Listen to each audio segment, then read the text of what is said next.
Hi, welcome back guys. This is your friend, the fanfiction guy. Back with another fanfiction. This is the first part of What If Deku and Shinsou Became Vigilantes? Now before starting, please give this video a like and subscribe to the channel if you want more videos like this. Now let's get into the fanfic. The boy stood there, full of despair and resignation. For once, he was feeling no emotion at all. It was like a void had been replaced with the once happy and cheerful heart this child had. His emerald eyes were dull and resigned.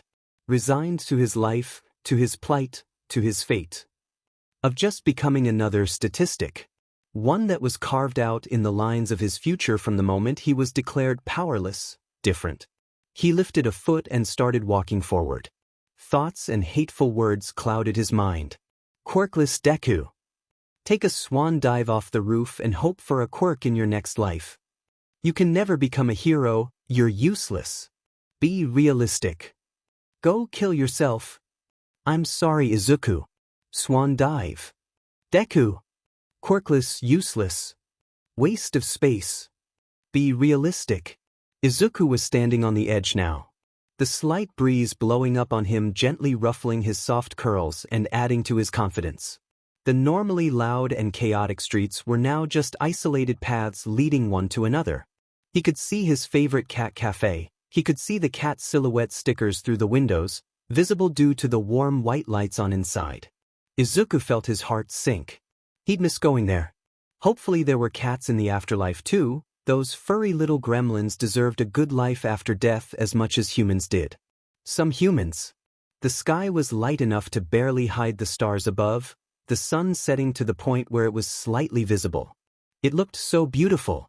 It definitely wasn't Izuku's first time on a roof, however, he never really went this high either, not unless it was for a good reason. He knew that the impact would kill him immediately. That's why he chose this specific location. It was quite commonplace actually. Apparently somebody was found dead in the every other month. The owners had moved to a different country years ago, leaving the premises abandoned and isolated. Perfect for committing suicide. The green-haired kid looked at the setting sun. His last sunset ever. He realized. It was beautiful, almost like it was painted just for him to enjoy. Izuku shook his head. It was probably for something more important than him. He was done lying to himself. His mother was one of the last people that cared for him. After her death, it was only a matter of time for Izuku to go as well. It's been almost 10 months, he didn't have money for bills or food. He was, after all, a child with no stable job. The cash savings she had left were enough for about a year, give or take. The money his mom had left him in his private bank account was locked until age 18. Not that he was planning on living that long anyway. Besides, if the police or CPS discovered that he had been living alone, they would send him to a foster home. His wonderful father was still there, at least on the paper. The BSTRD showed up for her funeral, blamed Izuku for Inko's death, beat him up for a week and left him alone again. He didn't even know if his so-called father would show up to his funeral. For him, it would be the best money he ever spent on his only child. The child he spent years trying to beat a quirk into a decade ago. He put his phone gently into his pocket after rechecking the messages he sent to the only important people in his life. He knew Katsuki wouldn't be awake this late anyway and the rest would probably be happy to finally get rid of such a nuisance as him. He turned the notifications off and pocketed his phone. Thank you Kaken for everything despite what you say or do. I know that somewhere in your heart, you still care. Thank you guys too, you both did more for me than my own father. Thank you. Izuku whispered with tears glimmering in green eyes. The wind was getting stronger, the sun was almost all down. The boy thought about his life one last time. He reminisced of his adventures with his Kaken when they were little. About his mother's warm smiles and the taste of her katsudon. His time watching heroes on TV in an All Might onesie. He reminisced of his time running across the rooftops feeling the air hit his masked face. His mentor chasing him. He remembered all the times he pranked his two heroes. Then all the negative memories came rushing back. His father abusing him. His mom telling him his favorite cousin was dead. Katsuki telling him to kill himself. His mother's funeral. His quirkless diagnosis. His life falling apart. his entire existence at this point. He took a deep breath as he turned his back to the world and closed his eyes. Letting his arms drop to his sides, he lifted his head and softly smiled. "Thank you, everyone. But I hope I don't have a next life," he said as he took a step back and FELL. "Greenie," somebody shouted, and a hand tightly wrapped itself around his small wrist. Izuku opened his green eyes as he fell backwards. His eyes quickly scanned the person who grabbed his hand. He was expecting a maintenance guy, police officer, or even a hero. Instead, he was looking at slightly taller boy around his age, with dark eyebags and fluffy purple hair. "Let go of my hand, please," he begged. "I'm not going to do that," the other teen said in a smooth, deep voice. "Why, I'm just a useless Deku. Why can't you just let me finally die?" Izuku desperately shouted. "Why do you want to die?" the purple-haired boy calmly asked. "Because," Izuku replied as his eyes went foggy. "Tightly hold my hand and pull yourself up," the newcomer shakily commanded. Izuku followed and Hitoshi grabbed his wrist and sat him down at the entrance of the roof. He let go of his quirk. What happened?" Izuku asked as he stood up. I used my quirk on you," the purple-haired boy sighed. "Oh, what is oh?" Izuku replied. His mind went numb. For a split second, life returned to his dull, green eyes before he sagged in defeat, not bothering to continue his question. "Come and sit down beside me," the other boy said, leaning against the wall on the roof. Izuku reluctantly went and sat in the space beside the purple-haired boy. He blinked awkwardly a couple of times, not entirely sure what to think. So hey? I'm Shinsou Hitoshi, and I really wanted to be the only one falling from here today," he added while looking up to the now appearing stars. "This will be something new." "Well, sorry to bother you, I guess I can go to the roof across the street," Izuku mumbled as he rolled his eyes. Though, his heroic heart dropping at the fact that this boy would have killed himself, ignoring the fact that he, himself, was about to do the same. Of course, his brain-to-mouth filter wasn't cooperating today. He just had to blurt out the first thing that came to his mind. Katsuki was right, he was FING stupid. He should have jumped as soon as he came up to the roof. Why did he even wait in first place? Not really, you ruined the mood. I'd rather have a conversation, the boy, Hitoshi said. Hitoshi was making his way up to the rooftop. He had finally got free from the tight muzzle they put on him. Like he was some FING animal. So he had packed his sheet and just left the fostering home. They wouldn't bother to follow a villain like him anyway, they had hundreds of other children to take care of. As if he wasn't a child as well. He stopped midway. He hadn't gotten any sleep in the past 2 days because of the muzzle digging into his face. He had been punished for accidentally speaking when he was shoved into the sharp edge of a table. Hitoshi was in so much pain, the bullies had done quite the number on him today. God, he wanted the pain to end so badly, he was going to do whatever it took to rest peacefully. Besides, who would care for a villain like him? His parents were the only ones who cared for him even after his quirk manifested. They loved him despite his quirk. One day they all got into a car accident. Hitoshi was the only survivor. Since then he never had conversations longer than 10 exchanges, and it was mostly between strangers. He was in and out of foster homes until he was 7. No one even wanted to speak to him after that. The bullies. They would coerce him to say stuff and to be comfortable around him, assuring him that he could be free around them. He instantly learned that it was best not to say anything. When Hitoshi was younger, he dreamed of being a hero. Not the number one, but being a hero sounded great back then. His parents supported his childish dream. But they were dead, so were his dreams. He resumed his ascent up the stairs. Footsteps echoing in the empty stairwell. Apparently his bullies were right, he would never make it there. It was an overwhelming feeling of deep disappointment. Maybe he really wasn't meant to be a hero? He definitely wasn't going to prove them right by being a villain. Be a normal civilian with a normal life wasn't available for his types. There was only one other way left. Hitoshi finally reached the door. This was the end. Hitoshi glanced up to see a green-haired kid on the edge of the roof. His heart dropped. What a coincidence, 2 kids meeting on their last day. Hitoshi looked at the boy with a sad, understanding look in his purple eyes. Still, he felt a lump at the back of his throat. The boy was just standing there, back facing the edge and eyes closed. Hitoshi couldn't just stand there while someone his age, or even younger, kills themselves. Hitoshi nearly reached out to help, but the kid stepped back.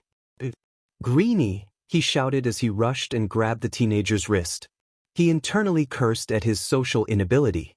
Was he even human if he just let someone die because of his own personal problems? That's why he decided on something and chose to deal with any consequences later. "Let go of my hand, please," the boy pleaded. It didn't count as an answer. "I'm not going to do that," Hitoshi huffed. "Why, I'm just a useless Deku. Why can't you just let me finally die?" the teen cried. "Why do you want to die?" Hitoshi calmly asked, internally panicking. "Because," the green-haired boy replied as his eyes went foggy. "Tightly hold my hand and pull yourself up," Hitoshi commanded. It was slightly tiring due to him not using his quirk for so long. He released the effect as soon as the other one was sitting before him. Great, now he has to talk to him or just let him die. What a wonderful conversation. What happened?" the green-haired teen asked as he stood up in confusion. "I used my quirk on you."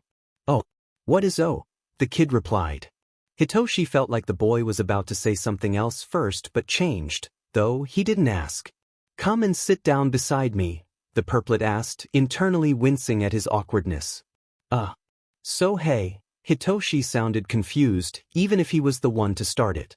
"I'm Shinsou Hitoshi and I really wanted to be the only one falling from here today," he blurted out. Wow, what a great way to say he's suicidal too. Now they could be best friends. "Well, sorry to bother you, I guess I can go to the roof across the street," the boy mumbled, rolling his green eyes towards the building next to them. Hitoshi was taken aback by the attitude. It was bad with him. However, it was worse that Hitoshi actually found that funny. Now just a way to start talking about shit. Not really, you ruin the mood. I'd rather have a conversation. Hitoshi seriously needed to learn how to communicate properly. He knew he probably sounded so rude right now. "So, what's your name?" he asked. "Oh yeah, I'm Midoriya Izuku." The boy, Izuku, had a slight tint to his cheeks as he said his name. No wonder. Midoriya. Greenie. Well, it definitely suited him well. And it's nice to meet you," Izuku added. Wow, was making friends always this easy, or it's only because of circumstances? Oh well, it didn't bother Hitoshi that much. "So, do you want to tell me your shitty life first, or do I start?" Hitoshi was too tired to even try talking normally. He could swear it wasn't always this hard. He didn't even wait for Izuku to answer. "Well, I'm gonna go first. So you already experienced the source of my problems, which is my quirk." He stopped for a moment. This is the part when he's gonna either be hit or be abandoned. It's called brainwashing. I can people what to do as long as they respond to me, in any shape or form. He closed his eyes and took a deep breath. God, was he really telling his entire life story to a stranger? When my quirk came in, my parents still loved me. My dad had a mental quirk that could tell how people felt and could change it. He was a renowned therapist. My mom had a voice quirk that could get animals to do whatever she asked. My quirk is a mixture of the two. I can tell someone to do anything when I ask them a question and they answer.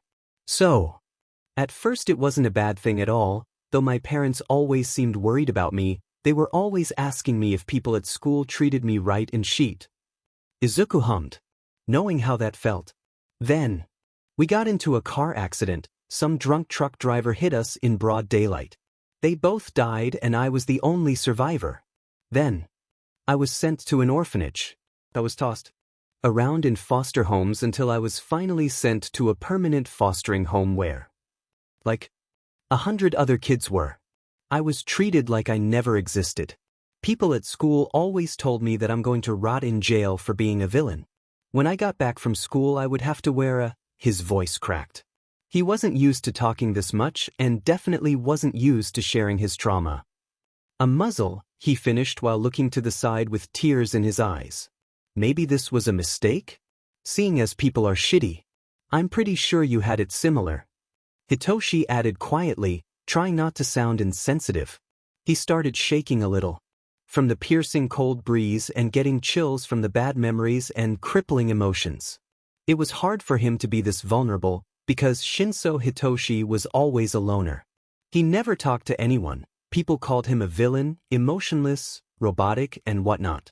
With tears in his eyes, he turned to look into Izuku's green eyes, who was looking at what Hitoshi realized were the scabbed cuts from the muzzle on his cheeks. After a moment of silence, Izuku sighed, averting his eyes. I understand. Yes. And I'm sorry about what happened to you, Shinsou. And your quirk is amazing, but don't get me wrong. At least you have a quirk, the boy started.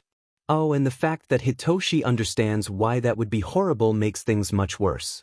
Quirkless? In this society? And I don't. My dad left 2 years after we found out. He used to beat me up, so it would manifest, he added. Hitoshi could see that this clearly didn't come easy. And then my then best friend, who was basically like my brother, started bullying me because of it. It was manageable until... He stopped and took a deep breath. Until my mom died about 10 months ago. And my father came back for a few days. Got the funeral, checked everything and said something of keeping this place in shape, hit me after blaming me for her death, and then just left. I honestly have no idea what to do, and people would always tell me to kill myself, so I thought that I should, and Izuku didn't finish. He didn't have to. That is some seriously effed up shit. It kinda just piled up, and today it just really went over. You live alone? Hitoshi asked in horror. Even he didn't live alone, despite living with some really shitty people. Yeah. I mean, my mom owned the place, I think, but my father somehow took authority over it. I don't know how, but I'm pretty sure it wasn't legal. But he never shows up, so yeah? It sounded like a question itself. But I don't have any more money, so I don't think I should stay there. Izuku added quickly. Hitoshi nodded. First, pretty sure that man is not your father. Anyone who hurts their kid doesn't deserve to be called a parent. Izuku sighed. He knew that already. 2, it's better than sitting on rooftop. I say we go there for the night, Hitoshi said. He himself couldn't believe what he just said. Wait. We? Izuku raised an eyebrow. What's the worst that can happen? I'm gonna murder you. Hitoshi really needed to work on his people skills. Listen, I know how it sounds. I'll be gone by tomorrow. Izuku looked at the edge. Stars were already in the skies, shining a little. One star in particular twinkled in a way that reminded him of the shine in familiar Viridian eyes. He paused before reluctantly tearing his eyes from the view. Okay. Let's go, Izuku muttered in resignation as he took a last look at the city behind him as he walked along Hitoshi to the roof entrance. Well, at least it wasn't his last sunset. Izuku's mind was clouded with unnecessary thoughts on his way home. Even if Hitoshi was a nice person around his age, he still was a stranger. Though, if Izuku needed to fight, he could easily beat him. But did he even want to? Wouldn't it just be easier to let him kill him? Izuku wanted to die anyway, so him getting himself murdered would be easy enough. After all, it was the original plan, because with no specific person at fault, no one would be blamed. It would be written off as a stupid quirkless teenager playing hero and getting himself killed. Though if it was Hitoshi who killed him, he might be blamed, and Izuku can't let that happen. On the other hand, if he died from murder, an investigation would happen and they would probably find out that his father left him living alone at age 13. He knows they wouldn't give a shit if he abused him or not. Even if the BSTRD deserves it. So, what class are you in? Hitoshi decided to break silence. He seemed hesitant about speaking to people. Izuku was thinking about how cruel that is. How could they offend you, muzzle? I'm not going to use my quirk on you, I'm sorry, the other teen added. Izuku frowned before he realized. Oh no. No, I swear I didn't mean it like that. It's okay. I'm sorry, I was just thinking and I got lost in thought and he rambled. Izuku was on the verge of crying. Why did he have to be so bad with people his age? He sighed. Okay, I almost finished my 2nd year in middle school. I refuse to believe that we're the same age, Hitoshi gaped. DMN, when is your birthday? He asked. Izuku felt his cheeks burn. He knew he looked young, but he didn't have to be so obvious about it. He crossed his arms and looked away. It's 15th of July. I'm not that short, he mumbled, pouting. Maybe it would be better if his new friend was a murderer. There's no way you're only 2 weeks younger than me. Dude, you look 10 at most. Do you even eat?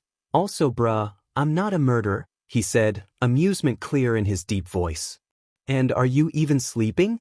Besides, how would I know that? Izuku sassed with a raised eyebrow. Hitoshi stopped walking and gaped at Izuku. Oh well, there it went, his first chance of having a friend, Izuku thought. And then suddenly Hitoshi started laughing. It was deep and hoarse, sending vibrations down his body. It was obvious he hadn't laughed in a while. Somehow, it made Izuku feel much lighter. He showed a small smile. Why would anyone want to hurt such a sweet person? Actually, I have insomnia, the purple-haired boy chuckled. I was afraid I might have sounded insensitive in case you had an eating disorder or something, and I realized I may have accidentally triggered it. Sorry, the boy said seriously. It's okay, you didn't do anything, it's fine. Also, I have some tea at home that helps with insomnia. I have it too. I'll make sure you can sleep well today, Shinsou. Izuku smiled brightly, so bright that Hitoshi had to slightly squint his eyes. He was astonished at this kid. He was inviting a complete stranger into his house in the middle of the night. Hitoshi nearly groaned at this boy's lack of self-preservation. But he couldn't bring himself to deny anything. Izuku's smile was so precious. How can he have such a pure heart? Thanks, he huffed out with a smile. Then it hit him. What if Izuku was the murderer? Before the purple-haired teen could start panicking again, they reached Izuku's house. It was on the outskirts, not the best part of town, but who would complain? Definitely not Hitoshi. Do you want the tea I was talking about? Or maybe hot water? Sorry, I'm out of coffee, Izuku blinked, obviously not used to offering people pleasantries. Either is fine with me, Hitoshi shrugged honestly. His throat was raw after suddenly talking and laughing, so anything hot would work. The house was pretty big, though barely decorated. If it wasn't that clean, somebody would probably think it was abandoned. Izuku probably cleaned everything before he left. And suddenly Hitoshi felt a chill go down his spine. It's just dawned on him. This boy had been living alone for 10 months. He was barely 13, yet he had to learn how to do everything on his own. Despite not being treated well and being hated by everyone there, at least Hitoshi had some sort of company in the fostering house. You know, you can sit down on the seat, right? Izuku muttered, placing 2 cups of tea on the table. Yeah, you're right.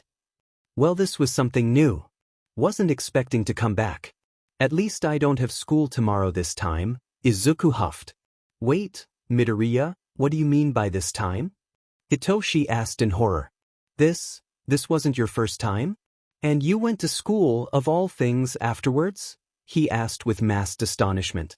Was this boy a FINGMSCST? Like, to go to school, a hell full of bullies. Like right after a suicide attempt sounded so horrifying. To Hitoshi's surprise, Izuku just shrugged it off. Only 2 others. One time I just woke up normally, so I went to school. The second time someone found me, I outright refused to go to the hospital, so she just bandaged me. She didn't know I went to school after that. I guess I'm not the brightest? Or at least that's what the teachers always tell me. Between me and you, I think they alter my grades because I'm quirkless. I took multiple online tests before and got over 90% in all of them, so. Izuku spoke quietly. He seemed uncomfortable talking about his school. No wonder he tried twice before. Because this was even worse than school for people with villainous quirks. It was obvious that the kid hated going there. Izuku spoke up again. And besides, if I don't show up, they'll try and call my father, he sighed. Izuku didn't want people to know that he lived alone, Hitoshi realized. Not anymore, the voice in his head said. The purple-haired boy wished it would shut up. That makes sense? I mean, I'll be honest, I did not expect you to be this responsible. Because I wasn't at school in a week just because I didn't get enough sleep at night, you know? Hitoshi's voice cracked again as he spoke. He had not spoken for this long before. I mean, I guess. It's just, I could use a break from certain people, Izuku muttered, going quiet at the end. Hitoshi took a sip from his cup, relishing the feeling of the warm liquid going down his throat. Understandable. I'm glad that you decided to stay, he nodded. God, this was getting more and more embarrassing every time Hitoshi opened his mouth. He really needed lessons on this sheet. Didn't he? It's not that I want to stay. It's just, I don't think falling down uselessly is the death for me. Izuku glanced up into Hitoshi's purple eyes with his green ones. I've always wanted to be a hero, so dying like one would be cool, you know. That's always been the plan, but today everything just got too much to wait, he sighed, throwing his head back. Izuku narrowed his eyes towards the ceiling and muttered a few things under his breath. Hitoshi didn't know if Izuku knew, but holy shit, he looked scary when doing that. Suddenly, his eyes slightly widened and he snapped his head back to Hitoshi, and with a slightly insane smile he asked, Shinsou, do you want to die like a hero? Hitoshi didn't know the answer. His first reaction was obviously not. He wasn't stupid enough to think he could actually do something, but the longer he thought, the more options started to coming into his head.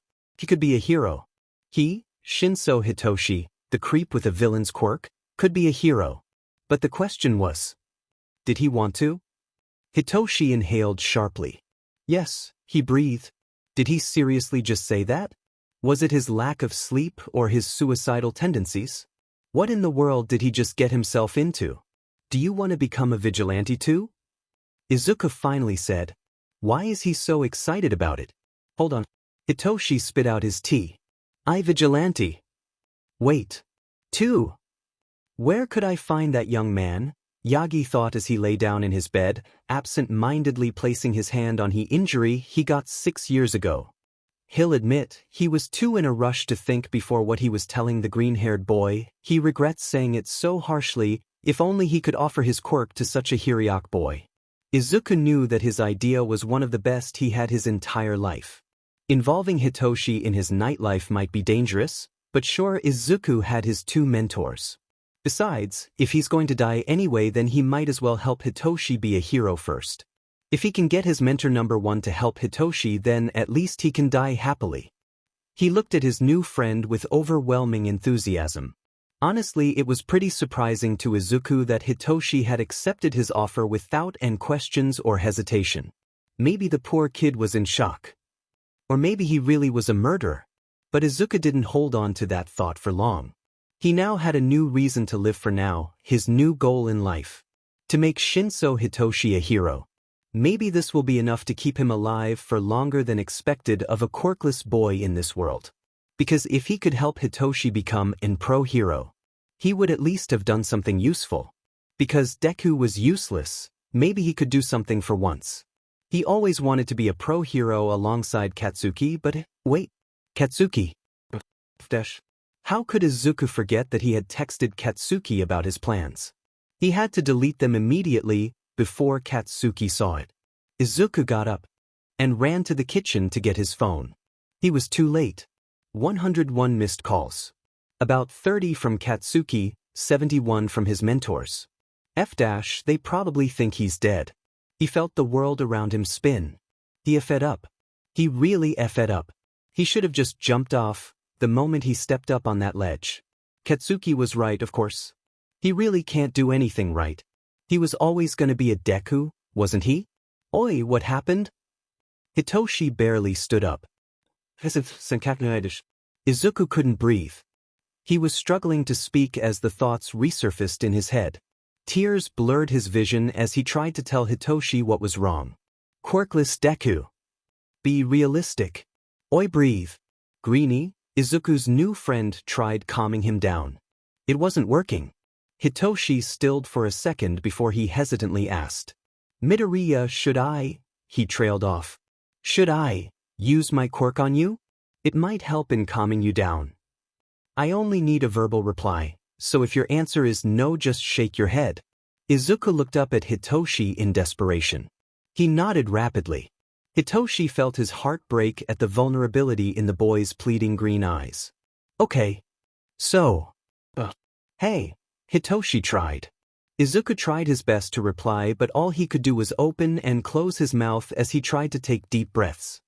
His lungs burning due to lack of oxygen and his head clouded with thoughts along with familiar voices that plagued his nightmares in the worst way possible. "I'm sorry, Izuku, I'm sorry."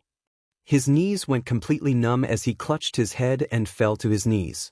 Hitoshi managed to catch him before his forehead hit the floor as Izuku folded in on himself, trying to breathe. What do I do?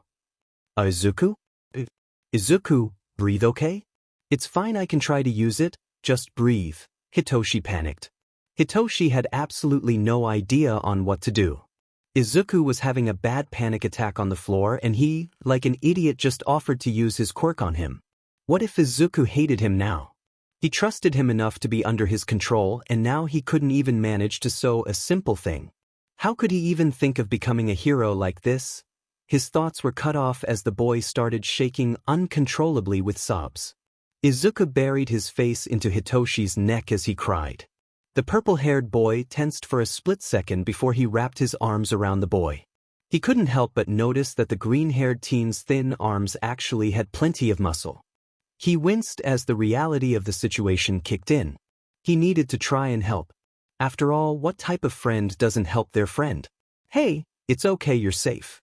I'm here, okay?" Hitoshi said the words that he wanted to hear his entire life. "Calm down, okay? I know it's hard, but try to breathe. For me? Take a deep breath, okay? Tell me what's wrong," he spoke. Izuku shakily pointed to the phone. Hitoshi reached the phone, still hugging Izuku. "Here are the chats." "Oh," Hitoshi murmured in something similar to confusion.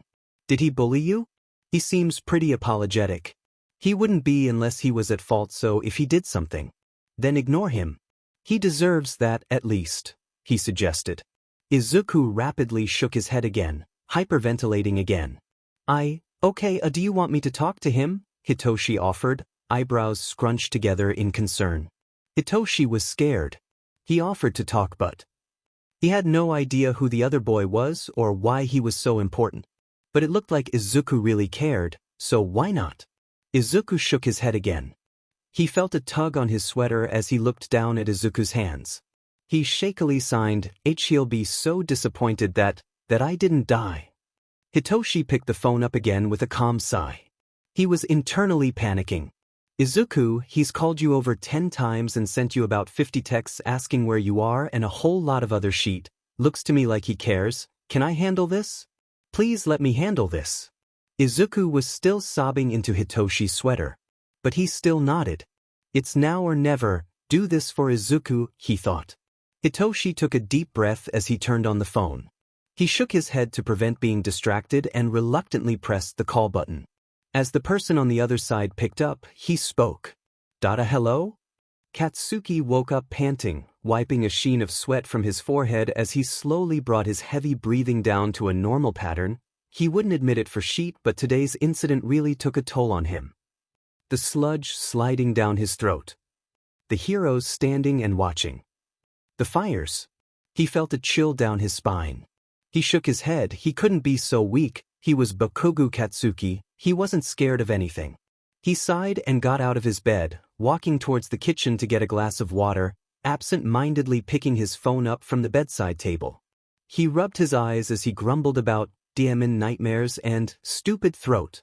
Getting a glass from the cupboard, he filled it up with water and leant against the countertop. He sighed softly, bringing the glass of water to his lips. He turned on his phone only to find a notification that the nerd had texted him.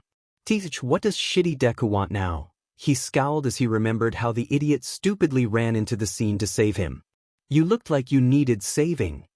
"F him," he said as he ignored the notification and went into his other apps while drinking his water. Stupid Deku trying to play hero. The fucker was going to get himself killed. What was so f***ing hard to understand about that? He walked up to his room still sipping on his drink while looking at his phone. He was about to turn it off and go back to bed when a strange feeling crept into his mind, twisting his gut and sending a shiver down his neck. Why would the nerd text me now? He hasn't messaged me since the time Andy couldn't get through to mom, so she got Deku to send me a text 2 years ago. He frowned. Katsuki didn't know what, but something told him he should open it, and so he did. He opened the text, but whatever he was expecting, it was not this. Shitty nerd broccoli. Nerd broccoli, hey Kakenwell. Katsuki. Nerd broccoli, you'll probably be said that I, Deku, texted you so late.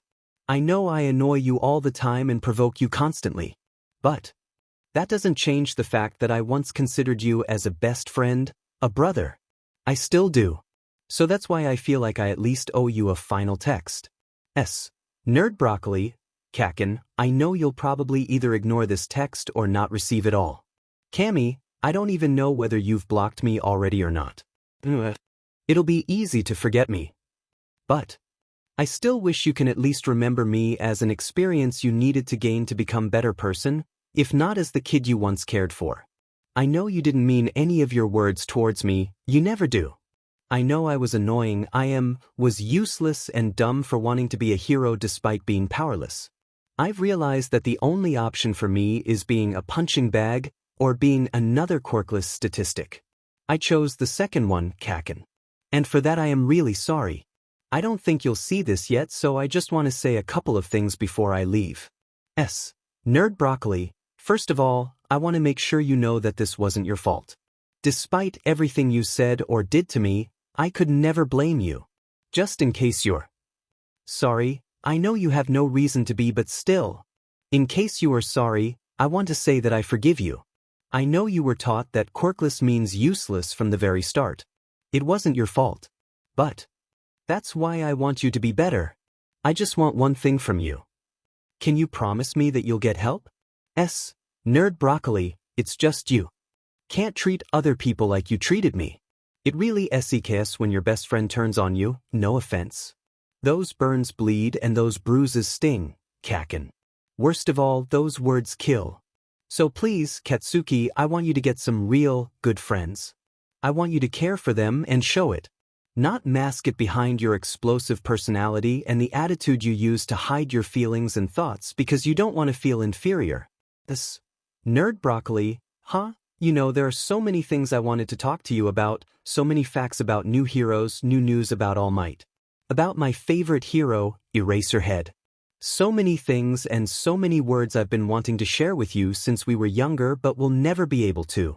But that's alright, please don't blame yourself for this. I've always considered you my brother, Katsuki, and I know that you will, someday, become the #1 hero, so promise me you'll become better, please. Please promise me Katsu and I. Nerd broccoli, don't let my death stop you from becoming the #1, Kaken. I know if I cause you to lose your dream, I'll never be happy, so please win for the both of us. Make sure to take good care of yourself. I'm going to watch over you, I promise. Also Kaken, I died a long time ago, the only difference is that now people will notice. For once I'll finally do something I was told. Nerd broccoli, but I need you to that I will never, ever blame you for anything. Trust me just this last time, Katsuki, this is not your fault, I promise. And just so you know, I truly will be grateful for the time we spent together, forever. Maybe in another life we'll be closer, maybe we'll actually be real brothers. Don't blame yourself because I've been wanting to do this for a while. I'm sorry, I just didn't want to regret never telling you before I did. It's fine, if you don't care anymore though. This won't be the first time I try to kill myself, but hopefully it'll be the last. Nerd broccoli, I hope I can make you happy one last time and leave you for good. I wish you best in your lifetime, Katsu and I. Please, if you can, forgive me for this, hopefully I'll be gone before you wake up. I'll say hello to Mom for you, goodbye. Nerd broccoli, with love from your brother in all but blood. Nerd broccoli, Midoriya Izuku. Blood-red eyes widened and Katsuki's breathing got frantic as the glass he was holding dropped to the ground and shattered. He stumbled back as he tried to get his breathing back to normal, tears filled his red eyes. No, what the F dash? He said frantically. Deku. He wouldn't write, he can't, Katsuki breathed.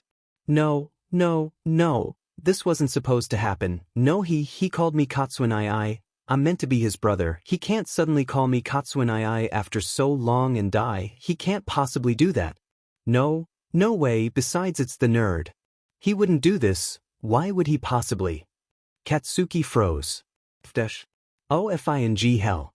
Take a swan dive of the roof and hope for a quirk in your next life. He shut his eyes and his breath hitched as he remembered. I said that to him. How could I? He screamed as screams tore their way out. He shakily covered his mouth with his hand, the other gripping his hair tightly. What if he actually? And oh, he shouted. I didn't mean it.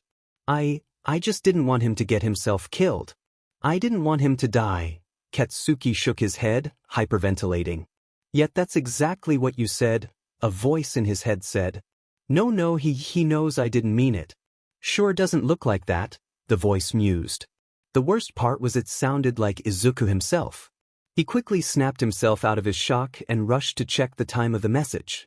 It had already been an hour since he received it. Katsuki texted Izuku and hoped that boy didn't do anything stupid yet. Shitty nerd broccoli. K. Bakugu, what the actual F dash? K. Bakugu, what the F Deku? K. Bakugu, where are you? K. Bakugu, this better be a prank. K. Bakugu, the Finji hell answer me damn it. K. Bakugu, nerd open the DMN chat. K. Bakugu, Deku you better answer me. Phew. Izuku, I swear to God you better not be effing with me. K. Bakugu, pick up the F phone damn it. K. Bakugu, nerd? K. Bakugu, I'm sorry okay? Bakugu, sheet Izuku I'm sorry. K. Bakugu, please Izuku. K. Bakugu, nerd? Izuku? Answer me. K. Bakugu, Izuku F answer me. K. Bakugu, I swear I didn't mean it. K. Bakugu, Izuku answer me. K. Bakugu, Izuku please. I'm sorry. He thought as he pressed the call button and quickly threw on a different t-shirt than his now soaked one. He rushed downstairs and put on his shoes. Katsuki kept calling Izuku as he grabbed his jacket and rushed out his front door. Thankfully the hag and old man, as he called them, weren't here today. They wouldn't have let him leave. He needed to go. His pride wasn't worth this. Wasn't worth Izuku's life. He full-on sprinted to the younger boy's house. It's 20 minutes away, but surely he'd get there on time. Right? He shook his head to get rid of any negative thoughts as he kept calling Izuku. FING hell. Please be okay, please be okay, he chanted as he put his phone in his pocket, sprinting as fast as he could. A few minutes later his phone rang. He stopped abruptly. Katsuki pulled out his phone and could have sobbed in relief when he saw Izuku's name on his screen. He didn't waste any time and picked up. He was about to speak when a deep voice spoke on the other side. Hello? His stomach dropped. This was Izuku's phone. Why did someone else have it? Did he know? But what if, no damn it. Who's this and why do you have Deku Izuku's phone? He asked, uncharacteristically quiet, as he shut his eyes, waiting for an answer. So I'm Hitoshi and Izuku is right here with me. He's safe?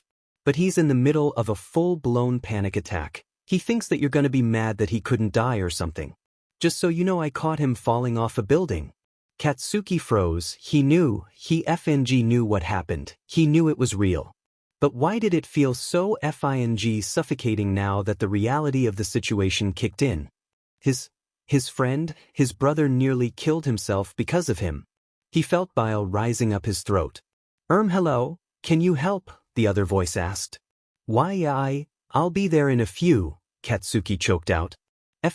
Guilt could wait. Right now, Izuku needed him. He nodded to himself as he continued sprinting towards Izuku's house. He thought I'd be mad at him? What have I done? What did Izuku even do to me, damn it? Katsuki thought as he remembered all the times he assumed Izuku was looking down on him. Kaken is the best. He's gonna be the bestest hero ever.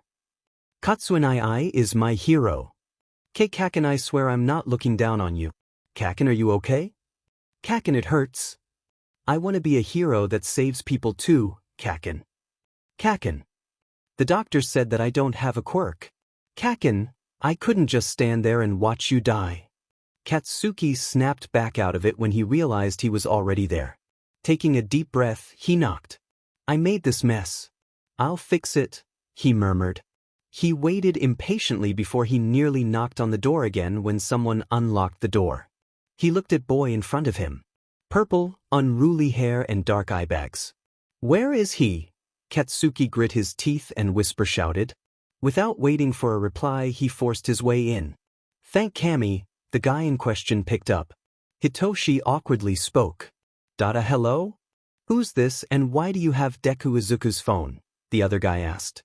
Hitoshi wasn't dumb. He knew what name the Kaken person called Izuku at first. He heard the way Izuku called himself a useless Deku. He saw the name Deku typed in between Midoriya and Izuku on the text that was sent. So I'm Hitoshi and Izuku is right here with me. He's safe? But he's in the middle of a full-blown panic attack. He thinks that you're gonna be mad that he couldn't die or something. Just so you know, I caught him falling off a building. God damn it, Hitoshi, is that really the best thing you could say? When the other caller didn't reply, Hitoshi got anxious. What if Izuku was right and that boy really was so cruel? He gulped and spoke again. Hello? Can you help?" "Why, I'll be there in a few," the other guy choked out. "Oh, thank F-. He was just shocked, of course. How can you be so dumb, Hitoshi?" the purple-haired boy chastised himself.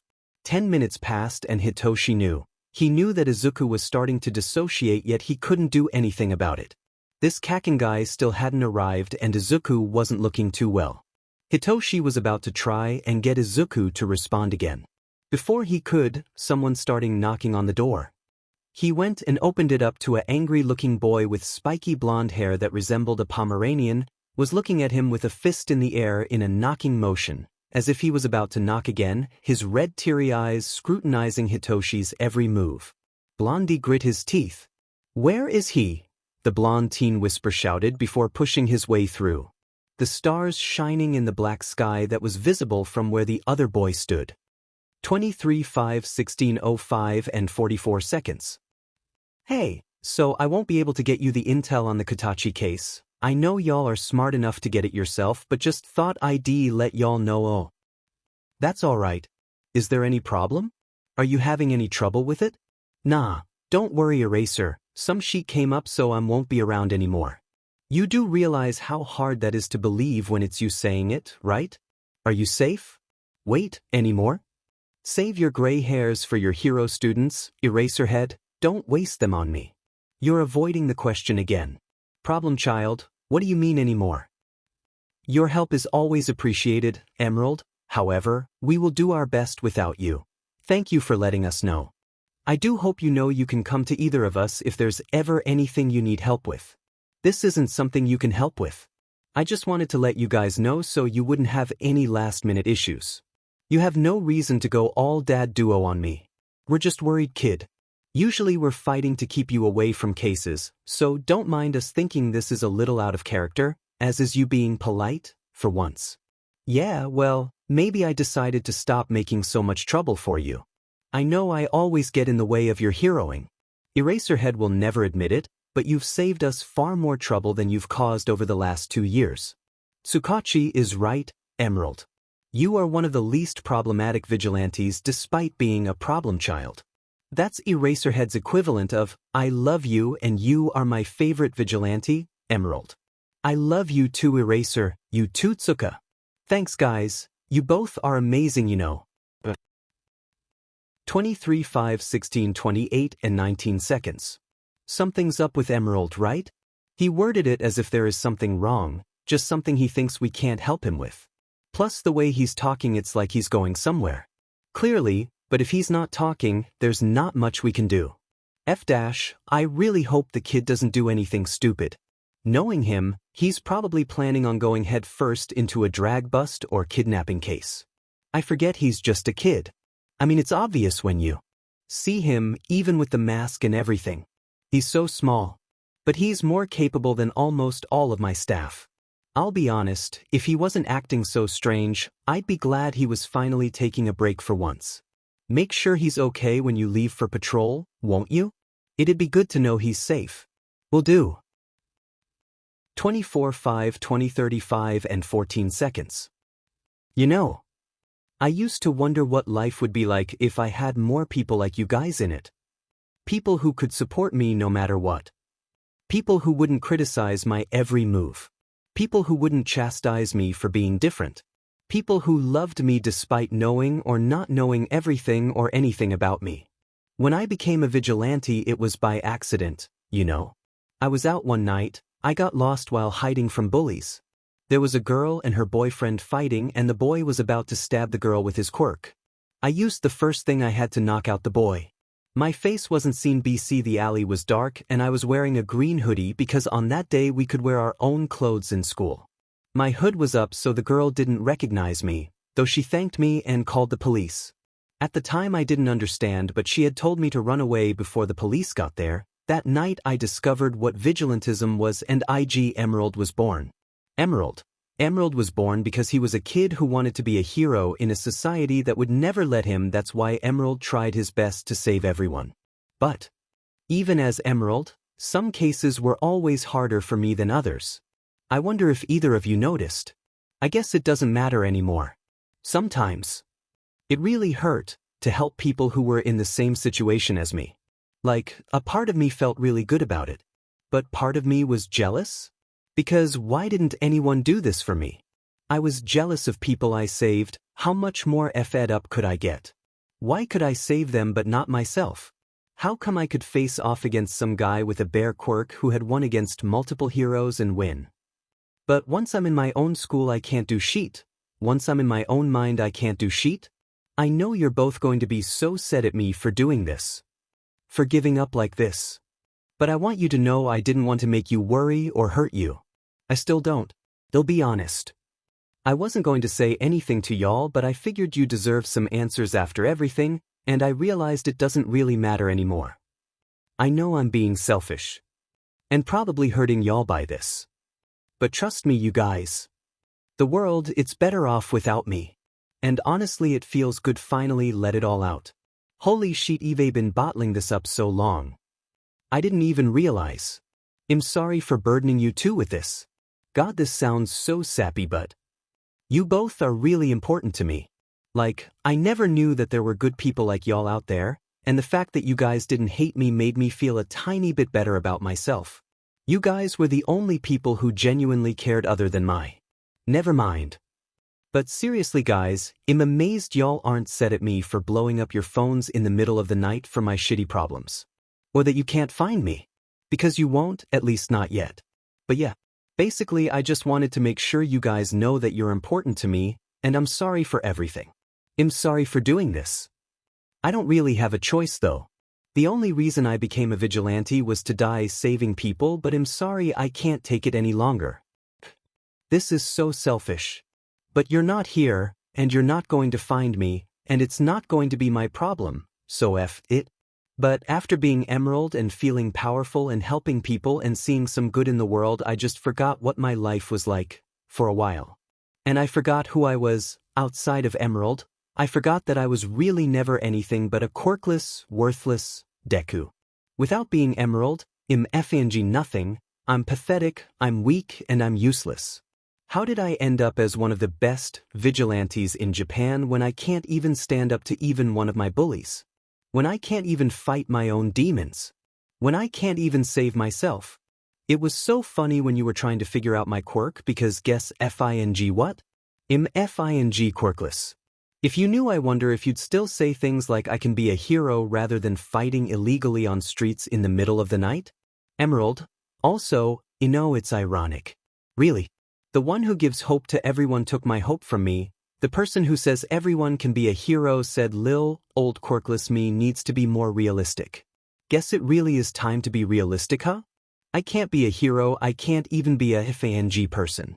They all pretend to treat me like glass, then treat me like I'm FANG unbreakable. They throw me around like I can't break, but they've been trying to break me since 9 years. Well, guess what? They did it. I broke, they me up. What did I ever do to deserve this? What did ever I do? I'm dragging this on too much. Please don't feel bad, it's honestly probably a good thing.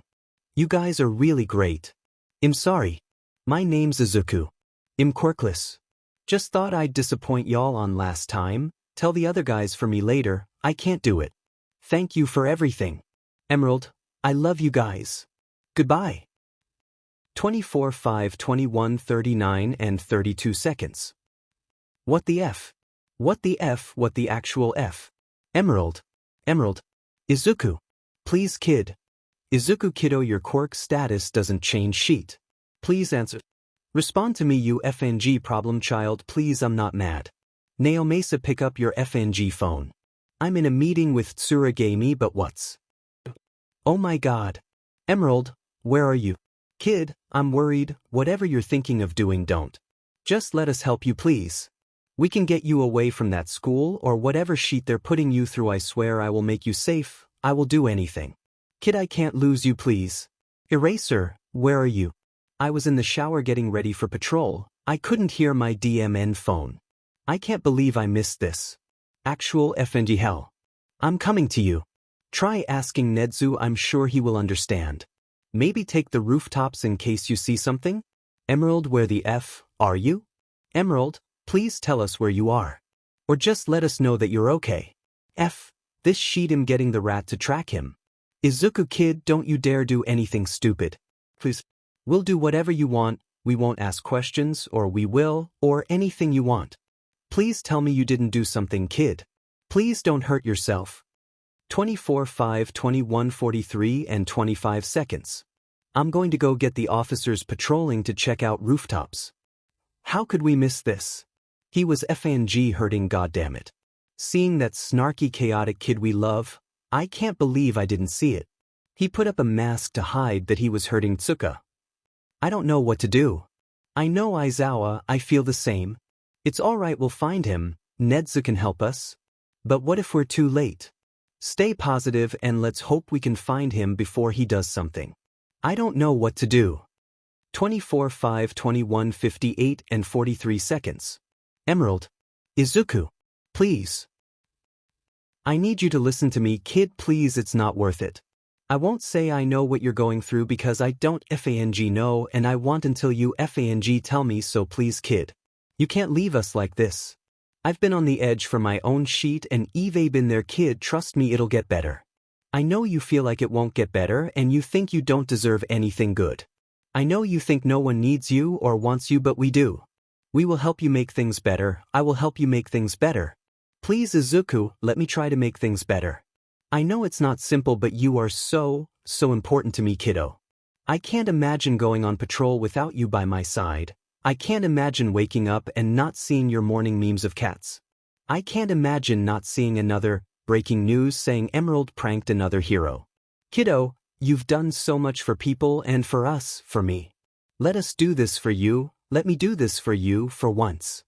Let me try to help you. Izuku kiddo, please let us help. Kid, please. God, kid, I really hope you don't try anything stupid. God damn it, why does this rat live so far away? Eraserhead thought as he headed to Nedzu's house. He pulled out his phone and informed the rest. Nocturnal. 24:05, 22:45 and 21 seconds. Everyone search for Emerald now, check all rooftops and alleyways. Depressed meme. Depressed meme, what, why? Isn't he usually with you? Emmy, please just listen to me and do it. Joke, the kid's abused and suicidal and he texted us implying suicide and now we can't find him. Depressed meme, you're FING kidding me. Oh god, how did we miss this? Depressed meme, a kid, where are you? We've been trying to contact him since over the past hour. I'm heading to Nedzu now. Depressed meme. I'm in Hosu Aran. We'll check the rooftops there. Fortune. That seems to be the best course of action. That kid is wonderful, why would someone hurt him? I can check the local cameras. God, not the kid. Man, this is bullshit. I'll get my friends to look as well. The kid better be okay. I reached Nedzu's. I'll see if he can do something. Nedzu, open the F door, Eraserhead shouted, banging on his door. Nedzu was concerned, nonetheless. Shoyuda almost never came to his house unless there was something extremely wrong. Moreover, he sounded like he was about to break the door down. Nedzu frowned but then put his normal calm but cheery face on as he tried to hide the worry. As much as he hated humans, he couldn't deny that he had a soft spot for kids, and Aizawa Shoyuta had earned one of those spots since he enrolled in Utada High and became his personal student. The stoat took a deep breath and opened the door. "Hello, Shoyuta. What can I do for you at this Hodash? I need you to track down Emerald right now." Nedzu's eyes widened as he struggled to keep his cheery face on. This was the resident vigilante who won the hearts of the people of Mustafu and Hosu over. The kid Shoyuta was attached to, and Shoyuta looked as if he'd been crying. Oh no, this did not paint a good picture. The vigilante? What seems to be the matter? From what Nedzu had heard, this young vigilante had a great analytic mind, and he was aspiring to be a hero. Nedzu had already planned to make him his personal student. What could be wrong with the child? "This," Shoyuta said as he slammed his phone onto Nedzu's table. Nedzu frowned as he read the texts. This was bad, and the child was quirkless, which meant he was a failed kid who had succumbed to the unjust system. This kid was failed. Nedzu would not let it happen again. This doesn't look good. I'll see what I can do, Shoyuta. Please take a seat and have a drink. I understand you must be worried. Nedzu quickly started trying to trace the source of the texts to no luck. This child was smart. He then looked up Izuku and quirkless on the system. Aha. Midoriya Izuku, quirk, non-applicable. His father abruptly left him and his mother when Izuku was only 6 months old. Inko married Midoriya Kitsumu 3 years later. After another 3 years there was an incident and Midoriya Kitsumu moved permanently to America. Now, apparently Izuku moved to America with his stepfather after the death of his mother Midoriya Inko. Hold on. Death?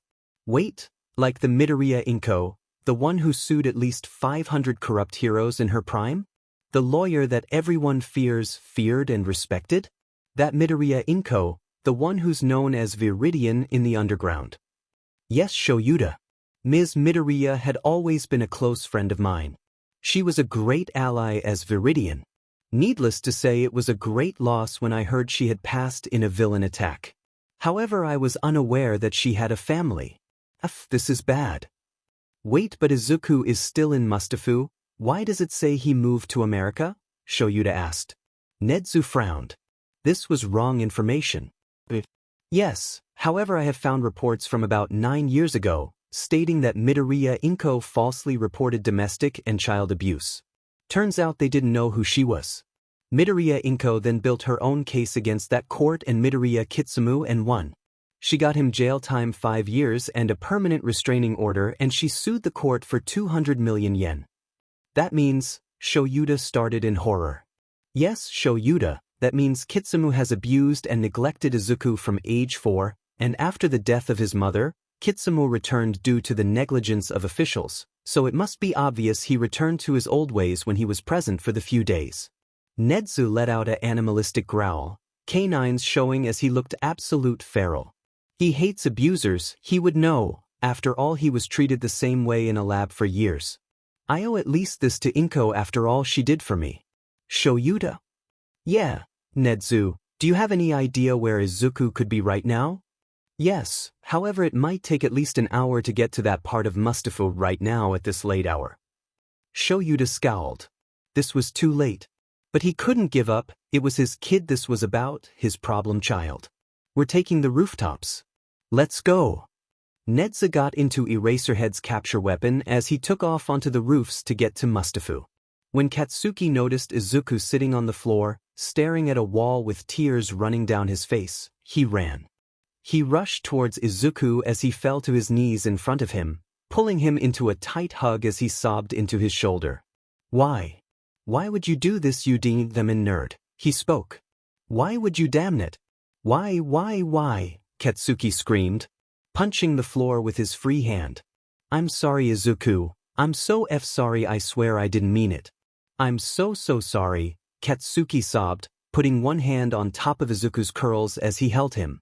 Hitoshi watched awkwardly as the blonde just waltzed into the house and hugged Izuku as well as punching the floor like it fed his sister or something. Kaken? Katsuki broke the hug, looking Izuku in the eyes. There was no light in his once bright emerald eyes. Izuku! Izuku fell into the blonde's arms again as he cried. Kaken, I'm sorry, I failed. I'm sorry. No, this wasn't meant to happen, I was meant to die. No, they're gonna all hate me. They know now Kaken, they know I'm quirkless and now they'll hate me. Katsuki and Hitoshi were confused. Who's going go hate Izuku for being quirkless and how do they know? What was going on? Deku? No Izuku what dash. Katsuki got cut off by a phone ringing. Oi eyebags gimme the phone, he said pointing towards Izuku's phone. Who the F is Eraser Dad? Peel. Please Kaken though. They hate me now, Izuku quietly cried, burying his face in Katsuki's shoulder as he tightly grabbed his shirt. Phew. This Eraser Dad guy? Izuku nodded. Katsuki put his one hand at the back of Izuku's head as he used the other to pick up the call. He picked up. Izuku kid, where the F are you? We've been searching everywhere for you. Don't do it, everyone's worried about you, a panicked voice said from the other line. Who the F is this? Katsuki asked. Who are you? They spoke. Name's Katsuki and you better spill who you are right now or I'm disconnecting the DMN phone. Is Izuku safe? Did you get texts? Yes, that's why we've been looking everywhere for him, the guy answered. Izuku is right here with me. He's FNG hyperventilating because he thinks you little sheets are gonna treat him differently now that you somehow know his quirk. Who the F are you anyway? Katsuki informed. Blondie listened to Izuku, Hitoshi said. Kaken will hate me. And they're gonna hate me now too, I know. I should have just died when I had the chance. Everyone was right. Dad was right. Kaken was right. Even All Might was right. Izuku mumbled nonchalantly before slumping down onto Katsuki's shoulder. Nerd. What the hell are you on about? Oi Blondie, he fell asleep. Dash. I'm going to kill All Might. You guys stay where you are and wait because we're coming, the voice over the phone growled. Iwa dash. Katsuki started as the phone disconnected. Katsuki frowned and Hitoshi spoke up. Okay. That was something. Now Blondie, you better tell me what the actual F is going on. I caught Izuku falling off a building and I had convinced him not to and we were doing fine until he realized he sent Kaken a text and started having a DMN panic attack and started disassociating. Why is he scared that you'll be mad he didn't kill himself? Hitoshi growled. F'd off eyebags. This is none of your boosy dash. Katsuki snarled before his eyes glazed over. Katsuki didn't know what happened as he started talking. First things first, Hitoshi thought. Pick Izuku up and carefully lay him on the couch, he commanded. Once Izuku was comfortable, Hitoshi dragged Katsuki by his wrist to the other side of the room. Tell me why he's afraid of you, the purple-haired boy asked. He thinks I'll hurt him, the ash blonde spoke monotonously. What the actual F is going on?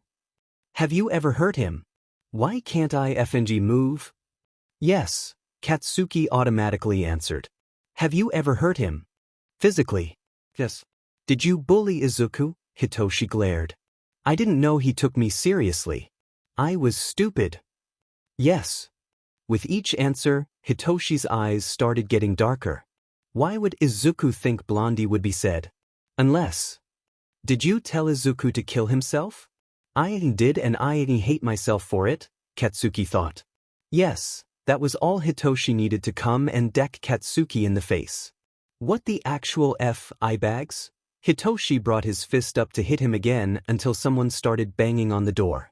Nedzu and Eraserhead were over halfway to Izuku's when Eraserhead got a text from Tsukachi saying they didn't have any luck. Eraserhead tried calling Emerald again. He stopped in his tracks. He picked up, Eraserhead said to Nedzu.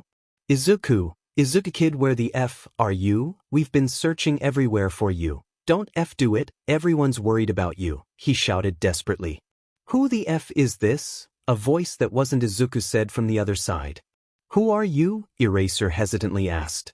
Name's Katsuki and you better spill who you are right now or I'm disconnecting the DMN phone. Is Izuku safe? Did you get any texts?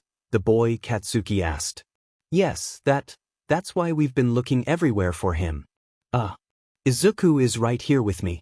He's effing hyperventilating because he thinks you little sheets are gonna treat him differently now that you somehow know his quirk. Who the F are you anyway? Blondie listened to Izuku, another voice said from the line. Kaken will hate me. And they're gonna hate me now too, I know. I should have just died when I had the chance. Everyone was right. Kitsumu was right. Kaken was right. Even All Might was right. A quiet voice said from the other side. Eraser barely heard it, and yet he knew that was his problem child. His cold demeanor dropped as his heart broke at his kid's words. However, he slumped in relief as the tension left his shoulders. His kid was safe. But All Might. What did All Might say to his kid? Eraser thought angrily. Nerd. What the hell are you on about? The deep voice of Katsuki said. Oi Blondie, he fell asleep, the other voice said. F dash, Katsuki said quietly. I'm going to kill All Might, Eraserhead growled. You guys stay where you are and wait because we're coming, he added. Iwa dash. Eraserhead cut the phone without waiting for an answer. Nedzu. Let's go Aizawa, I've texted Tsukachi to meet us there. We can talk about Yagi later. Eraser stiffly nodded as he started parkouring again. They reached the Midoriya house in a few minutes and headed towards the door as Tsukachi arrived right behind them. Eraserhead harshly knocked the door.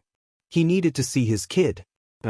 Hitoshi scowled at the shocked Katsuki as he walked to the door to unlock it.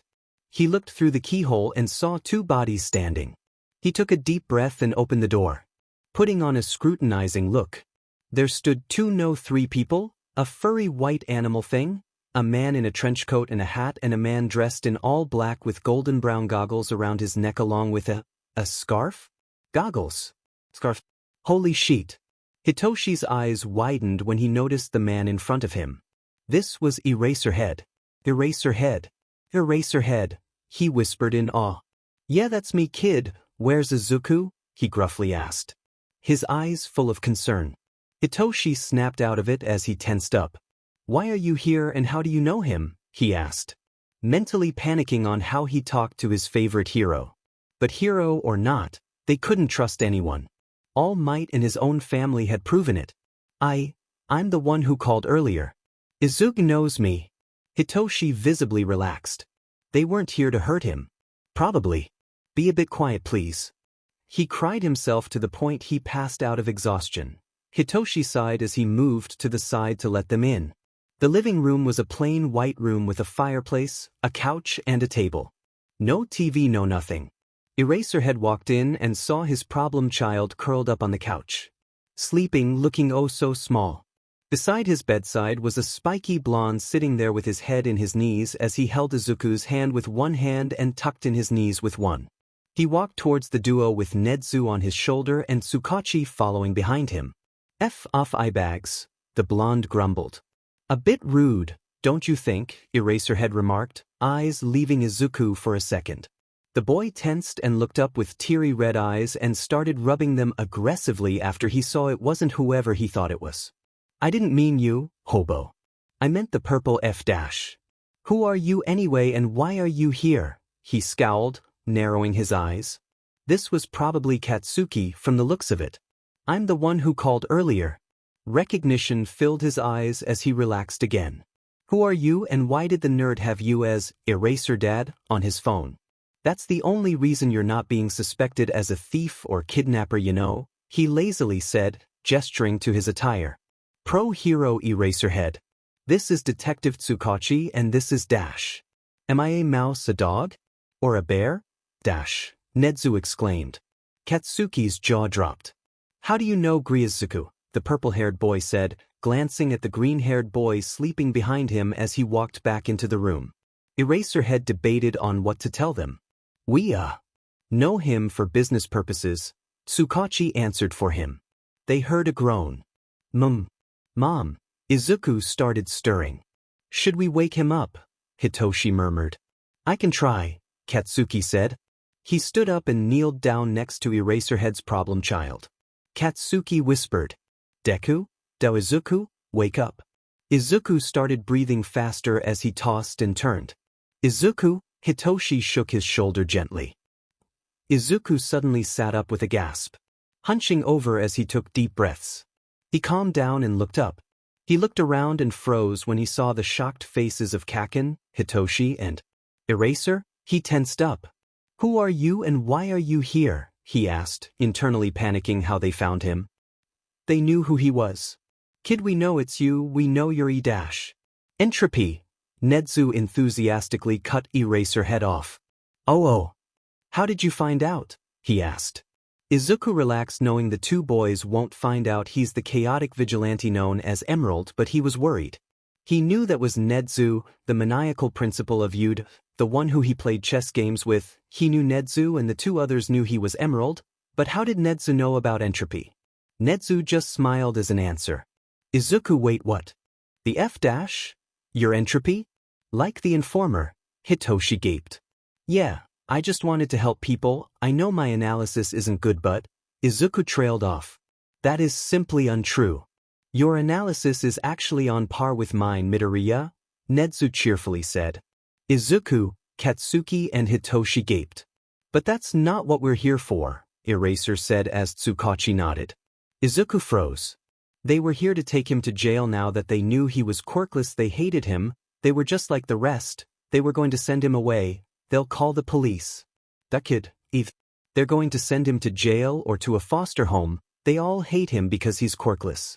Kid. Echa? UFNG scared me. We don't hate you. Take a deep breath, problem child. We aren't taking you anywhere or sending you to jail. We're here because of what you sent us, he explained. Yes, Izuku, we were all worried about you. We don't care about your quirk status, Tsukachi added. Izuku's breath hitched as he choked out a sob. I'm sorry, I thought you would dash, he repeated as he curled into himself and cried. Eraser quickly unwrapped his arms from his knees and pulled him into a hug, cradling him to his chest. It's okay, I'm here, relax Izuku, you're safe. I thought you guys hated me, Izuku whispered. We could never hate you, Izuku. Quirk or no quirk, the Erasure hero said softly as he held his kid. A few minutes later the detective spoke up. Do you guys know what actually happened? Tsukachi asked the two boys who were standing there seeming worried. The purple one nodded while the blonde stood there scowling. Okay, that's good, he mumbled as Izuku started breathing softly. Izuku? Eraserhead asked. He passed out of exhaustion, he added when he realized. He definitely needs some rest, Tsukachi murmured, frowning. Eraserhead sighed.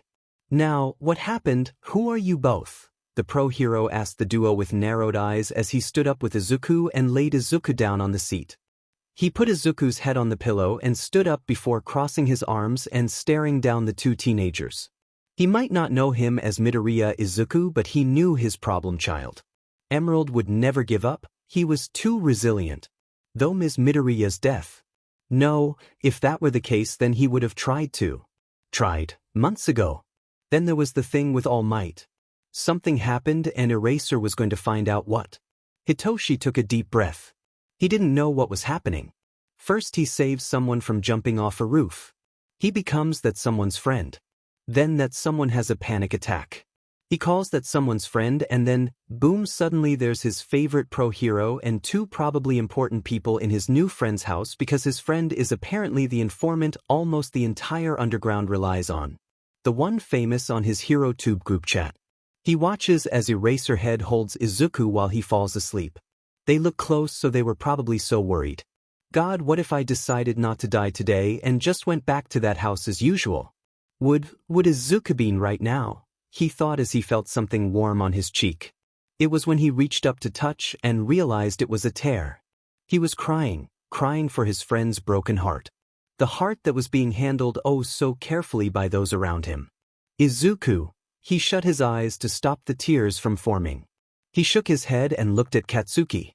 When did he tell Izuku to kill himself? Was it years ago? Was it weeks ago? Was it even meant in that context? Now, what happened? Who are you both? A voice interrupted his thoughts. He opened his eyes and saw Eraserhead standing in front of him and Katsuki with arms crossed in front of his chest. Hitoshi sighed. I found Izuku on a roof standing on the edge. I had a feeling he was going to jump by his posture, but I wasn't sure.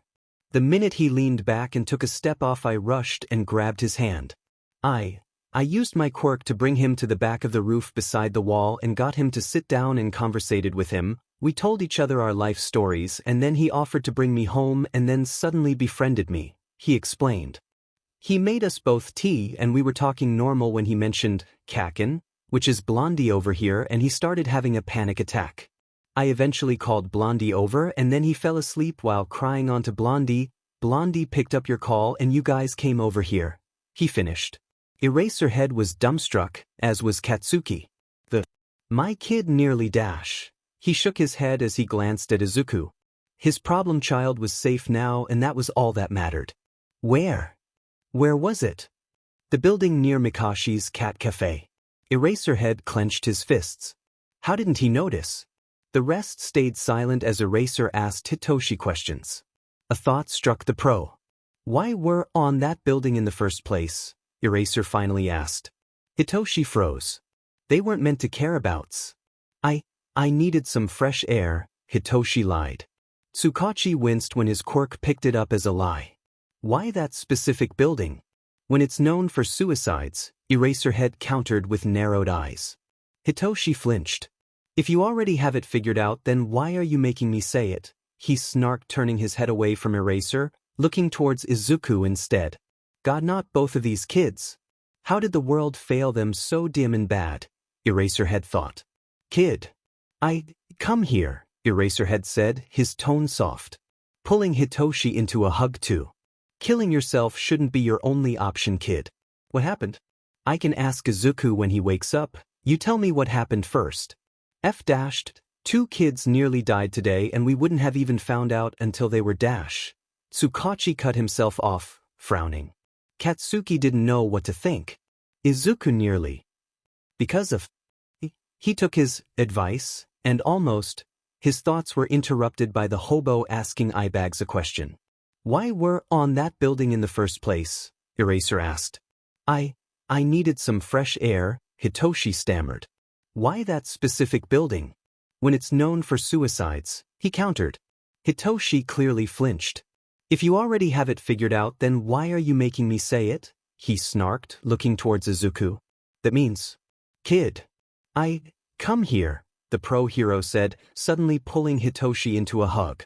Killing yourself shouldn't be your only option, kid. What happened? I can ask Izuku when he wakes up. You tell me what happened first, the hobo continued. This was bad. The only reason Izuku was alive was because Eyebags was about to kill himself too. If he chose some different place then both Izuku and Hitoshi would be they're okay now and that's good. Katsuki might not like the new Eyebags, but he sure doesn't want him to die. And definitely not by suicide. After all, he saved Izuku's life. A while later, Katsuki was shocked to learn the way Hitoshi was treated. A muzzle? Holy shit, of course Izuku told him to come home. Anything was better than that hellhole of a foster home. He wondered if that was what school was like for Izuku. A few minutes later, a groan was heard. Izuku groggily opened his eyes as they adjusted to the light. He groaned as he rubbed his eyes and sat up. He remembered all the events from earlier when he realized his eyes were sore. Was that a dream or? He thought. No, that wasn't a dream. A gruff voice broke him out of his thoughts. Oh, I said that out loud, didn't I? Izuku grumbled. He looked at his surroundings and groaned. Why did you have to save me, Shinsou? Now I have to face the fact that I failed in yet another thing. He sighed as he put his head in his knees. Everyone's heart broke at his words. Even Nedzu, who was sad at the fact that one of his most precious allies' child was treated so bad he wanted to die. Deku, you idiot, someone shouted. Yes, Kaken, he lazily replied. Too tired to care about pretending like his normal self right now. What the F, were you thinking? Katsuki said, making his way towards Izuku. What do you mean, Kaken? He feigned innocence. You tried to commit, damn it. Katsuki cut himself off, not being able to state the obvious. Izuku clenched his jaw because why the F did Katsuki get the right to be mad? Izuku, Eraserhead called. Yes, Eraser? But, kid, you could have told me or Tsukachi. I'm sorry. Can we not talk about this right now? The one in question answered. Then we can talk about the fact that Blondie told you to kill yourself. Hitoshi interfered while Izuku and Katsuki froze. Shin, so what the F are you on about? Izuku countered. I asked him. He admitted to it himself. Hitoshi snarled. Is this true, Izuku? Tsukachi added. Yes, Katsuki admitted. Wait, Izuku started. Stop, Deku. Stop pretending like I haven't been bullying you since we were 4. Stop pretending like we're still friends after all I've done. I told you to go take a swan dive off a roof and you FNG did it. How can you still not hate me? Katsuki shouted. Listen, Kaken, you .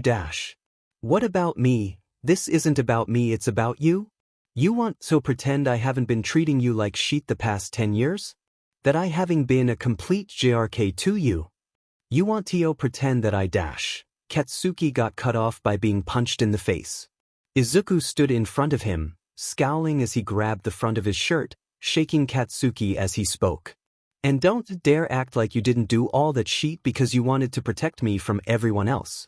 Don't act like you didn't try to hide all those demon spider lilies they left on my desk before I saw them. Don't you effing dare pretend to be the bad guy when you were actually the only one who never meant anything they said, Izuku snarled. He shut his eyes and lowered his head as tears rolled down his cheeks. Please, Cats, please don't act like any of this is your fault. You and me both know what it would be like for me if you didn't act like that.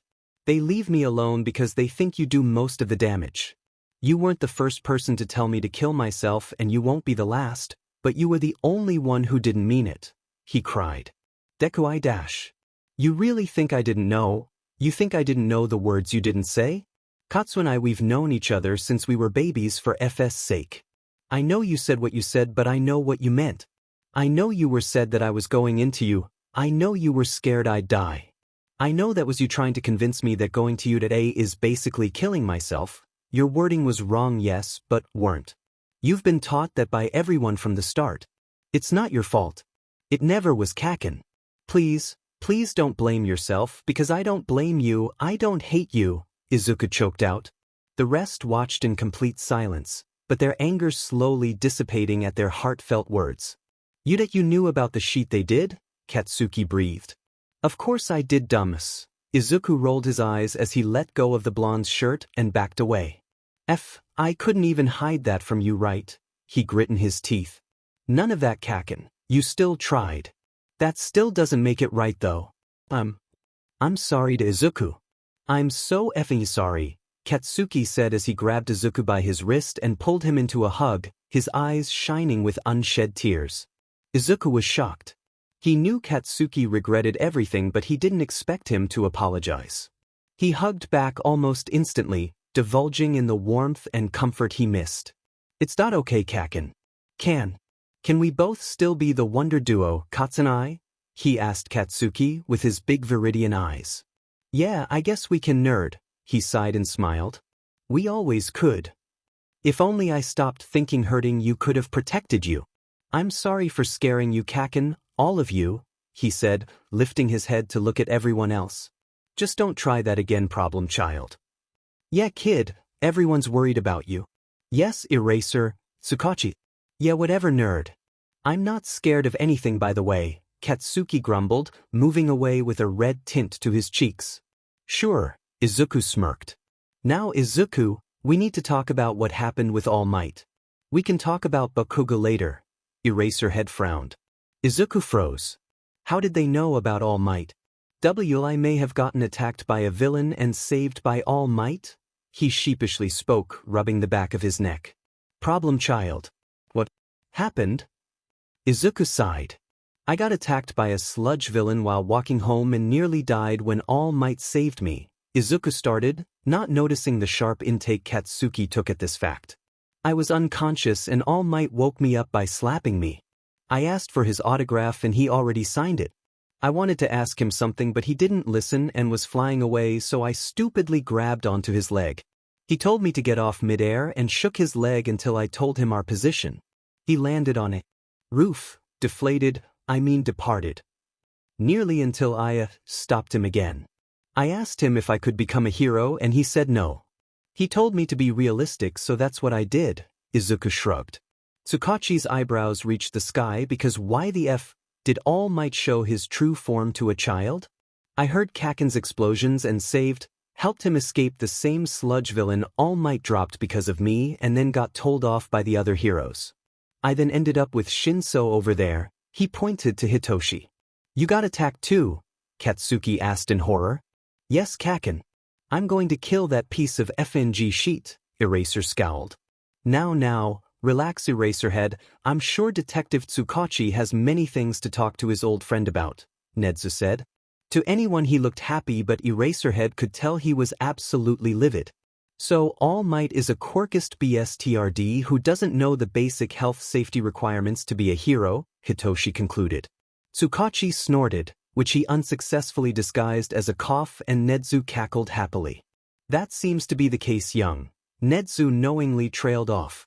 Shinsou, Hitoshi continued. Young Shinsou. And who might you be? Nezu smiled and asked Katsuki, already knowing but asking for formalities.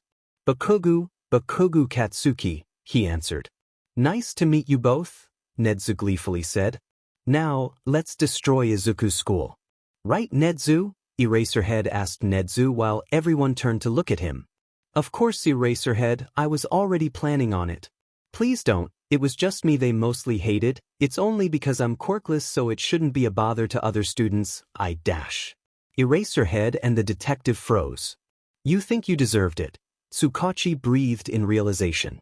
I do, but I can't let you dash. Izuku, listen to me carefully. You can become a hero, quirks are tools, you are perfectly able to become a hero and you can and will become one if you want to, you deserve to be and get the chance to complete your dreams.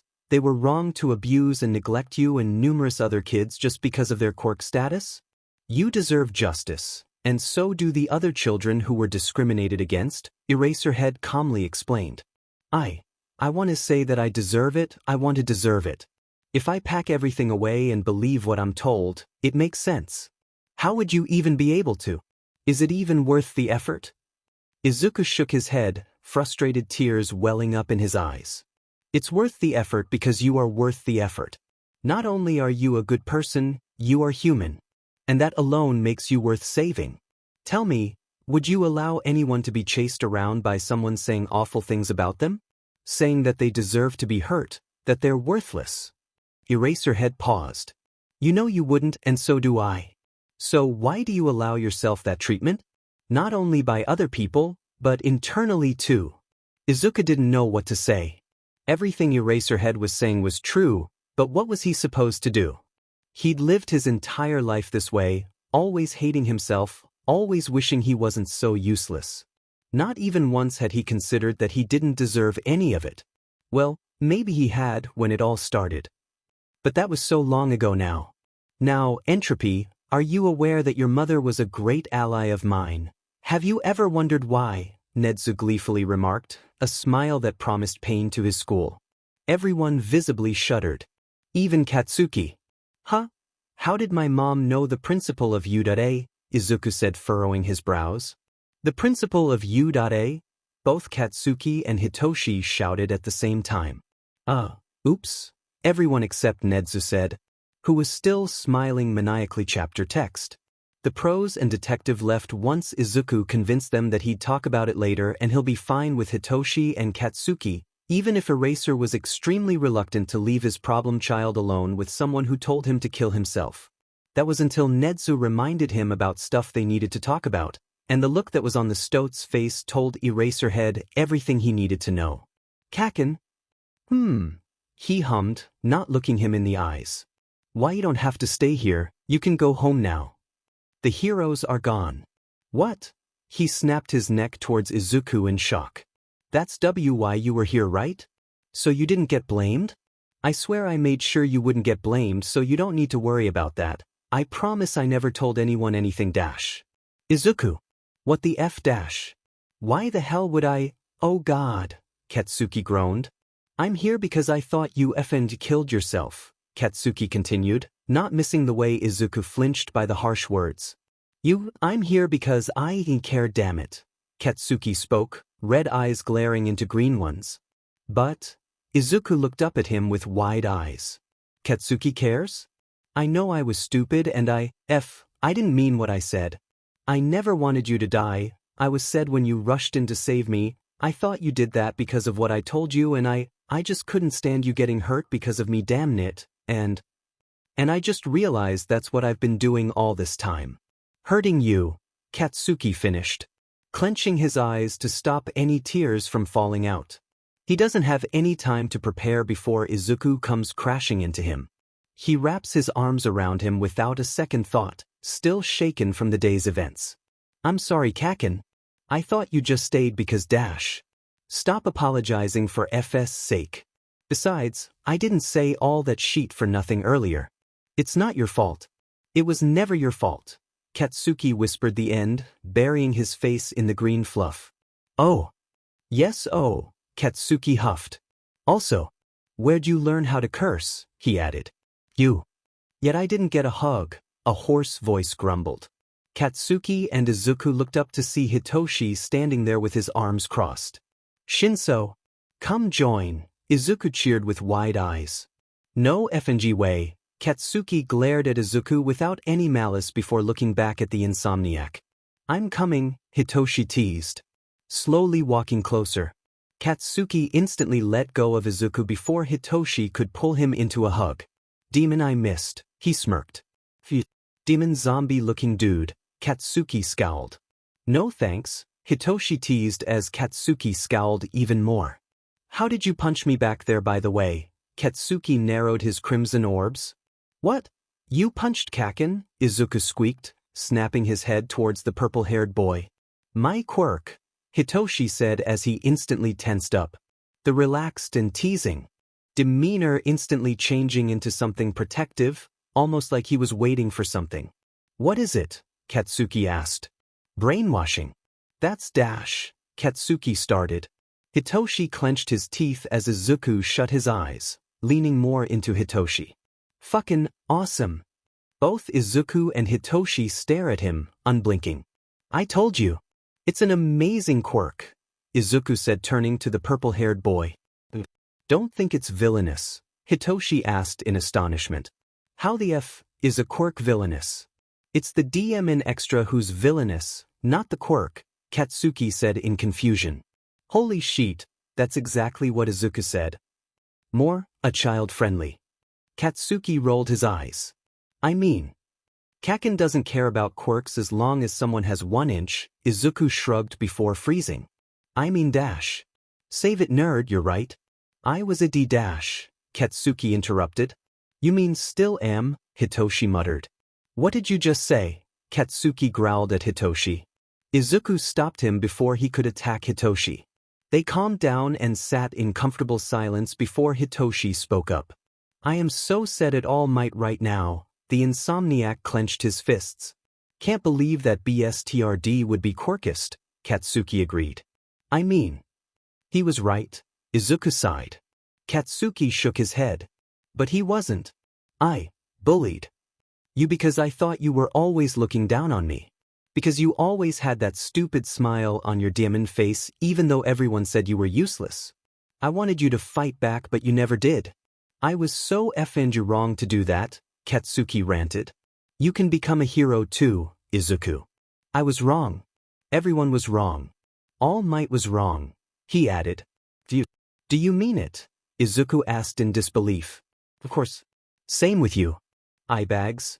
He made a weird face at the other boy, who was looking at the blonde in disbelief. They sat in another comfortable silence before Katsuki spoke up. How the F does the principal of U.A know you? Or how did he know Auntie? I think for me it was because he wanted to play chess with me online for some reason, when I was entropy. Mom. I don't really know. She was a lawyer but she never told me she was that high up in the professional world. I eventually figured it out but I still didn't expect her to know Nedzu. But I guess she wanted me to stay hidden because almost everyone she has ended are said. 1. I still can't believe your entropy. 2. Auntie Inko was always FNG badass. 3. I still can't get used to you swearing. How come you never act like this at school? I know Mom was amazing. I've been entropy since Mom suggested the idea, and I think you know why Kaken. I said I'm sorry, That doesn't change anything, Hitoshi chimed in. I know, Katsuki retaliated. How did Auntie Inko know Netsu though? I honestly have no clue. Oh well, they shrugged. In the end Katsuki ended up staying over, not trusting Hitoshi on the first day and still being skeptical of leaving Izuku on his own. Izuku was asleep in his room with Hitoshi and Katsuki sleeping on 2 spare futons. Suddenly there was loud banging on their front door. Izuku woke up with a gasp and flinched at the volume of the noise. He couldn't help but think of the worst-case scenario, his father. He was about to get up and go downstairs hesitantly when Katsuki stopped him. Izuku, if it's that BSD then I'll stop him somehow, stay up here, he said firmly. But Kaken what if Izuku started. No nerd. Izuku sighed and nodded his head in defeat as Katsuki headed downstairs. A few minutes later the banging stops and a loud voice echoes in his house. Zuzu. She's here for the kids who can't, for the students who aren't so gifted, with simple quirks, no quirks, simple minds, sharp minds, bodies not battle-honed, bodies covered in battle scars. Students who need the support, for one reason or the other. If men aren't equal, then people like Hatsum may simply have to even the playing field themselves. With flames and guns and giant explosions, with infusing extreme measures to leave an impression. She may be chaotic, boisterous and resounding. But she's not blind. When others see her tinkering with her inventions, engrossed in her task, May hears, May knows, May sees. May isn't blind, she can tell when others enter, when they leave. She can tell when someone looks at her, or when they laugh behind her back. She knows. And when her best friend, the bright, sarcastic and kind green-haired Vigilante, doesn't show up to their regular meeting and doesn't respond to her texts, she immediately knows something is wrong. So here she is, after hours of hacking and tinkering at the Vigilante Emerald. Midoriya Izuku's doorstep, eagerly bouncing on her feet as she awaits someone to answer the bell. Of course she knows Ms. Midoriya died a while ago, and she also knows Izuku is quirkless. That doesn't make a difference. If anything it makes him even stronger in her eyes. Internally she can't help but let her mind wander to a dark place, wondering if Izuku is okay or if he got attacked, but she tries to stay positive and keep her cheery facade on. May hears rustling and people descending stairs before someone opens the door, and once she sees the spiky blonde hair and the piercing red eyes she knows this is the Bakugu Katsuki. She knows this is the Kaken that hurts, burns and inflicts pain to her friend. That's why she doesn't hesitate to glare at the slightly taller male before using an arm to roughly push the boy aside and walking in. Zuzu, she calls before running up the stairs, Katsuki on her tail trying to figure out who the pink-haired girl actually is.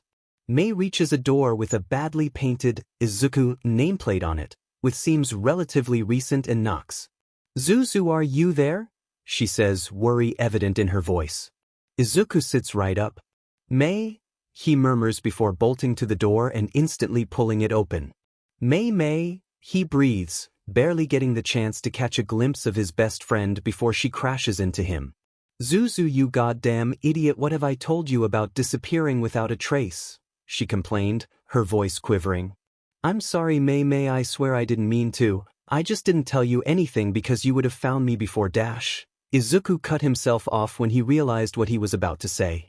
May noticed how he tensed up in her grip. Izuku. What? Found you before what? She asked, her voice suddenly steady but quieter. Izuku just lowered his head into her shoulder. The inventor put her hands on Izuku's shoulders as she pushed him away gently, slightly raising his chin with a gloved finger, forcing him to make eye contact. Midoriya Izuku, what do you mean? She said calmly, and Izuku gulped. A calm Hatsum May was like a volcano waiting to erupt, like the calm before a storm. May. He racked his mind for a valid excuse. Nerd, she just ran. Oh, Katsuki came running after he locked the door, eyes wide in suspicion. Thank God for your perfect timing, Kaken, the green-haired teen thought. Oh, a Kaken. This is May. She's my best friend. He smiled brightly, though May could tell it was fake. May meet Kaken. Kaken meet May. He sighed in relief, the counterfeit smile not leaving his face. I know who Kaken is very well, Izu, now don't you change the topic. I would have found you before what? She glared at Katsuki before turning back to Izuku. May, please, can we not dash? That was all it took to snap May's short patience. You Pomeranian-looking a-hole, what happened to Izu? And don't lie, because mark my words, you will regret messing with the future CEO of Hatsum Industries. May turned to Katsuki and grabbed the front of his shirt. The dangerous glint in her eyes told him that she was serious. Katsuki told her the truth, much to Izuku's dismay, while Hitoshi slept like a dog. May took a deep breath and she was too calm. So, Aizen nearly threw himself off a goddamn building because of you and that fucktard of a hero, and then Purple-kun saved him and brought him home. You showed up with your arrogant but apologized and he forgave you. She saw Izuku flinch at the reminder and her eyes softened. She turned to him and pulled him into a hug. Zu! Oh God, you nearly dash. She mumbled into his shoulder, realizing what nearly happened. You stupid idiot. Are you crazy? Why would you do something like that? May huffed, trying to hide the tears in her eyes. I'm sorry, May, I promise, dash. No, Izuku. I know for a fact that you aren't the one who has to apologize. She turned her sharp gaze to Katsuki, who was gritting his teeth and looking away. What's going on? A hoarse voice grumbled in the corner. Izuku turned to Hitoshi. Oh, morning, Shinsou, this is my friend Hatsum May, he smiled. Hitoshi looked at May skeptically. Hey Hatsum, he lazily waved. Hi Purple-kun. Thank you for saving my idiot best friend. Hitoshi low-key looked uncomfortable. May wasn't aware Hitoshi was there for the same reason yet. Yeah. Okay, he blinked. May, Kaken apologized because he didn't know I was gonna try again and it wasn't his fault, Izuku explained. I don't care. Izuku, you promised, dash. Her voice cracked. You promised you would try to live, for me, and also because Ms. Midoriya would want you to live. You promised you wouldn't try again, she cried into his shoulder. At this, Katsuki froze. Again? What does she mean again? He questioned, his voice eerily calm. Izuku stilled. This was not supposed to happen. May, I think we should eat, and knowing you, you were probably up all night looking for me, and gosh, I was just sitting there being stupid, dash. He ranted nervously. Stop, Zuzu, I'm fine, this isn't about me, May intervened. Nerd, have you tried this before? Katsuki breathed. Kaken, I dash. Izuku, Katsuki pressed. Yes, but it dash. Izuku tried to explain, but May beat him to it. Don't say it wasn't his fault, Izuku, because it was, and you know it, she sighed. Katsuki felt his breath knocked out of him. He knew this, but hearing it from someone else hurts. May, it wasn't completely Kaken's fault, it's complicated, Izuku justified. But when was this? Katsuki whispered. Kaken, it was after Mom. Izuku sighed. It was when that extra put that stupid plant on your table, wasn't it? Katsuki growled. Yeah, Izuku whispered. I'm gonna even kill him, the ash blonde spat. No, you won't. It was ages ago, the green-haired boy muttered. Was that the only time you? Katsuki trailed off. Ye dash. Don't lie, Izuku, May glared. And no, it wasn't, the former sighed. How many times? Katsuki asked, the pit in his stomach growing each passing second. This was the third, Izuku hesitantly admitted. Katsuki's heart dropped. He told his suicidal best friend who had already tried to die to kill himself. I didn't know, he breathed, tears stinging his eyes. And even if you did, you would probably have made fun of him like the bully you are, May muttered. May, Izuku gasped. I really wouldn't have, Katsuki muttered nonchalantly. Izuku sighed and pulled away from May's grip and went over to Kaken, hugging him. Kaken, I promise it wasn't because of you, he murmured into the ash blonde's shoulder. Katsuki wrapped his arms around the younger boy and lowered his head slightly, resting it on top of the head on his shoulder, nuzzling the green curls. Izuku. I didn't know you were actually hurt by what I said, and I swear if I knew, I dash. He got cut off by a sob. I'm sorry, I'm so effing sorry, Izu, he spoke. I know, Kaken, I know. Izuku tightened his grip. May examined the angry teen before she sighed. Sorry doesn't make a decade of pain disappear, you know. But if Izuku's willing to give you a second chance, then fine. But trust me, if you hurt him ever again, I will set my most dangerous babies on you, she huffed. May, what have we said about context? Izuku wetly chuckled.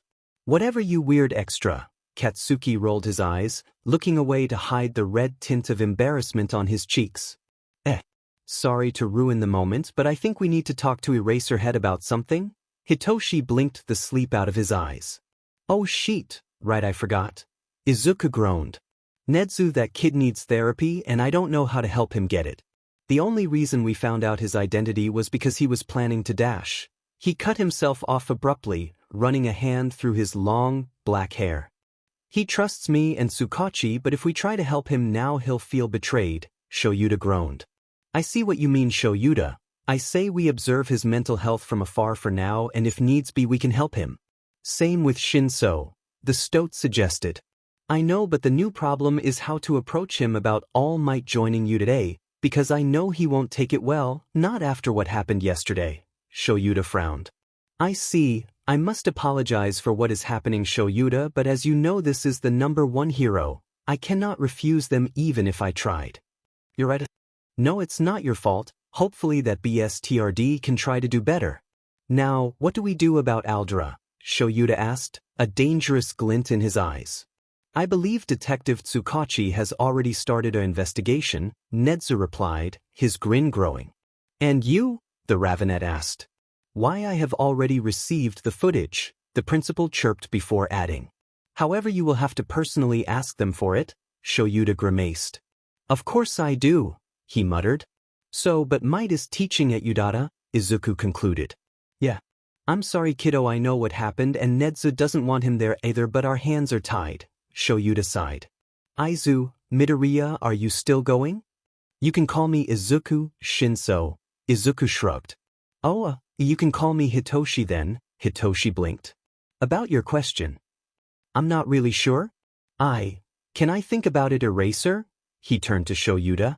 Sure, kiddo, it's up to you, the man said, though he internally seethed. I'm going to kill that blonde oaf.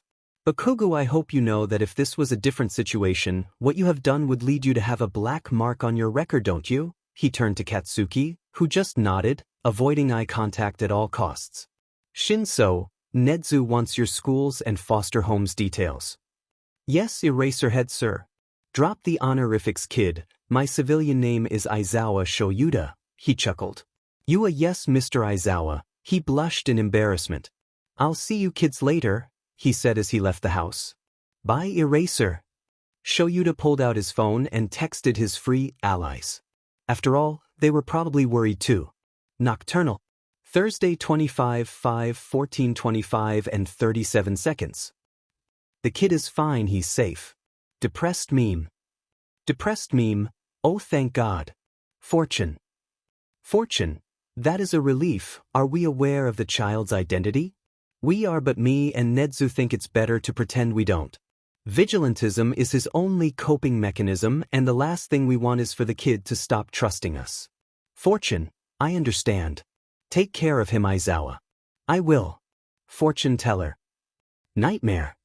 Nightmare, I saw your texts last night, Shoyuta. I was on patrol and didn't bring my phone. I'm sorry I couldn't help find him. Nightmare, I hope the bean is okay. It's fine, Nem, the kid is fine, physically more than mentally. Nightmare, what about you? Nightmare, I'm coming over. Nightmare. Hey Zashi. Yeah. What's up, Sho? Yamada Hizashi, also known as Pro Hero Present Mike, stopped doing the dishes and turned around to his husband. So. A dash. Shoyuta took a deep breath. He knew Hizashi wouldn't mind, but he was still worried. Shoyuta, what's wrong? Hizashi furrowed his brows in concern. So you know Emerald. Shoyuta started. Hizashi brightened up like the moon on a clear sky. Oh, our kid? Of course I do. Wait. Is he okay? He suddenly became worried. Yeah, he's fine, but I was wondering. If hypothetically, we were to officially adopt him? Even if they came in a pack of 2, he murmured the last part quietly. Shoyuta had to use his quirk to silence the excited screech that echoed through the house after that. Izuku, you DMN idiot. Don't tell me you work as entropy for free? Katsuki asked in disbelief. I was meant to be paid for that, Izuku hesitantly asked. Greenie, you've got to be kidding me. Holy shit, dude, I'm calling Nedzu, Hitoshi stared. No, wait, how do you have Nedzu's number? Izuku blinked. He gave it to me to send him info on my foster home and school, Hitoshi explained. That makes sense since you and the nerd are going to online school. Figures, Katsuki said. The ringing of a phone was heard. Wait, Hitoshi, no. Am I a mouse, a dog? Or a bear? I am the principal O-. Nedzu. Did you know Izuku doesn't charge people money as entropy? Hitoshi cut Nedzu off mid-sentence, evading Izuku's grabs on his phone. Katsuki just rolled his eyes at their usual antics. I was not aware of this fact. Thank you for bringing this to my awareness, Shinsou, the mammal said. Yeah, Izuku's trying to snatch my phone right now. Sorry about the noise, Hitoshi concluded. It's quite alright, Shinsou. Please inform Izuku that from now on he is to charge for his work. I have spread the news to most of his customers. Nedzu chuckled. Already? Hitoshi, Katsuki and Izuku all froze and questioned at the same time while Nedzu just cackled. They all had looks of terror on their face as they stared at each other. Nedzu was scary. Shoyuta, I believe all we need to do now is get Izuku and Shinsou's statements to complete the cases. While Detective Tsukachi can interview the foster home. You and I can go visit the schools, Nedzu proposed. You're right, Nedzu, that's fine and all. But I still can't get over the fact that REWRITTEN has a kid, she's dead and that kid nearly killed himself. I know it's been 2 weeks, but oh god, Izuku nearly killed himself and we wouldn't have even known if he didn't tell us his name. I know, Shoyuta. I understand I do not have the same feelings as humans. But seeing the cub like that was upsetting. I want to adopt him. I'll adopt both of them. We've known them since 2 months and I think both are perfect. Even if I know Emerald for ages and if he trusts Shinsou, I do too. He needs a family, a proper home, he deserves it too. God, I know how it feels to be tossed around foster homes and I'll be dead if I let that happen again. Shoyuta spoke. I see. Have you talked to Yamada about this? He knows and wants to meet them, but I feel like I should ask the kids first. They might not trust other heroes after what All Might did, Shoyuta growled. That's quite all right. I can arrange everything you need, child. Nedzu smiled. Shoyuta nodded in acknowledgement and left to teach his chaotic second years. 2 weeks later. Hey Izuku, Katsuki started. Yes, Kaken? Katsuki came over to Izuku's house almost every day. He stopped sleeping over after he started trusting Hitoshi, even though he'd never admit it. After Izuku's Auntie Mitsuki found out about the situation, she was mad, but she was proud of Izuku for being strong and recovering and proud of Katsuki for realizing he was wrong and apologizing. Can you teach me to not be a shitty person? The ash blonde spoke, his eyes glued to the ground. Huh? Izuku startled. Close your mouth before you eat a fly, you demon nerd. Okay, but why me? He stammered. Because you have morals, dumbass. That makes sense. Okay, Kaken, Izuku cheerfully said. Izuku tried to help Katsuki and Katsuki took it. And the next few days, Izuku was astonished to actually see a change in Katsuki's behavior. He hadn't expected it. Sure, logically he knew that he had asked Katsuki to try and listen, but that wasn't an instinctual fact, and sure, he didn't stop any and all violence, but Izuku watched him walk away from something that could have escalated into a fight. Well, Izuku was proud. He knew for a fact that Katsuki was changing. He was listening, sometimes. He was improving gradually. Yet sometimes. He still ended up going back to square one. He still went and did stupid things. Things like this. Katsuki was sitting in front of Izuku, knuckles bloody and red-piercing eyes glaring holes into the floor. He had gotten into another fight at school. At least he didn't start it, Izuku thinks in exasperation. The green-haired boy knew for a fact that it was the other person who attacked first. Katsuki had hesitantly told him that the girl was claiming that Izuku left the school because he finally took the trash out and died, And Katsuki retaliated harshly, pummeling her onto the floor. Kaken. We talked about this. Izuku snapped, finally getting fed up of this pattern. You need to listen. You were the one who asked me for help. You can't just take what I say and only use the parts you like. I do listen. Katsuki huffed, turning his head to the side. You're stupid, but helping just isn't good enough. Besides, the little beach got what she deserved. That hurt a little. Izuku was trying as hard as he could. Izuku gave Katsuki every bit of information he could dig up on how to improve. He wasn't useless. He was doing the best he could. Izuku gritted his teeth. I know. Maybe she did, but you shouldn't have hit her. Besides, I'm doing good enough. I'm helping you as best as I can, but you just take what you want. You never take the whole of what I say. I do, Katsuki exclaimed. No. You act like you're listening and then go and lash out when you think I won't realize. Why won't you let me help you? As you so nicely pointed out, you're the one who asked. You are hell. You just said that it isn't good enough, Izuku deadpanned. You literally just said that. He raised an eyebrow, as if challenging the other teen to deny.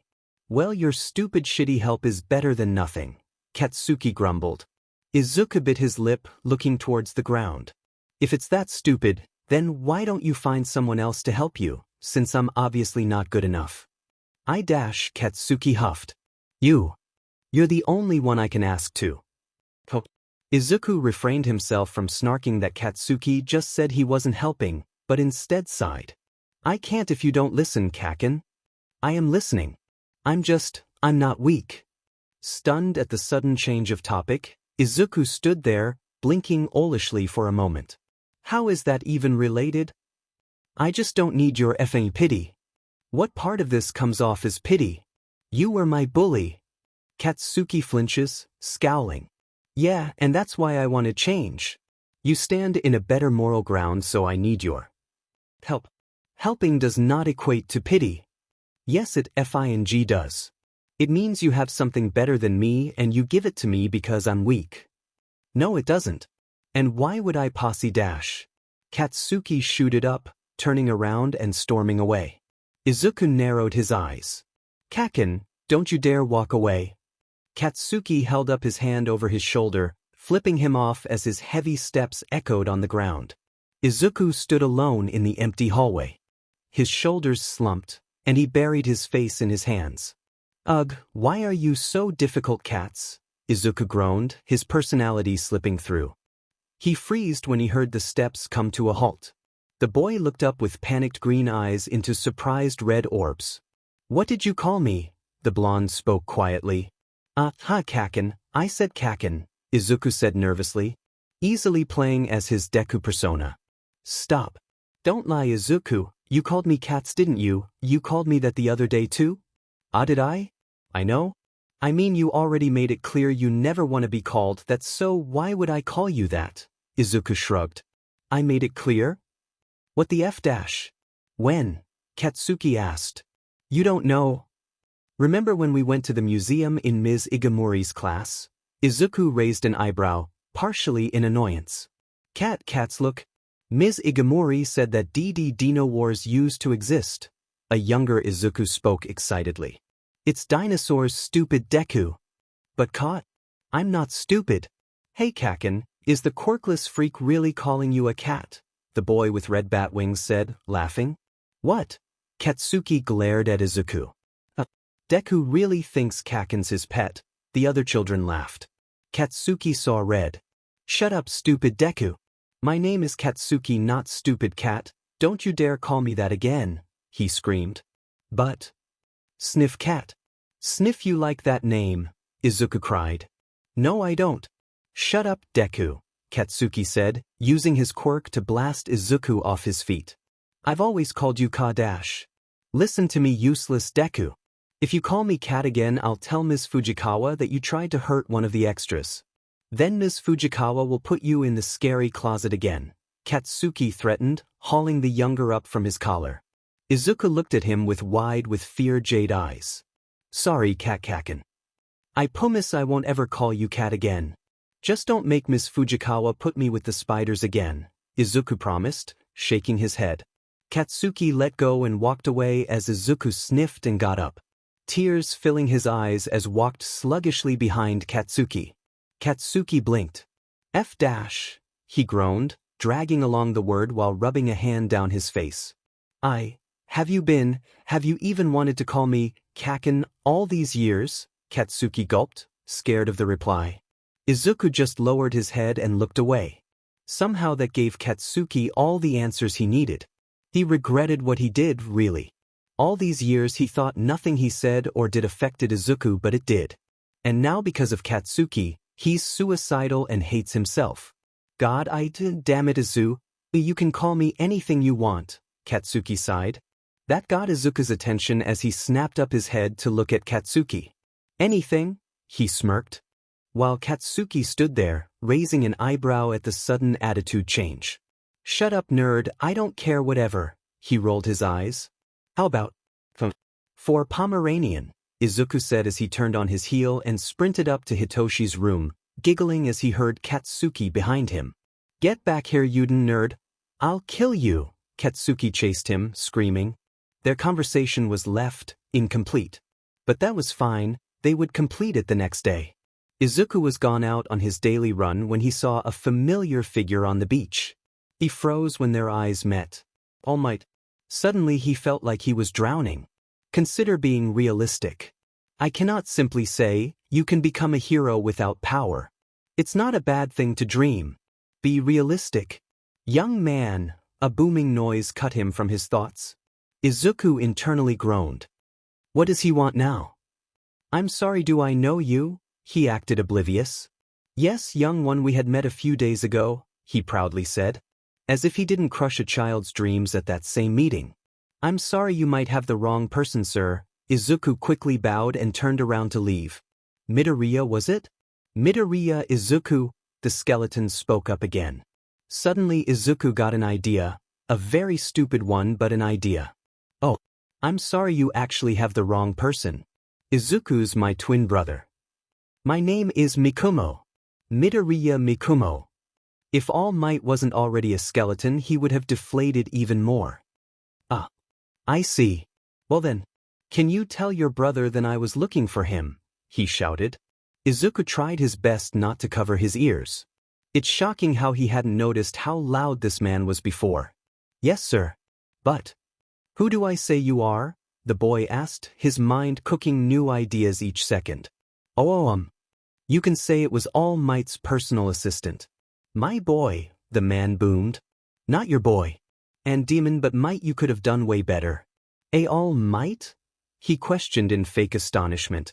Yes, my boy, once again not your boy. Can I ask you a question?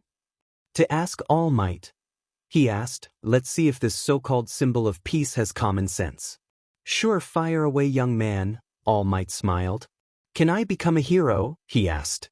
This situation was so painfully similar to that day. Of course, my boy.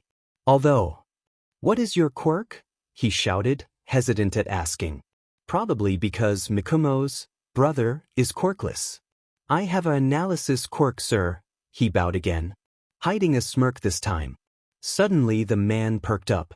That is a very useful quirk you have there, my boy. You could most definitely become a hero. Those words felt like a punch to the stomach. He suddenly fought the urge to throw up as bile rose up his throat. He scoffed, smiling bitterly as he started laughing in disgust. Tears streamed down his face and he dropped to his knees and laughed. His viridian curls glowing in the rising sunlight. What's so funny, young man? All Might frowned. Nothing, sir. I'm just really happy, Izuku said between breaths, though the tears never stopped. I see, that is good. Well then, my boy. I must leave now. The blonde turned on his heel and left. Left Izuku alone after shattering his soul. Twice. The kid threw his head back and laughed in tears. For at least a few hours Izuku just sat there and sobbed, letting out disbelieving giggles here and there. His eyes were full of disgust and sheer disappointment. Izuku sighed as he finally finished his online classes. It was lunch now, after 2 hours of non-stop writing and eye strain. He leaned back and closed his eyes before a sweet smell of nitroglycerin came into range. He opened one eye and glanced up to his best friend. "What?" Izuku demanded, his jaw hurting from clenching his teeth hard, eyes red and puffy. "Nerd." Katsuki crossed his arms with a pout. "A pout? You said getting help doesn't equate to pity. But when you want help you ask for it. Asking for something means it's something you have to rely on someone else. Which means you're weak." Izuku wants to either bash Katsuki's head or his own into a desk. He can't decide which will have more effect. "Look," Izuku started. "Getting help doesn't mean you're weak. If someone wants to get help, it means that they want to get support, that they're weak.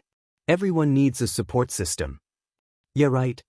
Katsuki's body language is completely closed off.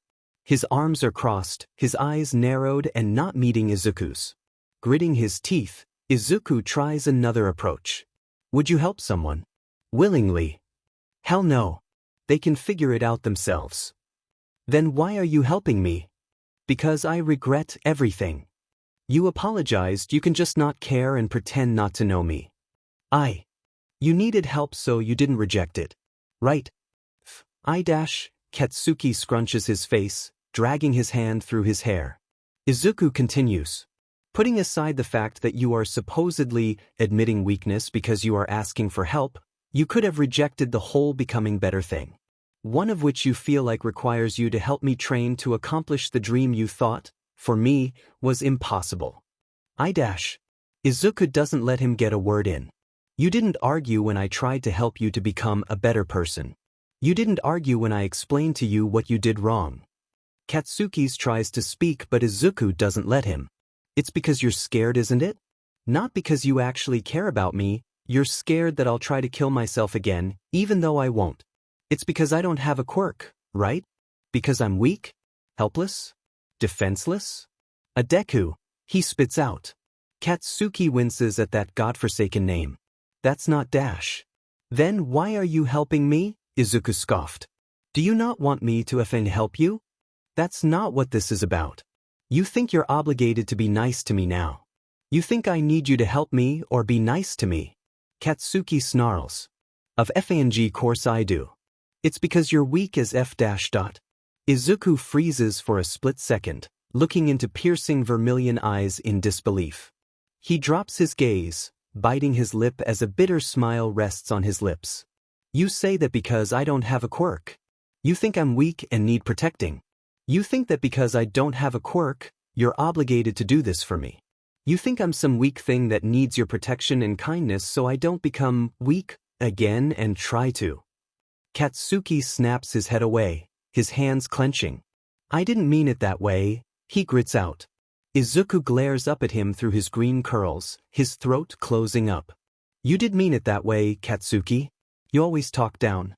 On me, not to me. You act as though interacting with me is some great burden. I can't even walk by your side because you are so much more high and mighty. Both figuratively and literally. I end up trailing after you as you walk away from me. Like always." Katsuki took a step back, his eyes panicked as if he wants to take back what he said. Izuku keeps speaking as tears pool in his eyes. "I could fight back at school but I didn't. I didn't because the one time I did they threatened to expel me. I couldn't afford for Mom to worry about me. To worry about quirkless little Deku. To get me change schools for me. I wasn't weak but I had to look vulnerable because everyone likes people like you. You look strong but in reality you're weak. You're weak because you abused me to feel strong. And you know what? If that counts as weak then fine. I'm weak. I got beat up for years on end. I got pushed down and around, my stuff destroyed, my body covered in scars. My hard work ripped to shreds. It hurt. A lot. But in no way does that mean that I am less than you." Of course Katsuki doesn't know Izuku's a vigilante, sure he's not aware of the dangers Izuku faces every night or the failures he has. But that still doesn't mean Izuku's weak. The interaction with All Might got to him more than he thought. The outcome is this. Izuku glares, the tears in his eyes starting to spill down his cheeks. His breath comes heavy and fast as he pushes his seat back, standing up and hurrying away, scrubbing at his cheeks to remove the tears that just keep coming. He still has time before his next online class starts. He can find a place to be alone, to calm down, to stop the tears so he doesn't have to deal with the unnecessary questions or demands. This time, it was Katsuki who was left standing alone. "That's not what I meant, Izuku. That's not what I ever meant," he whispered before knocking the empty coffee cups of the desk. Katsuki clenched his jaw as Izuku avoided eye contact with him, acting the way he used to a few months ago. He fed up. Calling Izuku weak was a shitty move. For one, it was completely untrue. That was probably one of the worst things he could say. The way the green-haired boy's eyes had held betrayal and pain when the words left the blonde's mouth only confirmed that. Izuku put up with bullying for years. Most of it from Katsuki himself. Katsuki knows how that affects a person. After Inko's death, when he started to hold back from hurting his former friend, he watched as the other bullies' attacks on Izuku increased by tenfold, and how Izuku started cowering away from the world. Even from himself. He would zone out for hours at a time. Katsuki had observed silently as the boy had stopped writing his notes and his little muttering habit, how he had shut down completely, isolating himself from the world. Izuku's been torn down for so long that calling him weak, telling him his help was worthless, after Izuku started to trust him, hurt him as much as the constant torment did. Katsuki, he understands that he was trusted by Izuku. Now, the betrayal was clear in his viridian. The explosive kid admits that he can be stupid and hot-headed. That he says things before he thinks if it might be the right thing to say, even if it's true. He knows that words have the power to tear people down. He doesn't know if words can be used to build people back up. Katsuki had promised he would try. Try to reform, build relationship back with Izuku. Though all he ended up doing was, once again, bringing tears to those bright green eyes. Sighing, he leans back, putting his head into his hands as Izuku goes into the kitchen. Izuku is weak, but not the way the boy assumed he meant. Katsuki wouldn't have said what he said otherwise. But the torrent of words that snapped back at him almost knocked him to the ground. He hadn't expected that Izuku might have actually tried to ever fight back. He didn't expect Izuku to say everything he said, and the points Izuku made, they were valid. "You always talk down to me, not to me." Katsuki kept treating what Izuku was saying as though it was advice from a teacher. In other words, he took it to be very faint guidelines. He threw it back in Izuku's face whenever it suited him, as though it was a burden to take his advice. The fact that the nerd didn't have a quirk made things worse. Katsuki's talked down to Izuku for a good portion of his life. And well, old habits die hard. He can't just change overnight, or in a few weeks in this case. You act as though interacting with me is some great burden. It's not something Katsuki's proud of anymore, not after he's realized how much he misses Izuku's mumbling in class or the way the boy always had the answers to any questions.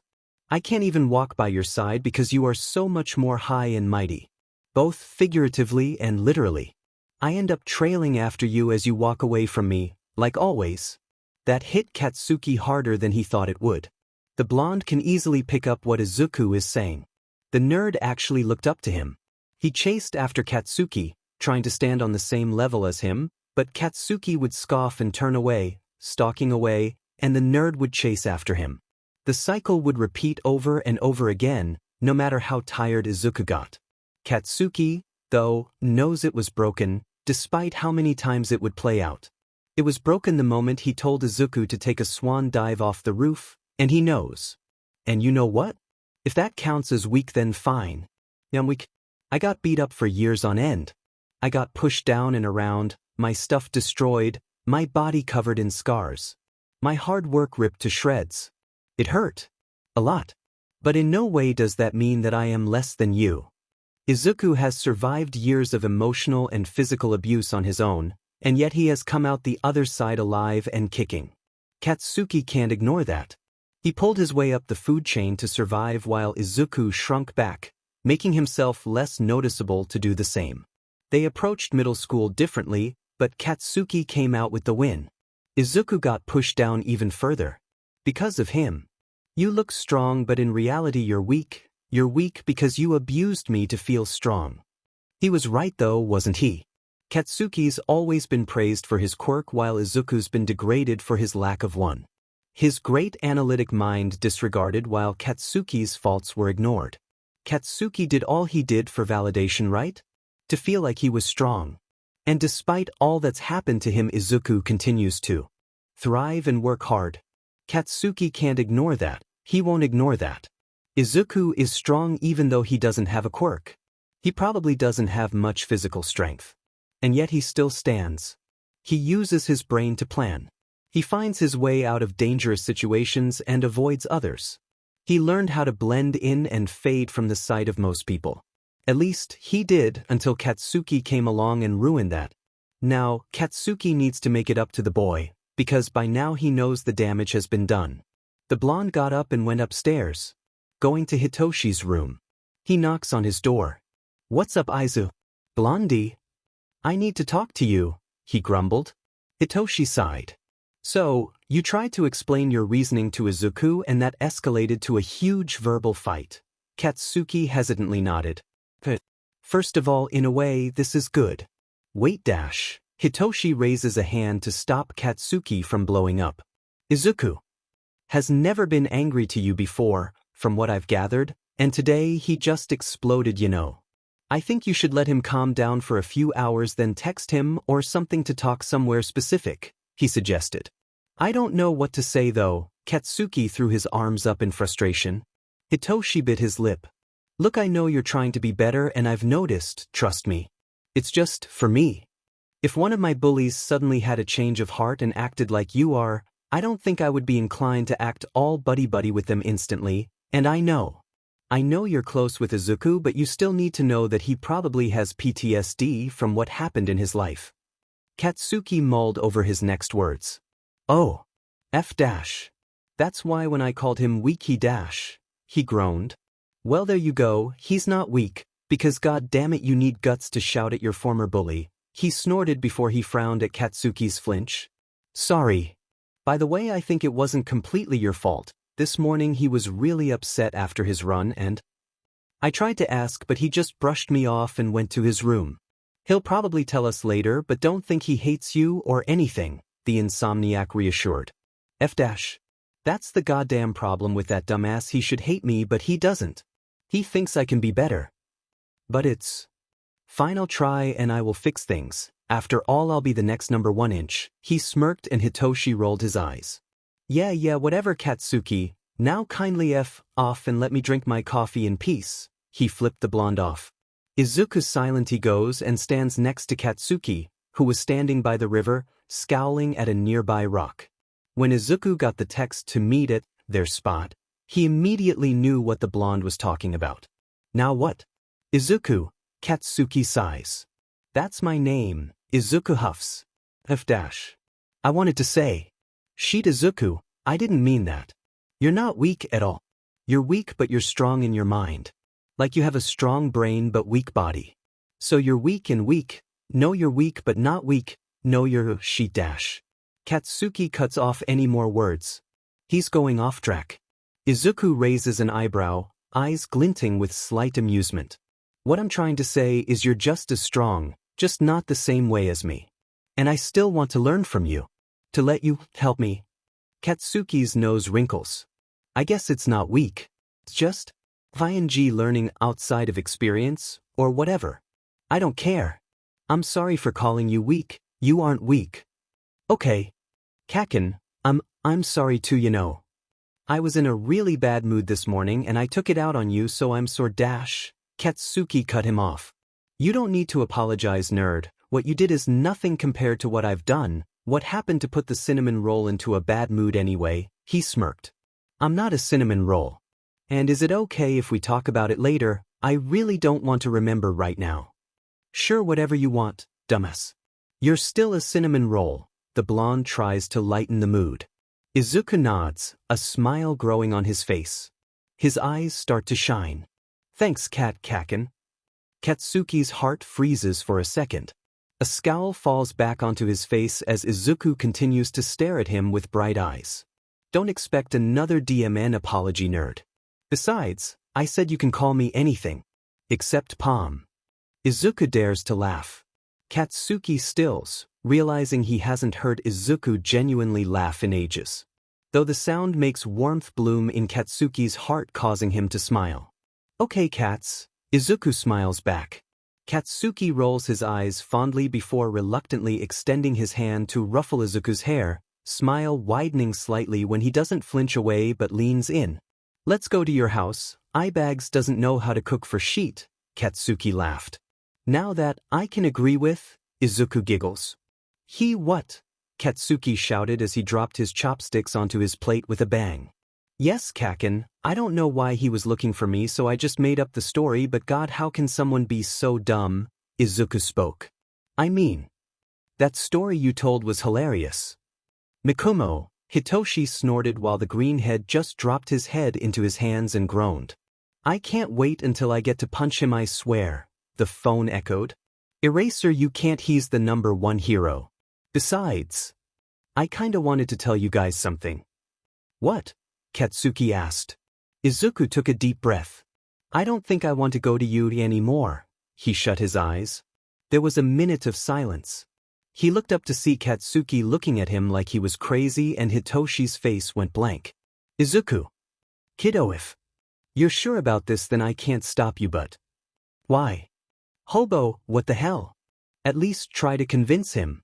Even the rat wants him in his school, Katsuki lashed out. Katsuki, I can't force him just because I want to, Shoyuta sighed. Izuku. If you're not going, then I'm not either, Hitoshi concluded. Toshi, no. Eraser, it's not because of any of you, it's just I feel like isn't a good place for me anyway. For someone like me, was left unsaid. And Toshi, you and Kaken aren't going to follow me. I think I'm going to Ketsubutsu Academy instead, plus Ms. Joke teaches there, so you guys will know I'm okay. He tried to convince them. Katsuki didn't know what to say. What could he say? After all, he bullied Izuku for a decade. He can't just make his decisions for him because he doesn't like his ones. Nerd. Izuku. Are you sure? He asked softly. Izuku looked at Katsuki in shock. Katsuki didn't scream at him for being stupid. Instead, he asked him if he was sure. I'm sure, Kaken. Izuku sighed and gave him a soft smile before he turned to Hitoshi. Toshi, I know you wanted us to go together, but you have Kaken and Mei with you. Oh wait, Sheet Mei's gonna kill me, he whined. Aizu, please, the insomniac pleaded. Izuku smiled sadly. Sorry, Toshi. Hitoshi bit his lip to stop it from quivering and looked away. Anyway, how come you called so late today, Eraser? Izuku cleared his throat. Oh yeah, my husband wanted to greet you too. Do you guys want to? Shoyuta spoke through the phone. I don't mind. Toshi? Izuku asked hesitantly. Why, yeah, sure, Hitoshi muttered. Hey little listeners. A loud voice spoke through the device. Izuku smirked knowingly while Katsuki and Hitoshi blue-screened. Eraserhead is married till present Mike? Hitoshi erupted. The hobo ISF present Mike? Katsuki screamed. Izuku choked on his katsudon when he heard Katsuki's reaction. A wheeze was heard from the other side of the phone. Oh God, Katsuki, what the F? You don't just say, oh God, Izuku coughed as he spoke. Hitoshi went bright red. Yes. Hitoshi, we are in fact married. Shoyuta awkwardly cleared his throat and confirmed. Katsuki had a red tint to his face as he stared holes into his food. Suddenly Hitoshi started laughing. Oh God, Blondie, you just said Eraser was to his face. Oh God, please dash, he wheezed. Izuku couldn't help but joined in laughing along with Shoyuta and Hisashi. Katsuki went even redder as he snorted. Am I wrong though? He grumbled as the previous sad news was forgotten for the moment and everyone started laughing again. Soon the dinners with Shoyuta and Hisashi became a regular thing.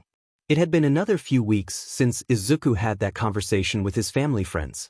Hitoshi was glad to know it all worked out in the end, but when Mei found out, she was pretty mad about it, but she had to give in when Izuku did his kitten eyes.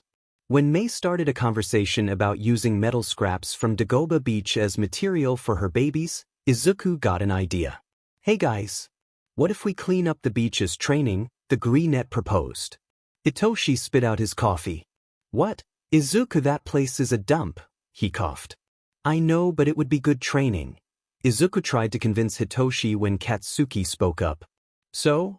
It's a awesome FING idea to clean it, especially with the noodle arms you two nerds have, he huffed. Like you're any better, Izuku murmured. What did you just say? The ash blonde exploded. Izuku just gave a deadpan look to Katsuki. May clap twice. So it's settled. We're cleaning the gold mine and scavenging for baby-making material, she cheered. By now the trio were well acquainted to the girl's obnoxious language and just rolled their eyes. May soon left to go home while Katsuki called his mom to sleep over at Izuku's house. Katsuki woke up with a gasp, clutching his t-shirt tightly. He closed his eyes and shook his head to try and rid himself of the images showing up in his head, but the memories of the nightmare flash at the back of his eyelids unbidden. He mindlessly walked down to the kitchen and got a glass of water. He stared into nothingness as he remembered the terror he saw. The sight of his own burning hand on Izuku's shoulder, challenge met only with a tired silence and eyes with dimming light and pain. The regret he felt after he spoke those cursed words. The bile rising up his throat when he saw the remnants of light disappear from the once bright green eyes. Then the voice at the back of his head telling him not to leave after he met Izuku after the sludge incident. The nagging feeling that took his feet back to the school. The choked noise that left his throat when he saw a figure standing on the ledge. The sinking of his heart when he realized who was leaping off the school roof. The numbness he felt on his palms when they sparked of their own accord.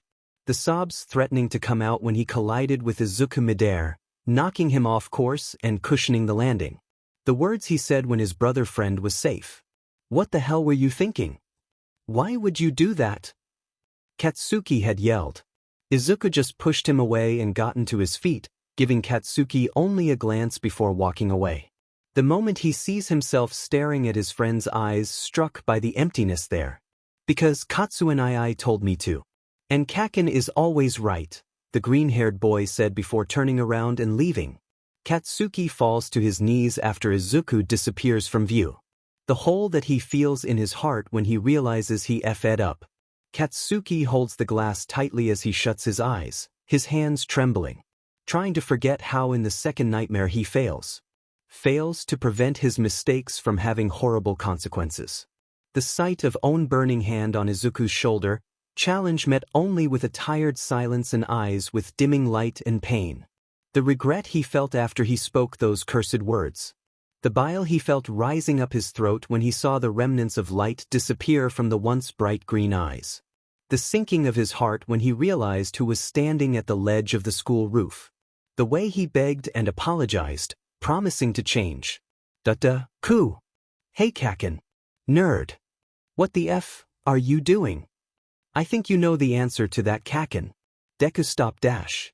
I think you'll be a great hero, Kaken. Be the number one for me. Izuku listen to me dash. He remembers the utter despair visible in the dead emerald eyes. Izuku way to know. Please Kaken, let me leave. I swear I'll take your hand this time, Z. Please just come the F down. The words Izuku said before he tilted backwards.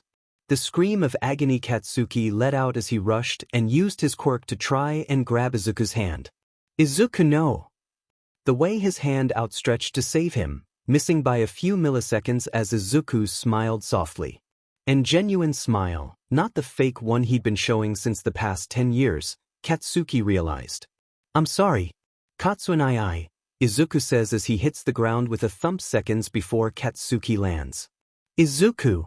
Katsuki lets out a guttural scream. The way he shakes Izuku's broken and bloody corpse after he takes his last breath. The way he cradles his best friend brother's head in his lap as he weeps. Tears falling uncontrollably as he begs Izuku to wake up, to annoy him with his endless muttering once more, to call him that childish nickname once more. The way he stares at his brother's empty, lifeless eyes. His green hair gone a ugly shade of brown, matted with blood. The way his eyes widen when reality hits him. When he realizes that he killed the only constant person in his life. That his best friend was dead. Izuku. Didi.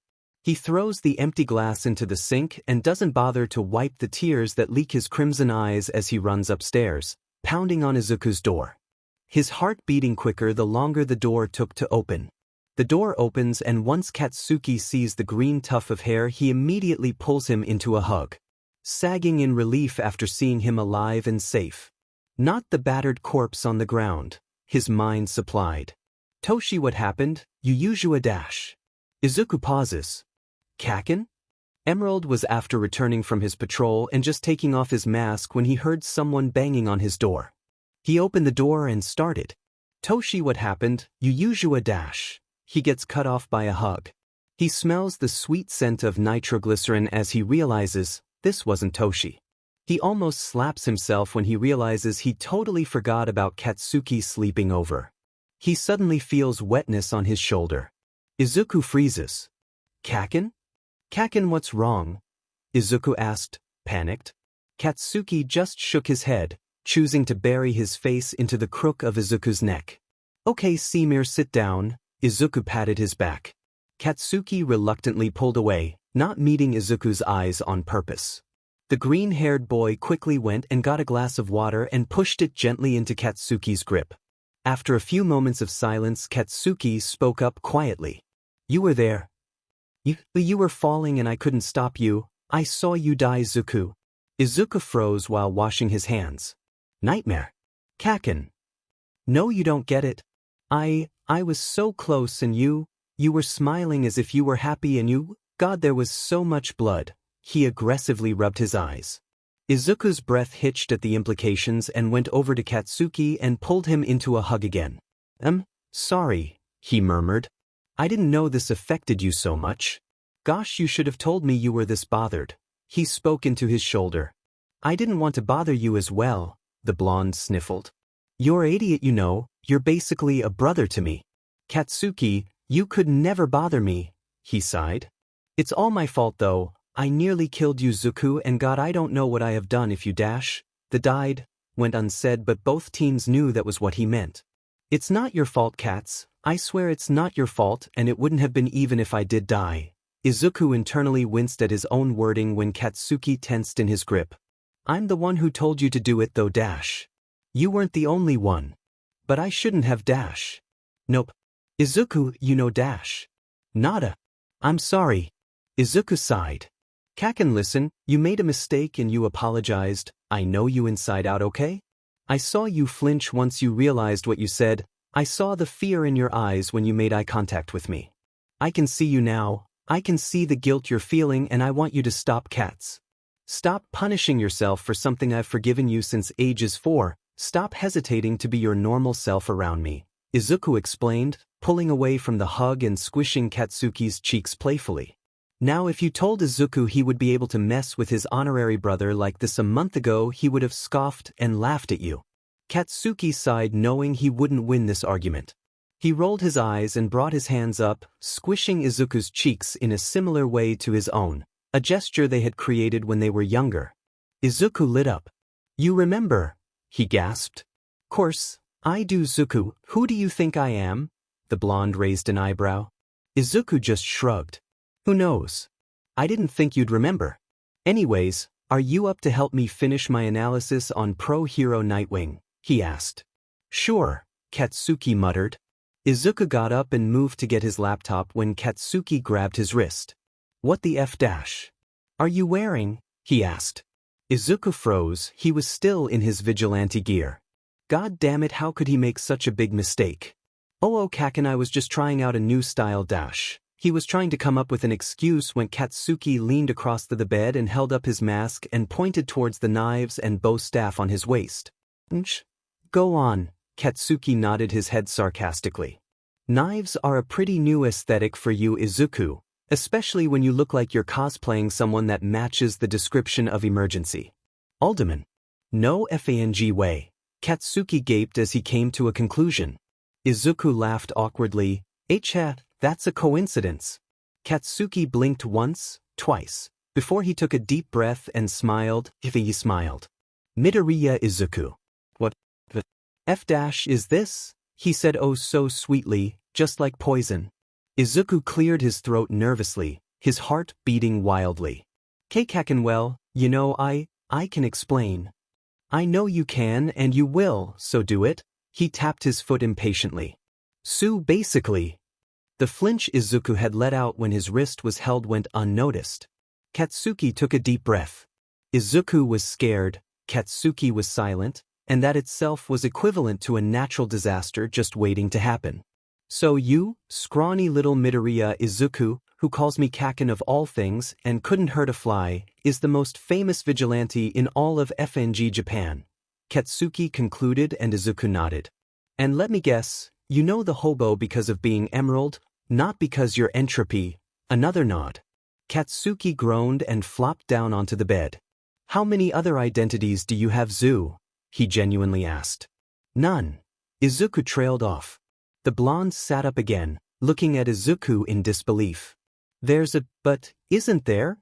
He deadpanned, another nod. What the f, Izu? Sorry, he green-haired vigilante squeaked. Wait. That means you're clearly strong enough to be a hero, even stronger actually because God I've seen the clips of you picking fights with goddamn Endeavor of all people, he blinked. Why did you never fight back, Zu? I was worried, okay? I was worried you would get hurt in trying to be a hero because you never fought back, he sighed. I couldn't, Cats. I did once but they pinned the whole blame on me and nearly put a black mark on my record. I couldn't afford that and besides, you know how they overlooked the bullying, encouraging it even. One time the teacher even tried to get me to stop from going home. Izuku cut himself off, changing the sentence at the end. Katsuki knew that but didn't pry, he sighed. Quirks and those teachers, I swear to God the only reason I haven't switched to online is because Nedzu wants me to keep collecting evidence against them. And I'm really proud of you for that, Nichan. Izuku smiled brightly and Katsuki squinted before he picked up Emerald's visor and shielded his eyes. Izuku blinked in confusion and Katsuki shrugged. This is like the first time you've actually called me Nichan and that's cool, too. Just try not to die being a vigilante. And finally, how was patrol, Emerald? The ash blonde smirked. Okay, Nichan, and I try my best, okay? As for patrol, Eraser joined in halfway when I was taking down a Salto with a scorpion quirk. That's effing awesome, he huffed, pride evident in his eyes. Thanks, Kakin, now I need to get my analysis done. You're the one who has to do it. Izuku made a weird face and stuck out his tongue. Yeah, whatever, have your fun, Katsuin, he pouted. Katsuki snorted but helped him with the analysis regardless. Though Izuku didn't exactly need the help, just company. It had been a few weeks since Katsuki had found out Izuku's vigilante identity and he took it fairly well but was said when Izuku got hurt, especially if the one who hurt him was a hero, more specifically Endeavor. Katsuki asked Izuku to send him a text every time he needed help for any injuries or such and Izuku agreed. The three boys and Mei had started to train by cleaning the beach and were already halfway done, though Mei was only there to collect her baby-making material. There were now approximately 2 months left to the UDA entrance exam. Hitoshi kept trying to convince Izuku to come with him but Izuku refused him every single time. Izuku, we can even get revenge on but might just come on? Please? Hitoshi did his the eyes. Knowing that Izuku was usually weak to them.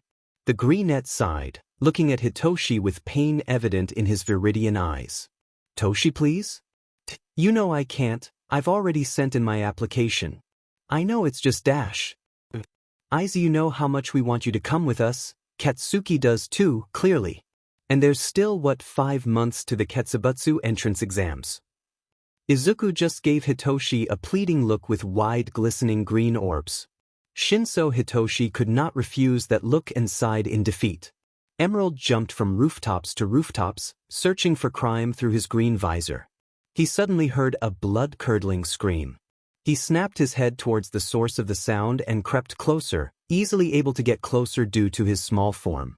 The vigilante saw 2 figures in an alleyway. One was a small-time pro hero named Sylvester and the other was blended within the shadows. Emerald recognized the hero instantly. She was a small-time hero that had recently gained popularity in certain circles because of her good looks and versatile quirk. Though Emerald wasn't too fond of her because she spent more time caring for herself than for her job and the citizens she should have been protecting. Emerald was alerted again by another scream by the woman. The man, now leaning above her, snapped something indistinguishable at her.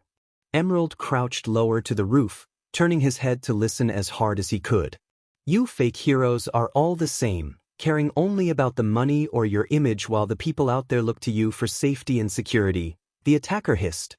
All Might is the true hero. You fakes are tarnishing the image of heroes in this unjust society. The man spat on the ground next to her, and Emerald could faintly hear the woman start sobbing. Please, she cried. Please, I'll be better. I promise I'll change, Sylvester pleaded with the man, though she didn't move at all. Was it the man's quirk? Silence, fake. The man snapped, only making her cry harder. Please, Essie, the hero's voice cracked as she wailed. You are the reason I must be like this. It is because of fakes like you that I must stain my hands stain his hands. Stain his hands. This was Stain, the hero killer. Emerald scrambled to his feet as the man, Stain, raised his blade. To call the unworthy. If Eraserhead asked why he charged into Stain without backup, Emerald wouldn't be able to give them an answer. He wasn't thinking at all. Not a single thought went into his actions when the Vigilante decided that throwing himself off the roof and into the man. He collided with a thud and a grunt. Stain reacted to the boy's impact with expert speed, throwing the boy off his back with one movement and holding his sword to the Vigilante's throat. A child? Stain growled. Who are you? Emerald's mouth moved, but no words came out.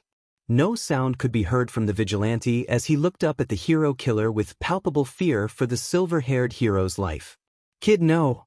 Sylvester grunted. Get out of here. Silence, fake. Stain shouted at the hero, who quickly shut her mouth. Who are you? He demanded the masked figure once again. Emerald, he spoke steadily, veiling the sheer horror in his conscience as the villain smirked. Ah, so you're the Vigilante that has been running around the streets of Japan, a child. And why have you interfered with my work, Emerald? Stain asked, leaving the hero's back to instead come closer to the boy. She still didn't move. Not touch-based, or time-based with touch as the activator. He mentally began to count the seconds. Heaving in a breath when the sharp blade pressed on his neck harder, sinking into his soft porcelain skin as a small amount of blood began to seep out. You test my patience, child. Stain, you can't kill her. Emerald shouted, startling both the hero and the hero killer. I know what you're thinking, but she's a human too. You don't have the right to decide who lives or dies. She's a fake, one of many in this rotten society. Stain growled. I've killed many, most of them leagues stronger than her.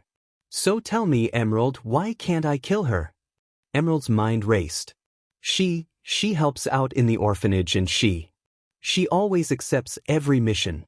No matter how dangerous, the Vigilante desperately reasoned with the villain. Is that so? Stain asked, almost tauntingly. Is that all? One good deed does little to right her many wrongs. No. Come on, Emerald, think. He chastised himself. He tried thinking of anything on the future-seeking hero, though it was hard when she didn't exactly have anything. She gave up her reward of Miss Tokyo when she realized she wanted to concentrate on her hero studies when she was 70. Enough, Stain snapped. Emerald shut his mouth quickly, glancing back to where the woman was still frozen, both by Stain's quirk. Goddamn it! What could it be? And by awe at the boy before her, though Izuku didn't know. You seem to know quite a bit about this fake. Tell me, what do you know about her failures?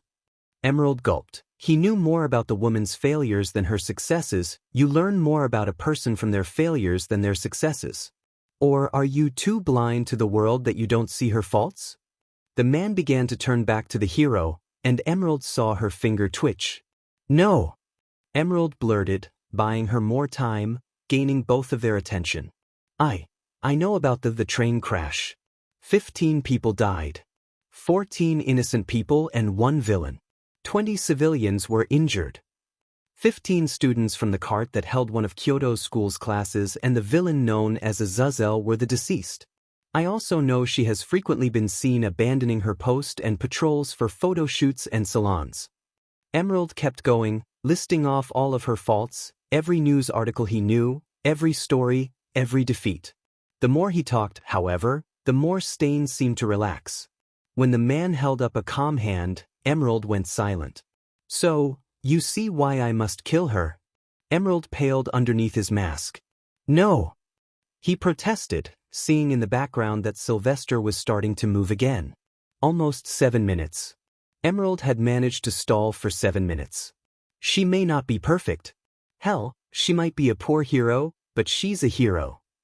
Emerald swallowed. She saves people. She uses her title for her own gain. Stain objected. Do you not see what I am doing here? I am doing what the heroes can't. Stain's grip on his sword tightened and Emerald's visor-covered eyes widened. I'm cleansing the world of the fakes so that the true heroes may shine. Stain turned around, and instantly Sylvester was on her feet. Emerald blanched as the hero killer jumped forward with an angry, no. The woman to turn tail and ran, bolting for the main street. Stain growled and dodged the Vigilante's attempt to block him, accidentally cutting his side with one of his knives as he brought his katana up to his mouth. Emerald watched with horror as he liked it where it was bloody, presumably with the hero's blood, and in the same moment, the woman collapsed with a desperate, no. Emerald scrambled to block her killer again. No. Stop. He pleaded of the man. Stain looked down at him with a blank expression. Get out of my way, kid. He ordered. Emerald froze, fear taking over his body. Still, he fought the logical part of his brain telling him to run. No. Emerald stood his ground, pulling out his staff, weak as he was from the blood loss. Don't kill her. The Vigilante begged. She's a fake. Stain said once more. You saw her. She was ready to run for her own life and leave you here, with a man who's killed more heroes than you've probably ever met. A liar. The woman protested weakly. I was running to get help. Emerald didn't look back at her, though the look that Stain gave her made it clear that he believed her words about as much as Emerald did. She's only human. Emerald whispered weakly. What was he doing? He was just some quirkless nobody. What could he do against a man whose quirk paralyzed the people whose blood he ingested? He was just making things worse. He didn't deserve to be a vigilante, let alone a hero. Every human makes dash. Move, Emerald. Stain said, sending a shiver down the boy's spine. Before I make you. Emerald swallowed. He then said something he would thoroughly regret the next few days. Then make me. Stain didn't hesitate. Faster than Emerald was capable of processing, the man had him pinned against the wall, a knife embedded in his shoulder. When the man backed away, it was with a knife laden in blood. His blood. Emerald watched with horror as the man raised the blade to his mouth. Sorry, kid, but I can't let you stop me from eliminating this fake. He said, liking the blade. Emerald instantly fell limp, and Stain yanked his knife from the Vigilante's shoulder. Emerald fell to the ground, where Stain sat him up against the wall. I know what needs to be done. Emerald could only murmur a quiet no, as he watched the hero killer walk away in horror. Not able to see the location of the hero. Emerald's only solace in that moment would be that he couldn't turn his head and look, but that did nothing to stop the sounds of Sylvester pleading for her life be cut short as the sickening sound of a blade through flesh echoed in the alley. Emerald couldn't even wipe his tears as the hero killer walked back over to him and crouched, taking the Vigilante's mask-covered chin in his hand so that they were face to face. Stain's face was carefully neutral, whereas Emerald's was wet with tears, and his covered eyebrows set in so many emotions that even he didn't know which were which. You're a kid. Tell me, child, why are you a vigilante? Stain asked. To save P. Opal, Emerald hiccuped. Stain examined the boy's face for a moment longer before nodding and standing up, releasing the boy's face before he went. You have a good heart, kid. Don't waste it by jumping into fights without backup. Stain started. Don't ever lose that true hero spirit you have either. I'll be keeping an eye on you. The hero killer started to walk away, and Emerald watched him go, questions running rampant in his mind. Why? He shouted, hearing the hero killer stop in his tracks at the desperate cry. Why? Why didn't you kill me too? There was a pause, one where Emerald wished dearly to be able to see the hero killer's face as he answered. Because, you'll make a great hero. And then he was gone. Emerald, paralyzed and traumatized, was left to sob alone in a dark alleyway, with a murdered hero just down the alley. A hero he'd failed to save. He slowly got up once the quirk wore off, not having the consciousness to cry anymore as he numbly dialed the usual police number. "Hello, Detective Tsukachi speaking. This is Emerald. Stain murdered pro-hero Sylvester on the street of the shopping center behind the police station." He spoke with an emotionless voice. "Stain. Oh God. Emerald, are you okay? We'll be there in a few minutes. Are you injured?" Tsukachi asked in horror. After a minute of silence he spoke up again, this time really quietly. "Kid. Izuku." Emerald just disconnected the call, dropping the phone into one of the pockets of his cargo pants as he took one last look at the now dead hero, the silver parts of her hair becoming drenched with the red spreading around her body. He quickly tore his gaze away and slowly walked home, dull eyes blankly staring into nothingness. He eventually reached his house, not bothering to go through the window as he unlocked the door and walked in. "Izuku, where were Dash?" "Wait, Emerald." Emerald was able to look up to see the panicked eyes of Hitoshi before his eyes started closing. "Emerald." All he heard before he fell unconscious was the worried cry of Hitoshi. "Emerald!" Hitoshi shouted in shock. He instantly caught him from falling on the ground. What the F is he meant to do with a semi-conscious vigilante? "Hitoshi," a distorted voice said. Hitoshi froze. There was no way. No fing way. "Izuku," he spoke. "Tell Suki, if I led," he mumbled. "Izuku. If it is him. What do I do?" "Katsuki? No, I can't wait. Does Aizawa?" "No," Hitoshi murmured. "Izuku, does Eraserhead or Nedzu know?" he asked. "Then tell." "Razor. Sorry I couldn't save her," he mumbled. "Oh shit," he cursed while fumbling with his phone to get the Eraserhead contact out. The call rang twice before someone picked up. "Who's this?" a gruff voice spoke from the other line. "Hitoshi. Do you know who Emerald is?" There was a silence at the other side. "Why, what's wrong?" Just." Emerald walked into the house and collapsed. "He's covered in blood. I can't find Izuku anywhere and I don't know if I can trust anyone else." "That sheet." "Listen, Hitoshi, take his mask off to allow him to breathe, check where he's injured and apply pressure to it. Me and Tsukachi will be there as fast as we can." Shoyuta spoke, panic in his voice. Okay, I can do this," Hitoshi muttered as he took the mask and goggles off the vigilante and saw his best friend. He sighed after his suspicions were proven correct. Hitoshi gritted his teeth as he used a clean cloth to apply pressure onto the stab wound on Izuku's shoulder. He used his other hand to do the same on the more shallow cut on his abdomen. Hitoshi couldn't do anything about his neck other than gently put a smaller cloth on it. Eraser, he has a cut on his stomach and his fing throat and he's stabbed in his shoulder, most likely passed out from blood loss. What do I do now? "Hitoshi, relax please, we're almost there," Shoyuta reassured the purple-haired boy through the phone. Shoyuta and Tsukachi arrived with Recovery Girl and she healed Izuku with her quirk. They all waited anxiously for a few hours while Tsukachi told them about the call reporting Stain's murder. Hitoshi didn't know what to do. He should have known what Izuku meant when he asked Hitoshi if he wanted to die as a hero too. He never expected Izuku to actually be a vigilante, let alone one of the most wanted in all of Japan. Izuku shifted and held his head as he sat upright, trying to remember the events from beforehand. "Izuku?" a familiar voice asked. "Hitoshi," he mumbled. "Boys, give him some space," a stern but somewhat high voice said. Izuku slowly opened his eyes, rapidly blinking at the bright lights. "Where?" He looked up to see the worried faces of Shoyuta, Tsukachi, Hitoshi, and Recovery Girl. Why? Suddenly all the memories from last night came rushing to him. "Oh," he mumbled as his face fell. "You all right, kiddo?" Shoyuta crouched down beside him. "Yeah, I'm okay," Izuku sighed. "You can be honest with us, Izuku," Shoyuta sighed. I couldn't save her," Izuku hiccuped, tears already dropping from his bright emerald eyes. "Come here," Shoyuta in a breath pulled Izuku into his chest. "That was Stain, Izuku. Even full-fledged pro heroes can't stand a chance against him. Besides, it's okay, everything's okay. I'm glad you're safe, kiddo. You managed to survive the hero killer, and that itself is admirable, the dark-haired teacher explained. But he called me a hero, Eraser. A hero?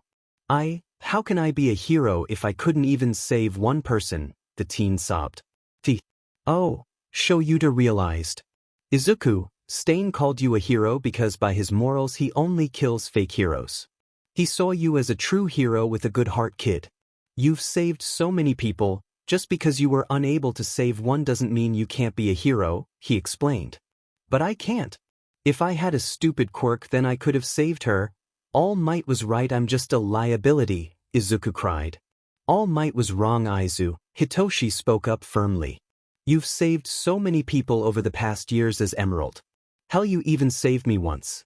It doesn't matter how, but if you weren't there that day, I wouldn't be here either, he added. Toshi? Guess you found out, huh? Izuku huffed, deliberately ignoring the pain that went through his heart at the possibility of losing any more members of his family. Yeah, I did.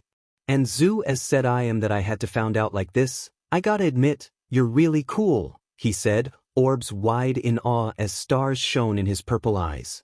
Sorry, I thought you'd be mad. And thanks, heh.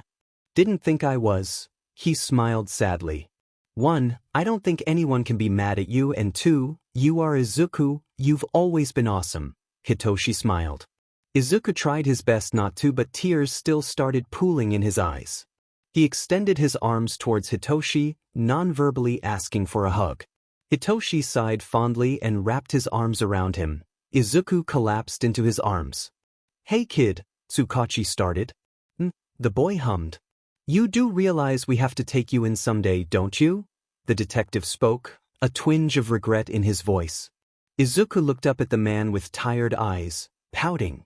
The pout changed to a victorious smile when the man sighed and spoke. Just this one time, we'll let it go. But kid, without proper training and a license we can't, in good conscience, let you endanger yourself like that. Tsukachi spoke up with a worried expression. Before Izuku could say anything, Shoyuta spoke up. Before you say anything, kid, no, this is not in any way related to you having or not having a quirk. The fact is that we would rather see you grow and learn heroing at a school like you're supposed to and not dying in an alleyway with a stab wound dash. He gestured to the bandages on his body. And no backup or help arriving because no one knows you're there. He spoke. Shoyuta knew his words were harsh, he knew it. But this was his a kid, and Shoyuta would die rather than let his kid or kids get hurt. He looked at Izuku, who was tearing up, then at Hitoshi, who was smiling softly. Soon both were looking at him expectingly, and he sighed fondly before he uncrossed his arms and pulled them both into a gentle hug. Wary of Izuku's injuries, the green-haired teen sniffled into the pro's shoulder as Hitoshi just melted into the touch. You two kids are gonna be the death of me, Shoyuta chuckled, holding his two problem children close. Purple-kun, do you agree with my Aizu protection baby plans or the Pomeranian's stupid ideas? May questioned the purplet. Hey eyebags, tell Crazy that my idea is the best for the nerd. Wrap him in that FNG popping wrapping paper or whatever that dumb sheet is called, Katsuki snarled. Hitoshi shared a look with Izuku, and the green-haired teen sighed in exasperation. I don't get it, you guys. You've known since over a year and you're still... And cacking you. God damn it, if you bring bubble wrap even close to me, I swear to Kami I will drop kick you. Toshi, if you're finding this so funny, then maybe you should try being wrapped in that disgusting, weird, shitty plastic. Izuku huffed. There was complete silence for a minute before Katsuki broke out laughing. You've been hit by AF bubble wrap quirk? He wheezed as Hitoshi and Mei caught up and started laughing. Izuku went red and covered his face. God, what have I done? Izuku groaned. Oh, nothing. Just shared really awesome blackmail, Mei grinned.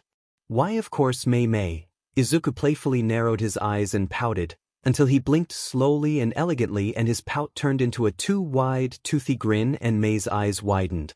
Izuku, I was joking, darling. Of course I won't use it as blackmail, right guys? She nervously laughed and nudged the two as Katsuki and Hitoshi just looked at Izuku in horror. And he's being taught by Chaos himself, Hitoshi murmured. Katsuki gulped and nodded, pinching Hitoshi to do the same. Izuku's smile quickly changed back to his sunshine one, and they continued to do what they were doing before Mei brought up the idea to protect Izuku. Needless to say, bubble wrap was never brought up again. It was the day of the entrance exam and Hitoshi was super nervous. His thoughts were spirally until they all jumbled up into just nothing but a big blockade in his thought process. Katsuki sighed. The look on the purple-haired teen's face told him that he was definitely overthinking again. The explosive blonde leaned over a bit and smacked Hitoshi at the back of his head, not too harshly. The latter glared at Katsuki with violet eyes and dark eyebags. The lack of sleep showing. I can hear you overthinking from here, eyebags. Izu already told you you'll be fine. We trained, and if we get in we deserve it. Anyone who talks shit about your quirk will have it from me, Katsuki huffed. Hitoshi tiredly managed a grateful smile. Thanks. Kaken. He barely managed to evade the punch coming to him.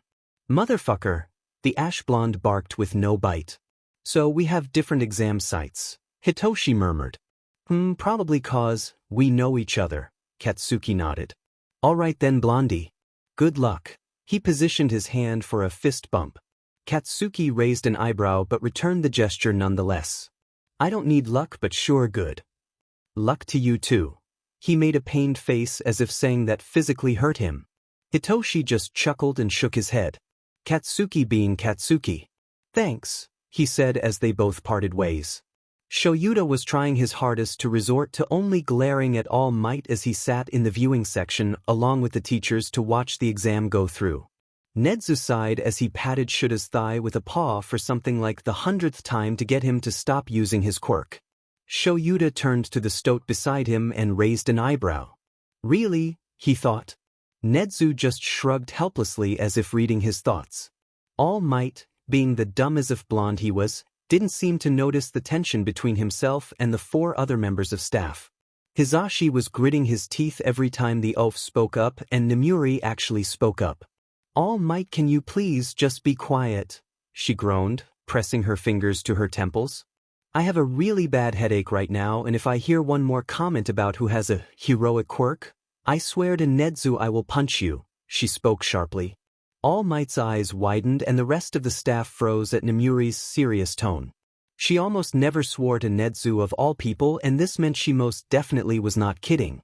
Shoyuta smirked in sadistic glee at the expression on All Might's face as Nedzu pretended not to notice the blatant threat towards the #1 hero, but the amusement in his beady eyes was clear. Hizashi successfully disguised a snort as a cough. Principal Nedzu.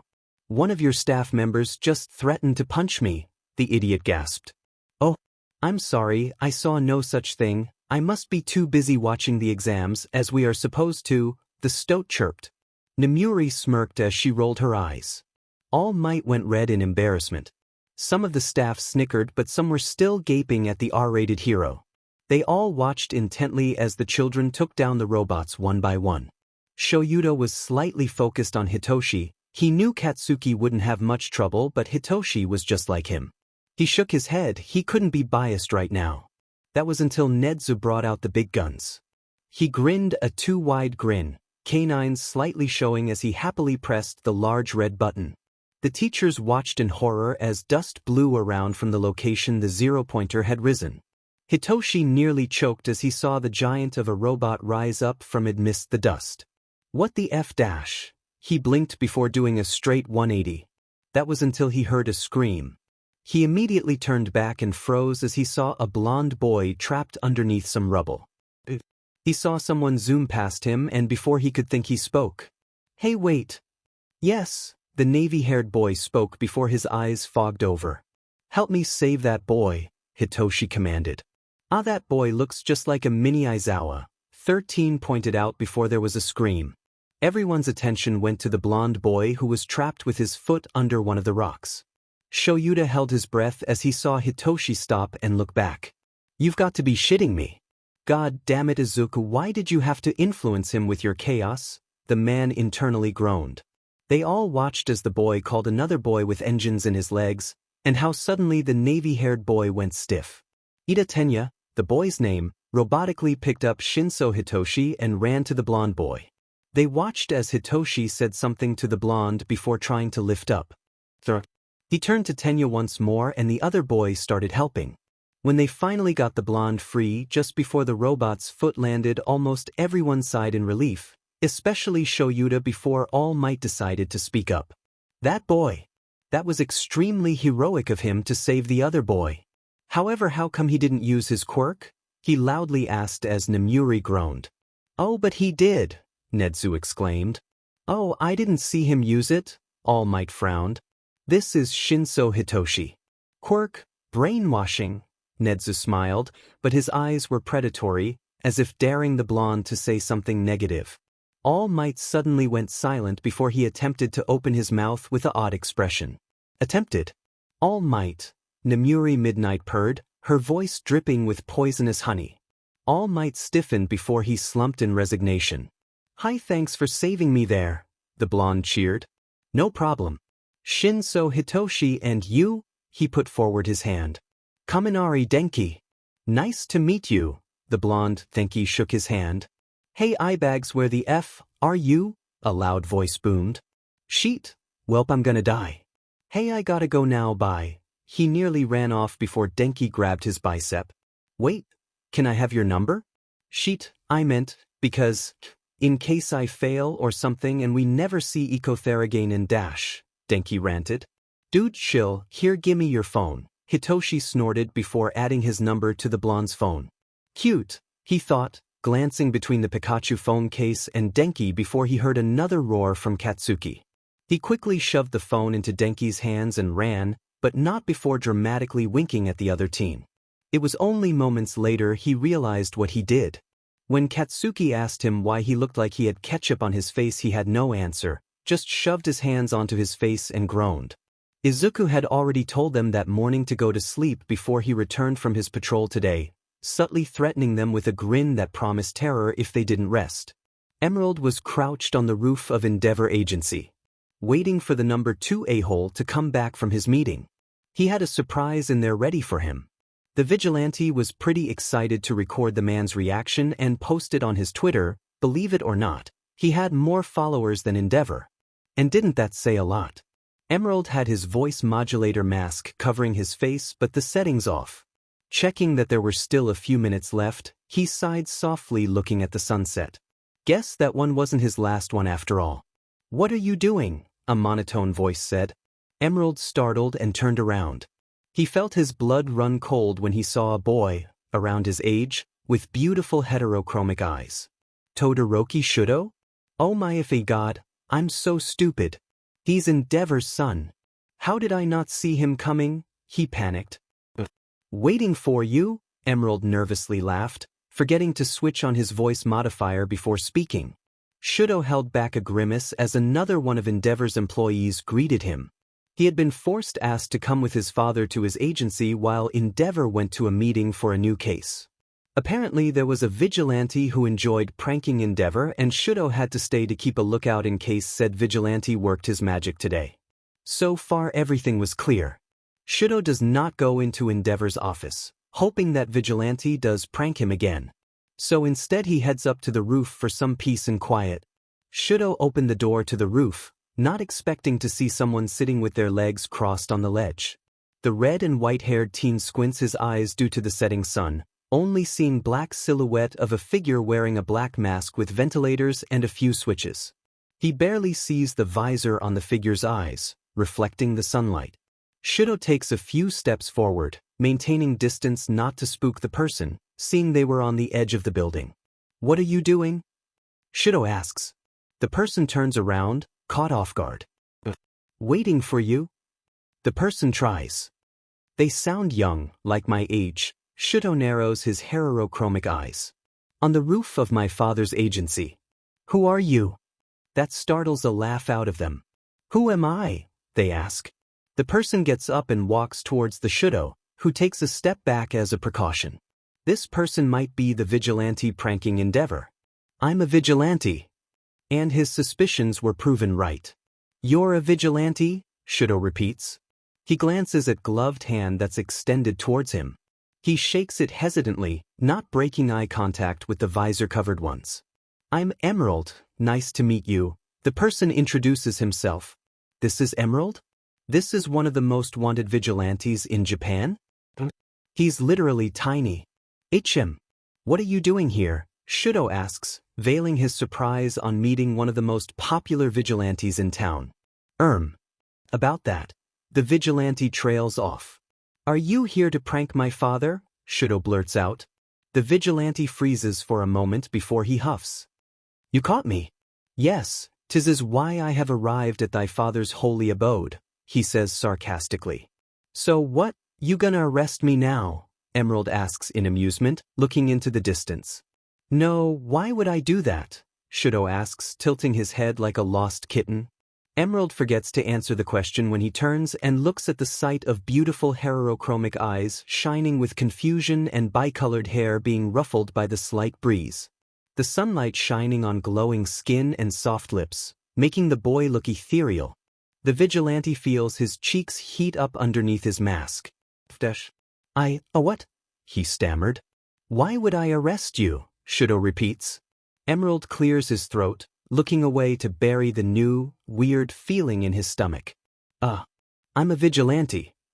Which, might I remind you, is illegal, and because your dad literally hates me. So, Shudo shrugs, moving to stand next to the vigilante. I'm not my father, he says, slightly defensively. Emerald sighs and sits down on the edge once again. Shudo does the same. I know you're not. I'm just saying, wouldn't you be obligated to apprehend me because you're the son of a hero? Especially when I'm one of the most wanted vigilantes.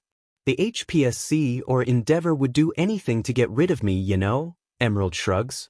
God knows how much he's refraining himself to lean his head on the other teen's shoulder. His friends and his touch starvation for making him used to these types of gestures. Shudo was quiet for a few minutes before he spoke up. He brought me here today so I could stop you from pranking him again. Apparently his incompetent staff is useless. He expects me to catch you, he explains. Emerald sighs, he knew that. But he was expecting something else. Guess it was time to leave. That's exactly why I won't, Shudo finishes. The vigilante blue screens. What? He snaps his head over to Shudo. What? Shudo answers. Why? The vigilante questions, trying to wrap his little green head around why this would happen. Why not? The red and white-haired boy asks. Because you get it, Emerald groans. Is this how Mei feels when Hitoshi questions why she does things normal people don't do? So, what are you doing? Shudo asks. As you assumed, I'm pranking Endeavor, Emerald admits. The other teen perks up slightly in anticipation. How so? He asks quietly. I have glitter bombs ready in his office to explode when he enters. I also have a hidden camera which will self-destruct after I receive the footage. So today Endeavor will be Glittiver. Emerald giggled, and by God it was the most beautiful sound Shudo had ever heard. His heart was beating wildly in his heart and he didn't know why. So yeah, Endeavor is an a-hole that deserves to be constantly pranked with glitter bombs and paint. Courtesy of yours truly, Emerald mocked a bow. Shudo's eyes shined with an unknown emotion. Amusement. Oh, so. What did the number 2 hero do to you? I mean, everyone seems to think he's a good hero, he asks in genuine curiosity. Meh, it's complicated. For one, he's a total shitbag. Flaming piece of trash, if I were to describe him properly, Emerald mused, beaming under his mask when that earned a small snort from Shudo. Can't disagree with that, he said. The vigilante nodded. Emerald contemplated telling Shudo about his mom for a second before he decided against it. He didn't even know this person properly. He opened his mouth to say something. Shudo noticed. He also set me on fire once, 2 years ago, Emerald started. Shudo's breath hitched. I startled him when he saw me in an alley. He remembered that he heard rumors of a new vigilante described as me and he hurled a fireball at me. It hit me in the back. At the time my gear wasn't fireproof, so it burnt all the way through. I still have a scar. Emerald sighed softly with a faraway look in his visor-covered eyes. I'm sorry. Shudo breathed in horror. Sure, he had been on the receiving end of those bright amber flames before, but it was different. No matter how wrong it was. That's not your fault. Don't worry about it, Emerald shrugged him off. A few minutes later, Endeavor's car pulled up in front of the agency. Emerald grabbed Shudo's wrist and ducked down behind the ledge. He pulled out his phone and pulled up the footage from the cameras. He then took out a small black remote with a red button in the middle of it. Oi, see this button? When we press it, the glitter bombs inside will go off, covering Endeavor with its heavenly presence. Emerald grins under his mask, though Shudo can see the crinkling of his eyes. I'll check if he's here yet, Shudo murmurs in awe. He couldn't see Endeavor anymore, so he stood up and leant forward for a better view. Emerald panicked and reached his arm out in front of Shudo's chest, slightly pushing him back so he didn't fall. Careful, don't want you to die, he blurted out, eyes wide in panic and memories flashing in front of his eyes. Oh, Shudo blinks like he didn't even notice or care that he could fall. And he didn't notice how the Vigilante said, die, not fall either. Emerald pulled the taller teen down back to behind the ledge and shoved the phone in his face. There's a reason for this, duh, he hissed. Shudo looked at the Vigilante in surprise. Why does he care so much? He thought. Emerald maintained eye contact with the youngest Todoroki, sharp and unflinching to get his point through. Sharp, narrowed, green eyes bored into big, confused, heterochromic orbs. Emerald felt a small smile appear on his face as his anger dissipated. His eyes are so pretty, he mumbled in awe, forgetting his mask was turned off, therefore the feature that concealed anything he muttered or mumbled was also turned off. Meaning Shudo could hear everything. Eyes? The white and red-haired boy asked with another FNG adorable head tilt. Emerald went bright red underneath his mask. He cleared his throat and snapped his head the other way. I mean, let's do the task now, he blurted out and held the phone out to Shudo. When the other boy directs his attention to the device, Emerald stares at Shudo in confusion and fascination. The two watch as Endeavor opens the doors to his office. They get ready to initiate the plan. Emerald pauses for a moment before he perks up and holds out the remote in Shudo's direction. The boy tilts his head. Wanna do the honors? The Vigilante asks mirthfully. Shudo's lips quirk up slightly in surprise and, was that excitement? I thought you'd never ask, he spoke. The minute Endeavor entered the room, Emerald put his gloved hand over Shudo's cold one and pressed down. The minute the pressure hit the red button, several glitter and paint bombs in every corner of the office room exploded, covering Todoroki Enji in all its contents. Glittever. The man could be seen roaring in frustration as his staff members backed away, stifling laughter. Shudo stared at the video before breaking out into laughter, a wide smile on his face as he watched his a-hole of a father throw a temper tantrum and scream like an idiot, not knowing his hilarious reaction was going to be viral in a few minutes. Emerald was literally crying because of how much he was laughing. Please. Oh God, this never gets old, he wheezed. Shudo let out a few more giggles and turned to Emerald with the smile still present. The young Vigilante turned to see the red and white-haired kid laughing freely with a beautiful smile painted on his face. Emerald stares in awe. Eraser's not gonna let me live this out, but it's worth it, he thinks as another smile appears on his face after seeing the boy in front of him so happy. A painful thought hits him as he remembers another heartbreaking encounter with a different Todoroki. Izuku was returning from a long day in playschool with his mother. They decided to make katsudon, so Inko decided to go get the ingredients before going home. They went to the store and bought the ingredients they needed and headed home. On their way home, Izuku heard a noise, something like a whimper from an alleyway they were passing by. Izuku tugged on Inko's jumper. Mama, there's someone in there. It could be a kitty. Can we check? He bounced. Aizu, baby no, it could be danger, Izuku. Wait. She was halfway through her sentence when Izuku ran towards the sound. Inko followed when she realized he wouldn't stop. Izuku walked towards the sound and as he got closer the sound got louder. Hello, he asked. The noises stopped and the cardboard boxes in the side rattled. Izuku slowly inched towards them. He reached out and slowly moved one, revealing a slightly older red-haired boy covered in bandages. Are you okay? He asked, cutely tilting his head in question. Go away, the other boy sniffled. What happened? Izuku asked. None of your business, just leave, he shouted. Izuku baby, where are you? Oh, there you are. What? Who's this? Inko came looking. Mama, he needs our help. Can we keep him? Izuku declared. Izuku, we can't keep people. Hey there, what's your name? Inko said, crouching near the injured boy. I can't tell you, you'll just think I'm lying like everyone else, he cried.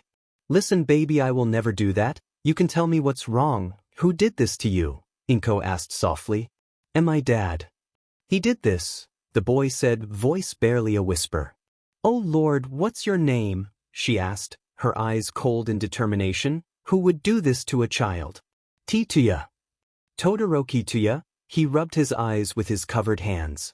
Inko froze. Todoroki? Like Enji Todoroki?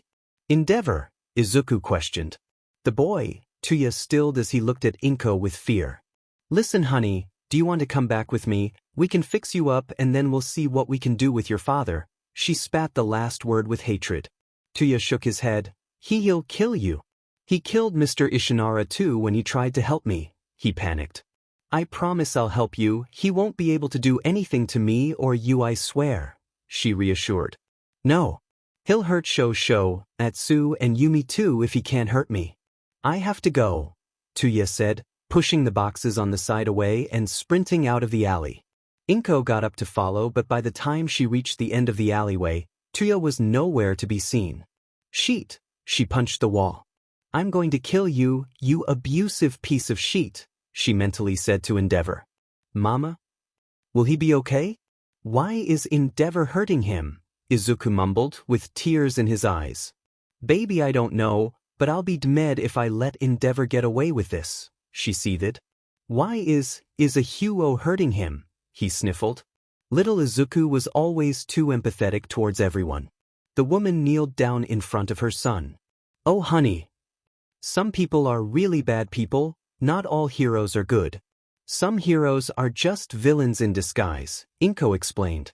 Okay mama, I'll be a hero and save everyone. I'll catch all the villains in disc. Eyes too, he announced. Yeah, I know you will, Aizu, she smiled, ruffling his fluffy curls with tears in her green orbs. Emerald clenched his fists. He saw the news of the death of Endeavor's son on TV weeks later, but they labeled it as a quirk accident. He and Inko knew it wasn't true. They cried for hours after that, knowing they had a chance to save him. Viridian was building a case on Endeavor and she succeeded. She, Nedzu and a few other informers had planned to finally expose him until a few days before they did it. Coincidentally, a villain attack happened near the building Viridian worked. Endeavor accidentally shot a fireball at that building and killed the 45 people who were trapped, Viridian being one of them. That day Viridian died, along with Midoriya Inko, mother of 13-year-old Midoriya Izuku. It was ironic that this happened after Endeavor got the news that Viridian was about to start a case against him, and that she had incriminating evidence. Coincidentally, that evidence was also destroyed after she died, other than the few backup files she had saved on a pen drive at home, which her son was fully planning to use. Emerald knew what truly happened, and he was going to get revenge for Tuya and Inko. That's why he worked tooth and nail to gather small evidences on the number 2 hero. But this time it was him alone. No one who could betray him and send the news to Endeavor knew. Would Shudo know anything about what exactly happened to Tuya by any chance? Emerald thought. Emerald? Shudo asked as he waved a hand in front of his face. Huh, yeah, Emerald snapped out of it. Something the matter? Shudo furrowed his brows. No, I was just thinking, the Vigilante answered. You're crying, Shudo pointed out. Oh, I am. Emerald reached out to touch his visor. It's nothing, he wetly chuckled. Shudo blinked. You're crying but it's nothing? He tilted his head like a lost kitten. Nah, I'm okay, but shouldn't you go before Endeavor burns down the agency? He smirked. Oh, right, Shudo murmured, looking disappointed. Endeavor started shouting profanities at his staff for their incompetence. I've to go now too, Emerald added with a twinge of disappointment in his voice. Shudo noticed. However, witnessing this masterpiece with someone who enjoys it as much as I do made it a lot more entertaining, the Vigilante clapped. Yeah. It did. Shuto nodded in agreement. Okay, it was great meeting you, Peppermint-kun. Gotta go, bye. Emerald turned towards the other edge of the building, getting his grappling hook ready. Shuto's breath hitched without reason and words left his mouth without permission. Wait dash, he said. Oh, huh. Yeah? The vigilante looked at him over his shoulder. Can I talk to you again? He says after a moment of silently gazing into Viridian eyes. Shuto doesn't know why he feels like this. All his life, he's been constantly isolated from others, even his own siblings. This is the first time he's ever felt the urge to reach out, to hold on and never let go, to finally not be alone. Emerald pauses for a moment before a mirthful smile appears under his mask. He turns back and walks up to Shuto. Taking off his visor, he smirks. Emerald eyes meet heterochromic blue and gray orbs. The vigilante brings his hands up to Shuto's collar and pulls, facing him straight up. Why not go on a date instead? He purrs. Shuto, as dense as he is, tilts his head in confusion. Why would we go on a date? How would we go on a date? Unless giant dates exist. That is a possibility. He nods to himself. Emerald pauses for a second before he bursts out laughing. No, oh God. I mean as in date, like when people go out to have a coffee with each other and they kiss? I dunno, he groans. Shuto goes slightly red, which was an achievement to Emerald for getting a reaction out of the stoic boy. Too bad he was busy hiding his own reaction to his own words to notice. What was he thinking? Anyway, I was only joking. What do you mean? He choked out amidst his embarrassment and laughing. Can I have a name? The other teen asks. I told you it's Emerald. No, a real name. Silence falls between them. Emerald's eyebrows shoot up under his visor in surprise at the sudden request.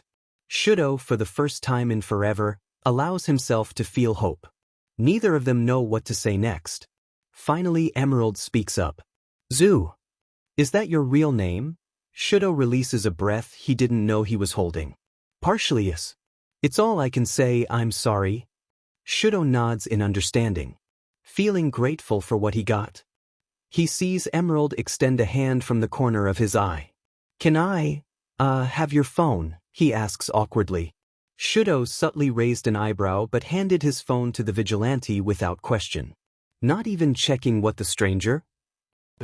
I, added my phone number in there and added you into a server with me. The app one downloaded is Discord and you.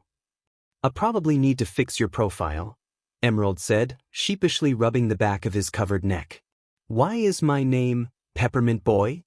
Shuto asked. What does BGMI mean? Did he misspell boy? He thought with innocence. I don't know your name. Shuto was pretty sure he did but still answered. Shuto, he blurted out. At his quick answer, Emerald snorted and put his visor back on, before standing on the edge and free-falling backwards, waving. See ya. Shuto, the red and white-haired boy hears.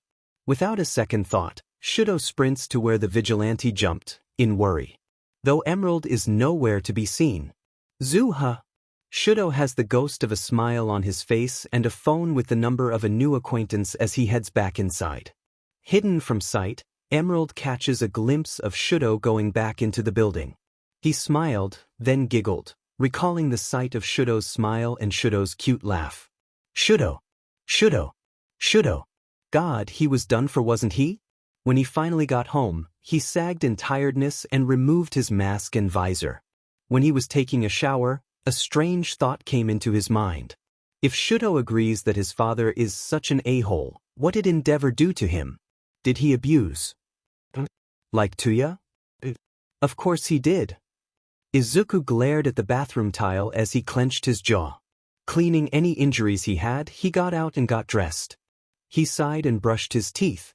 Finishing the rest of his routine, he put his phone on charge, looking at the new name in his contacts, his lips slightly quirked up before he grit his teeth.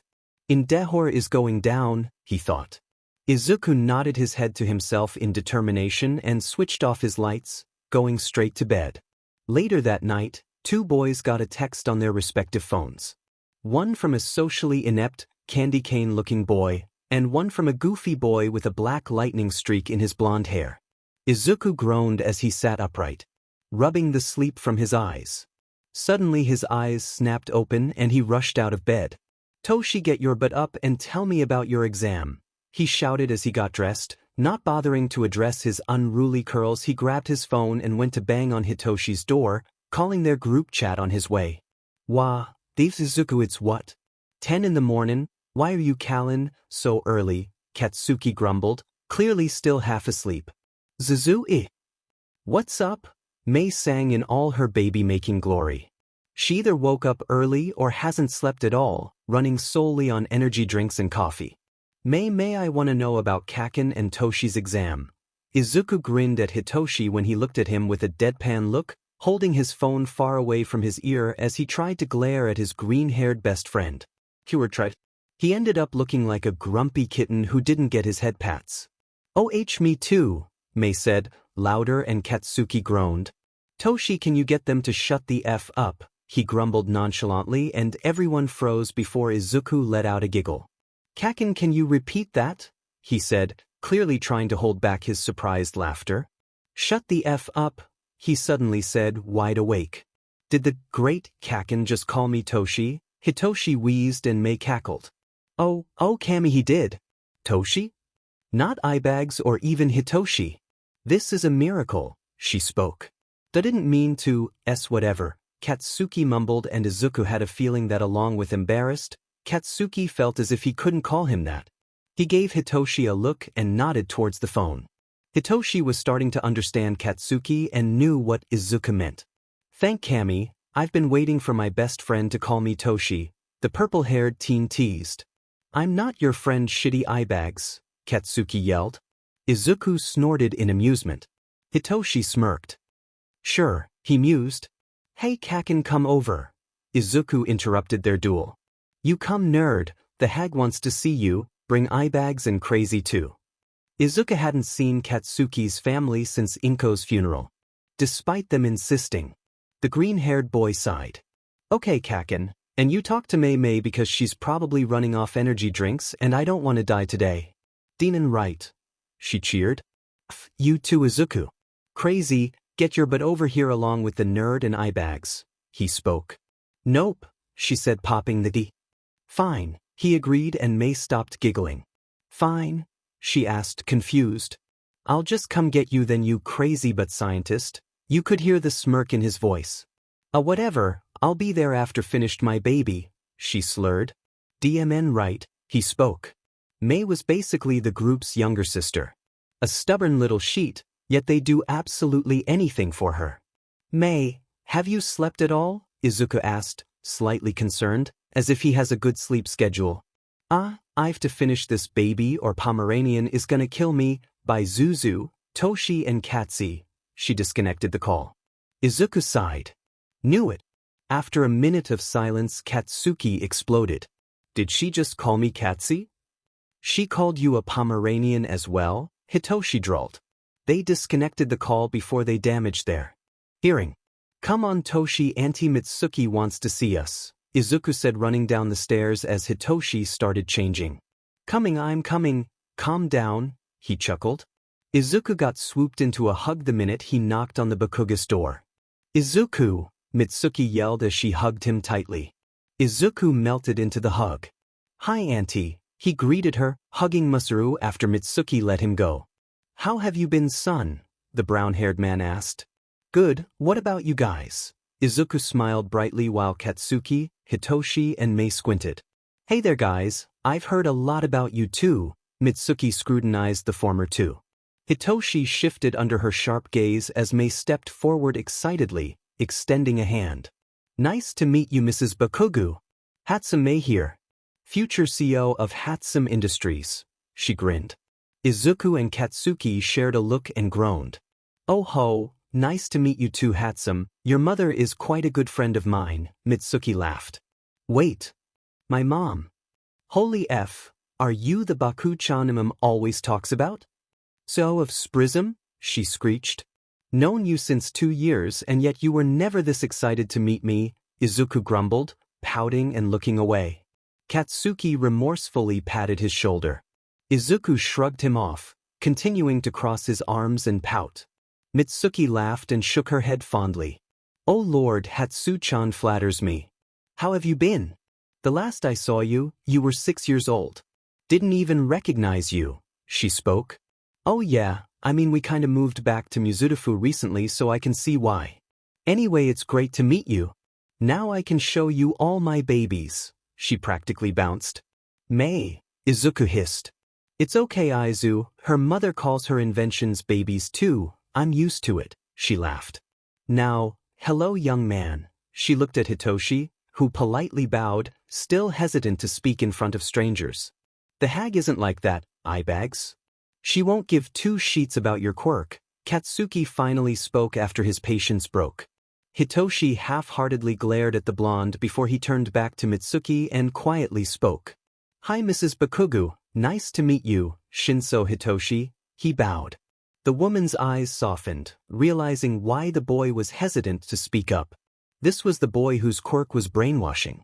A real, fucking awesome quirk, according to Katsuki. "Nice to meet you too, Shinsou. Katsuki, you have some great friends," she said, ignoring the "they're not my friends," Katsuki grumbled. "Come on inside you guys," she led them inside. "Hag, we're going to my room," Katsuki announced, and Mitsuki sighed. "Fine brat, stay back and help me with the drinks though," Katsuki scowled but obliged. "No, it's fine, Kat can go on, I'll help auntie," Izuku insisted. "Nah Izuku, Katsuki can help me, you kids go on," she rolled her eyes fondly. But I thought we were family, and family help each other." Izuku looked at her with the expression of a kicked puppy. The other teens tried not to laugh at his usual convincing method. Mitsuki raised an eyebrow, being all too used to the same method being used on her by Inko all the time. After a moment she sighed. "Fine brat, we'll do it your way. Should have known being a little sheet is in your genes," she said with no bite. Izuku giggled, knowing just how his mother's friendship with Mitsuki was. Katsuki led the rest up to his room, knowing his mom probably wanted to speak to Izuku.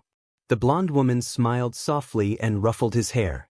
"How are you doing, Aizu?" she asked. Though Izuku knew what she was talking about, Katsuki had told him that his mother knew everything. "Better, is Kakin doing okay?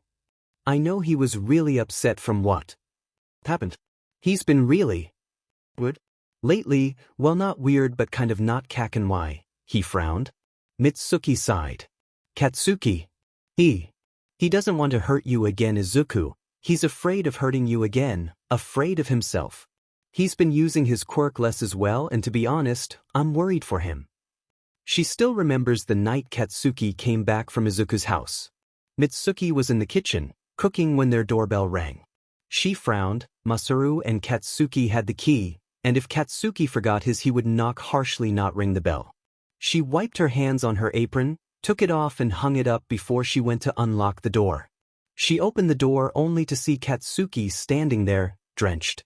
She was about to say something when Katsuki spoke up, his voice hoarse and heavy. "Mom." Mitsuki froze. Katsuki hadn't called her Mom in ages. It was always some variation of hag, or just oi, or something. "Katsuki?" she murmured, stepping aside as he walked in. "Katsuki, what's wrong?" she asked. His face was face down and water dripped down his chin. "Mom. I fed up," he whispered before he dropped to his knees. "I fed up." He let out a gut-wrenching sob. I fed up, I fed up, I F up," he screamed as he gripped his hair and sobbed. Now Mitsuki wasn't the best mother, and she knew that. She knew that concealing your emotions was not the best thing to do. But she and Katsuki had always been like that. They never cried in front of each other. Katsuki, however, never cried. She knew that for sure. Bakugo Katsuki did not cry. Her son didn't cry, not like this. He silently shed tears at his auntie Inko's funeral, yes. He cried when Mitsuki got into an accident and was in a coma for a few weeks. He cried when he found out Izuku didn't have a quirk. She remembers him locking himself up and crying to sleep. She remembers him silently crying, silently letting out his emotions. But never this. Never did he sob or scream in pain. She was worried. Worried was an understatement. That's why her feet moved before she realized, and she dropped down to her knees by her son, pulling him into her arms, gently carting her fingers through his hair. Katsuki, Kats, honey, what's wrong? She asked frantically, sending a text to her husband's number. Mom, I fed up. I nearly killed him. God, I'm a villain. He sobbed into his mother's shoulder. Mitsuki froze as her phone fell from her grip. She held Katsuki tightly. Katsuki, kiddo, I need to know what happened, okay? Please, Kat. Shoo, it's okay, I'm here. Just calm down, she consoled, her eyes filling up with panic tears while the younger blonde let out gut-wrenching sobs. I'm sorry. I swear I didn't mean it, he cried. Oh, Kats, shoo, she tried to calm him. Katsuki gripped onto Mitsuki's shirt like a lifeline. Mom. Izuku, he nearly KI'd himself because of me, he hiccuped. Mitsuki nearly choked. Izuku? There Izuku? Katsuki, baby. Calm down, please, breath okay, Izuku's okay, you just came from his house, right? She said, convincing him along with herself. She nearly cried in relief when he nodded and started to stop crying. She gently lifted his chin up, wiping his tears and pressing a kiss to his forehead. Shoo, I'm here, Izuku's okay, come on, let's get you a glass of water. She brought him to a chair, handing him a glass of water. Now, tell me what happened, Kat, she said softly, though her voice left no room for objections. And Katsuki told her everything, even when Masaru rushed home after receiving his wife's text. And Izuku, as much as I'm worried about Katsuki, I need to know if you're not okay too, okay? Because if Katsuki's my brat, then you are too, she firmly told him. Izuku teared up. Thank you, Auntie. It really means a lot. He hugged her again. No problem, Izu, no problem. She placed a kiss on his curls. And like this blonde boy was stuck and the robot was about to crush him, but I was able to save him. He had like a black lightning streak in his hair and a really cute Pikachu phone case just like him. Hitoshi ranted while Izuku bit his lip to not burst out laughing at his best friend's obvious new interest. Wait. How'd you know what his phone case looked like? Mei asked. Hitoshi suddenly had a slight tint to his cheeks. He cleared his throat and looked away. He asked for my number, he awkwardly said, and Katsuki burst out laughing. Oh my God, he wheezed. Kats, shut up. Izuku elbowed him in the stomach, causing him to wheeze even more. Toshi, tell us exactly what happened, Mei asked, mirth dancing in her eyes. He said he might fail, and he wanted to talk to me again because I saved him, and then Katsuki started calling for me, and he suddenly said he wanted my number, and I told him to give me his phone and my number in, and then Hitoshi suddenly went red. Katsuki smirked and leant forward. And then he urged him to go further. I accidentally winked at him. He went even redder if possible. Ha! Didn't I, bags? Katsuki doubled over in laughter. It was an accident. Shut up. Hitoshi groaned. You winked at him. By accident dash? Izuku blinked before he too burst out laughing. Hitoshi glared at him. Traitor. He turned to Mei only to see her snickering. Anyway, what about you? He asked the group. I blasted all the DM metal extras away, what's more to it? Katsuki shrugged. Metal extras. Izuku snorted. What about you, nerd? Have fun with your vigilanting. Saw the news? That sheet was hilarious and definitely you wasn't it. Katsuki smirked at Izuku. Yep. It was so fun. Like he literally turned into an angry clown. All his flames got extinguished because of the paint. The glitter made him sparkle and even show. The show was great. He laughed, mentally bashing himself for letting himself slip up on more blackmail material. Show. Now it was Hitoshi's turn to smirk. He raised an eyebrow. Yeah, show. Izuku laughed nervously. Katsuki smirked, subtly nodded towards Izuku to Hitoshi. Izuku, Hitoshi spoke. Yeah dash. Suddenly his eyes fogged over. Izuku internally sighed. He wasn't getting out of this, was he? The three teens had to try so hard to convince Hitoshi to use his quirk. It took ages to finally get him comfortable to use it casually. Tell us who Sho is, he commanded. Todoroki Shuto. Oh, Katsuki raised an eyebrow. Ask him if he f'd Endeavor's son. Hitoshi choked. He probably didn't, but fine. Tell us, did you? F dash. Endeavor's son, Todoroki Shudo. What the F dash? Izuku nearly cried in disbelief. Internally, of course. No. Oh, ask him if he likes that boy, Mei piped up. I don't like him. I don't. Hitoshi let go of his control. Nah, I think Katsuki's question traumatized him enough, he laughed. Izuku instantly jumped onto Katsuki, tackling him to the ground. What the F, Kaken? Really? The Fed? Do I look like I go around v people? He screeched. Katsuki just cackled. Wait, but Zuzu, what happened? Did he try to catch you? I'll set my babies on him, Mei announced. Izuku sighed and sat back on the bed, flopping down and staring at the ceiling. Not before getting revenge on Katsuki, of course. No, he didn't. He found me on the roof dash. Izuku noticed how the three tensed. When I was waiting for Endeavor on top of his agency, they relaxed. He came up to me, conversated, got my number and left. You got his number? Oh, my sweet cinnamon roll is growing up, Mei gasped dramatically. Izuku flipped her off and continued, ignoring Katsuki's smug expression, just waiting to make a comment.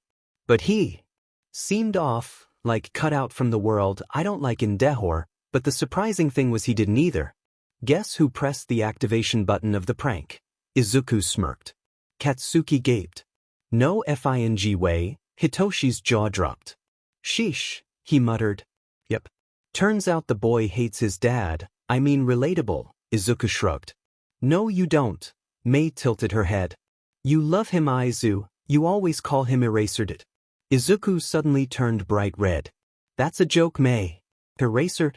He's not actually my, he groaned into his hands. Might as well be. The hobo practically adores you. You two eyebags. I wouldn't be surprised if he and Mike wanna adopt you, Katsuki spoke. Izuku shared a look with Hitoshi and snorted. As if indeed. Emerald crouched on the roof of a local building as he looked down into the street. He doesn't glance up at the pro hero when he notices him approaching. You caught me after hours, old man, the vigilante murmurs, his voice modulator turned off, eyes looking longingly at the concrete 40 stories below. That's just not fair. Eraserhead decides it isn't fair either, and sits down next to him. The noise of cars and people only reaches them as a faint hum, this high up. This kid was getting better, wasn't he? But the look in his eyes says something else. Eraserhead thinks, I don't think Tsukachi will want any paperwork this night either. What's wrong, Emerald? You usually aren't this quiet. Nothing, just thinking about staying. Eraser thinks, this is what's wrong. Kid Emerald. You know that wasn't your fault, right? You tried your best. There was silence for a moment. I could have tried harder though. I could have saved Sylvester. She was screaming and oh God, I was just sitting there frozen, useless. He finally spoke, words coated in self-disgust. Eraserhead grabs Emerald's shoulders and makes him face. His parakeet-colored eyes glistening with unshed tears. Emerald, Vizu, you could have done absolutely nothing to prevent it. You might be a vigilante and extremely capable, but even you didn't have a chance against a serial killer that has murdered so many pro-heroes single-handedly. Even I couldn't have stood a chance. Besides, you were paralyzed under his quirk, not frozen. I know, but you didn't fail anything. You survived, which is enough for us. Listen, kiddo, we care about you, we love you. You can't throw yourself into dangerous situations without a plan. If you need to survive, then you do that. You can't save everyone, but you can try. And believe me, you did. But Eraser, she begged and begged to live, but I just got away? Just like that? It's just not fair. That's enough, kiddo, come here. Eraser opens his arms for a hug and Emerald doesn't waste another second before silently crying into the pro-hero's shoulder. Ichi called me a hero, Eraser. He said I was a true hero, and it shouldn't affect me this much, but it does. Eraser realized now what was wrong. He had to pick his words right. Emerald, as I told you before. Kid, you got called a true hero by one of the most notorious villains out there, the one with extreme values and perspective. The heroes he kills all are corrupted. I hate to admit it, but his ideals are right, his methods are wrong. If he called you a 14-year-old vigilante, a true hero, then he definitely sees you as 1 inch. But even All Might said dash. All Might is a stupid, blonde, idiotic motherfucker who doesn't even know how to capture a demon villain without casualties. All Might can go Isekai endeavors for all I care. My kid is a true hero, and even Stain agrees. That's all it took for the dam to break as the boy sobbed, his arms wrapped around the hero's neck tightly as Eraserhead gently patted his hoodie-covered head. None of them commented on how Eraser called him his kid. Izuku couldn't sleep. The thoughts were keeping him up. Katsuki was hurting because of him. Sylvester died because of him. No matter what Eraser said today, it was all his fault. Izuku let out a shuddering breath and suppressed a scream. He took a deep breath and put his vigilante costume on and dropped out the window. It was just one of those days. Emerald started doing his vigilante work. Emerald released a long breath after he finally finished tying up the final criminal, from the dozen he had already tied, with his iconic green zip ties. He shot a text to Tsukachi with his location and readied his grappling hook to head to the next crime scene before he heard rustling in a plastic bag near one of the criminals. He warily creeped forward, his years of experience paying off when he reached the shifting object with little to no sound at all. What he saw was not something he was expecting. It was a small kitten. It was white, albeit dirty, and the right side of its face was covered in an adorable black patch. It had beautiful crimson eyes, just like Katsuki's, if not even prettier. Emerald took his mask down, enough to show the kitten he was not danger. Approaching the animal carefully, he picked it up. It hissed and clawed at Emerald's gloved hands but eventually stopped when it made no difference. Emerald held the baby cat in his arms. Adorable, he cooed with stars in his eyes. The kitten was female. Emerald was surprised to realize that she was only a newborn and, surprisingly, uninjured. She jumped out of his arms and latched onto his shoulder. Geez, was comforting animals so easy? The kitten used a small paw to slightly widen the slight gap of his hood. Once the kitten saw an opening, she snuggled in, comfortably. Emerald giggled and decided to give her a name. "Oh, Cammy, you are so cute. But what do I call you?" he squealed before realizing where he was. Flushing, he bit his lip in embarrassment. For the name, Emerald thought about the cat's defining features, the most captivating feature being her bright red eyes. Suddenly a name popped up in his mind. Ayuna. Ayuna, he tested the name. Felt just right. Ayuna just meowed at him with wide red eyes full of interest and wonder. Ayuna, I can't keep you, he sighed. But if he couldn't keep Ayuna, where could the kitten go? He didn't have the time or cat resources to take care of her, though Hitoshi would love it. He had other things to do too. The entrance exams were arriving soon. Katsuki wasn't an option either, since Auntie Mitsuki was allergic to cats. May could. He shivered at the thought of it. Not May. He crossed his home, Katsuki's home and May's home from his imaginary list. Who else did he trust to keep Ayuna safe and happy? Who else did trust at all? The only people he blindly trusted were Hitoshi, Katsuki, Tsukachi, and Eraserhead. Emerald perked up. Eraserhead. Eraser wouldn't have any trouble keeping Ayuna and would most likely take the cat in. He immediately started towards Eraser's house. I found a stray kitten and thought that you'd be best to take care of her. Emerald stood there, blinking innocently with his big green eyes, his visor attached to his utility belt.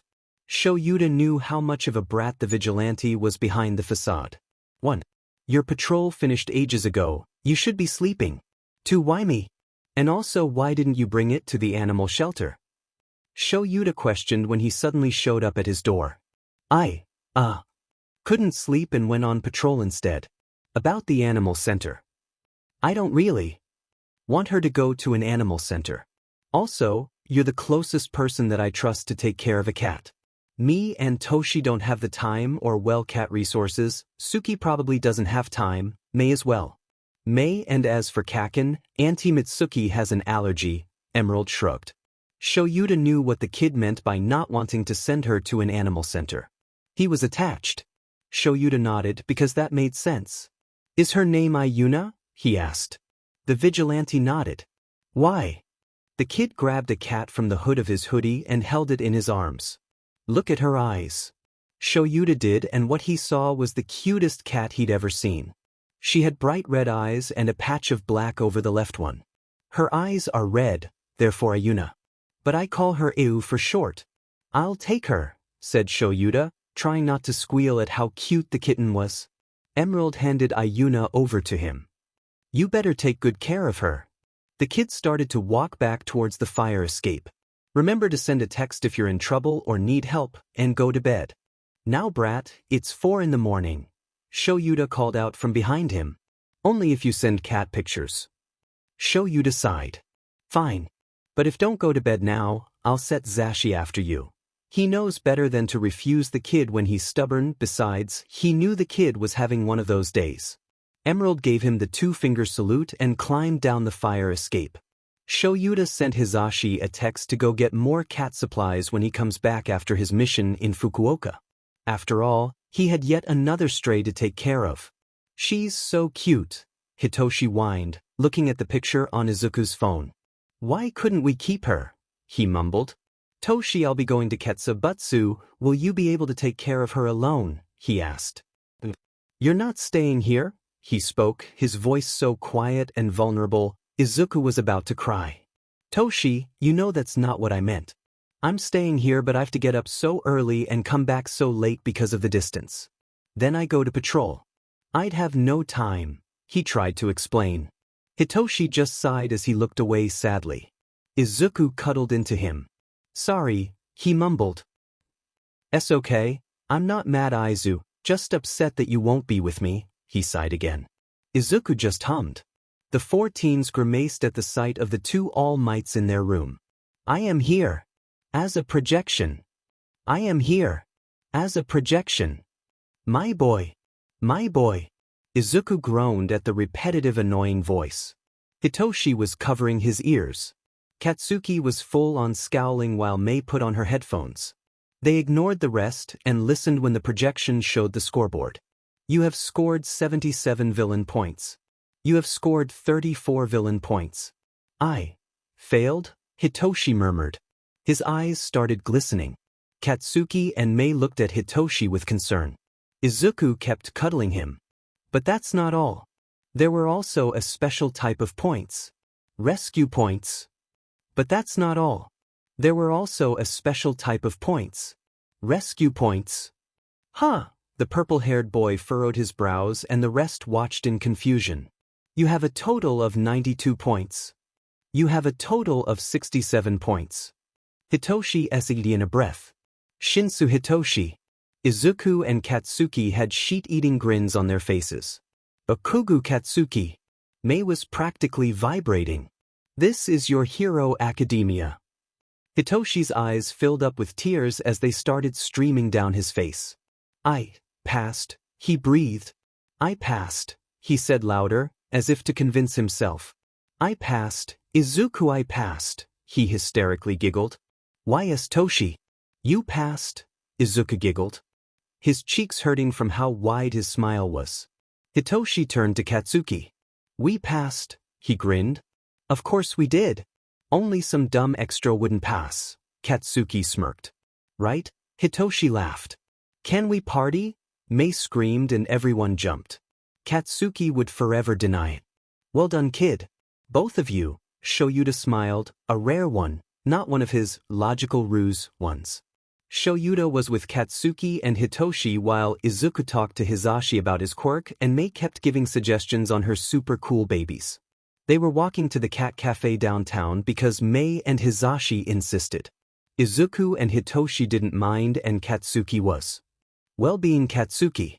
Thanks, Katsuki grumbled, looking away to hide the blush that appeared at the praise from a pro hero, his favorite, pro hero nonetheless. Thank you, Eraser. Mr. Aizawa. Hitoshi was still smiling. Shoyuta snorted and ruffled both of their hair. Katsuki scowled but didn't try to evade it. They were all so happy. Hitoshi stood in front of the giant door with the name, one, staring at it in awe until Katsuki nudged him. Let's go, eyebags. We're early, he smirked, counting his timing as a win. Only 4 people were in class so far, a girl with a black ponytail along with a girl with earphone lobes. There was a bird-headed boy and a sparkly-looking blonde. Not that early, Hitoshi huffed as Katsuki rolled his eyes and checked their seats on the list. Right. You're in the seat behind me. Should have known the rat was gonna do something like this, Katsuki snorted. After all, Nezu was Izuku's mentor, and he took down their school along with Hitoshi's foster home by the click of his. Pause? Fun. Let's hope we have a good homeroom teacher. Hitoshi sighed at the chaos already going on in the room as people starting filling the room. The two teens took their seats quietly. Hitoshi put his head down on the table while Katsuki put his feet up on the table, leaning back and flicking Hitoshi's head. Stop, he groaned as he swatted Katsuki's hand away. The ash blonde kept doing it. Stop or I'm telling Aizu, Hitoshi warned. Ugh, what a pain. Vinji brainfuck. Katsuki grumbled in feigned annoyance before he crossed his arms in front of his chest. Don't put your feet on the desk. Huh.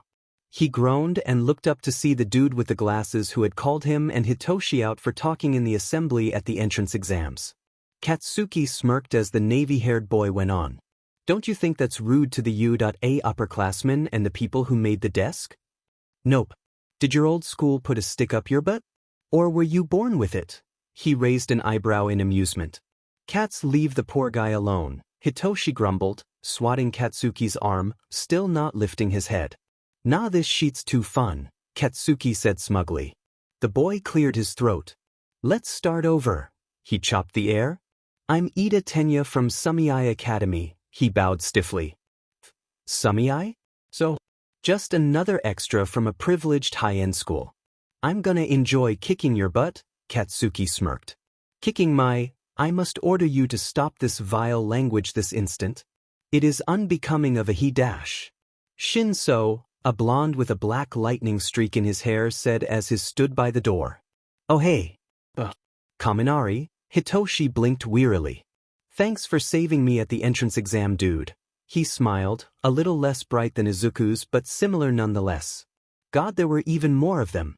Yeah, it's no biggie. Hitoshi awkwardly nodded and Katsuki tried his best not to laugh at his shitty social skills. I wonder what our teacher's like. Denki grinned in anticipation. If you're just here to make friends, then you can pack up your stuff now, a familiar, gruff voice spoke from the classroom entrance. Hitoshi and Katsuki froze. OF-, both muttered in sync. They were done for if FNG Eraserhead was their teacher. They could only wish for someone else. As much as they liked Shoyuta as a hero and person, as much as they thought of him as basically family, they would never wish to have him as their teacher.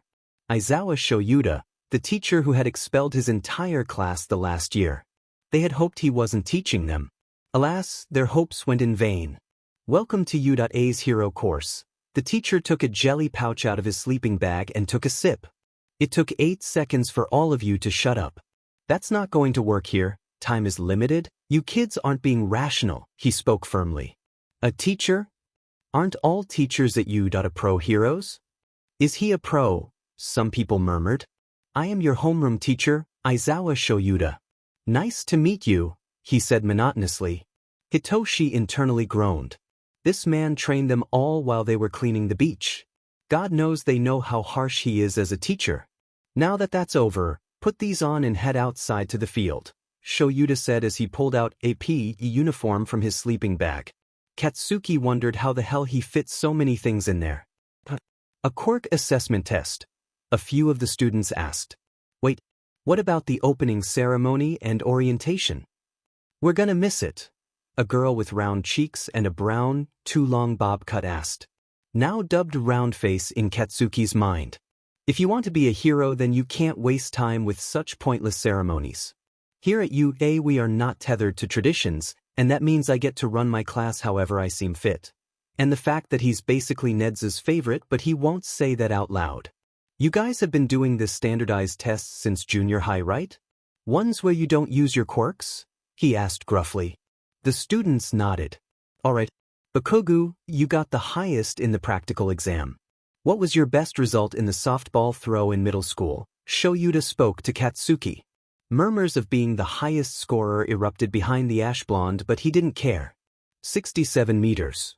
I think, he spoke. Bitch, try doing it with your quirk now, Shoyuta said.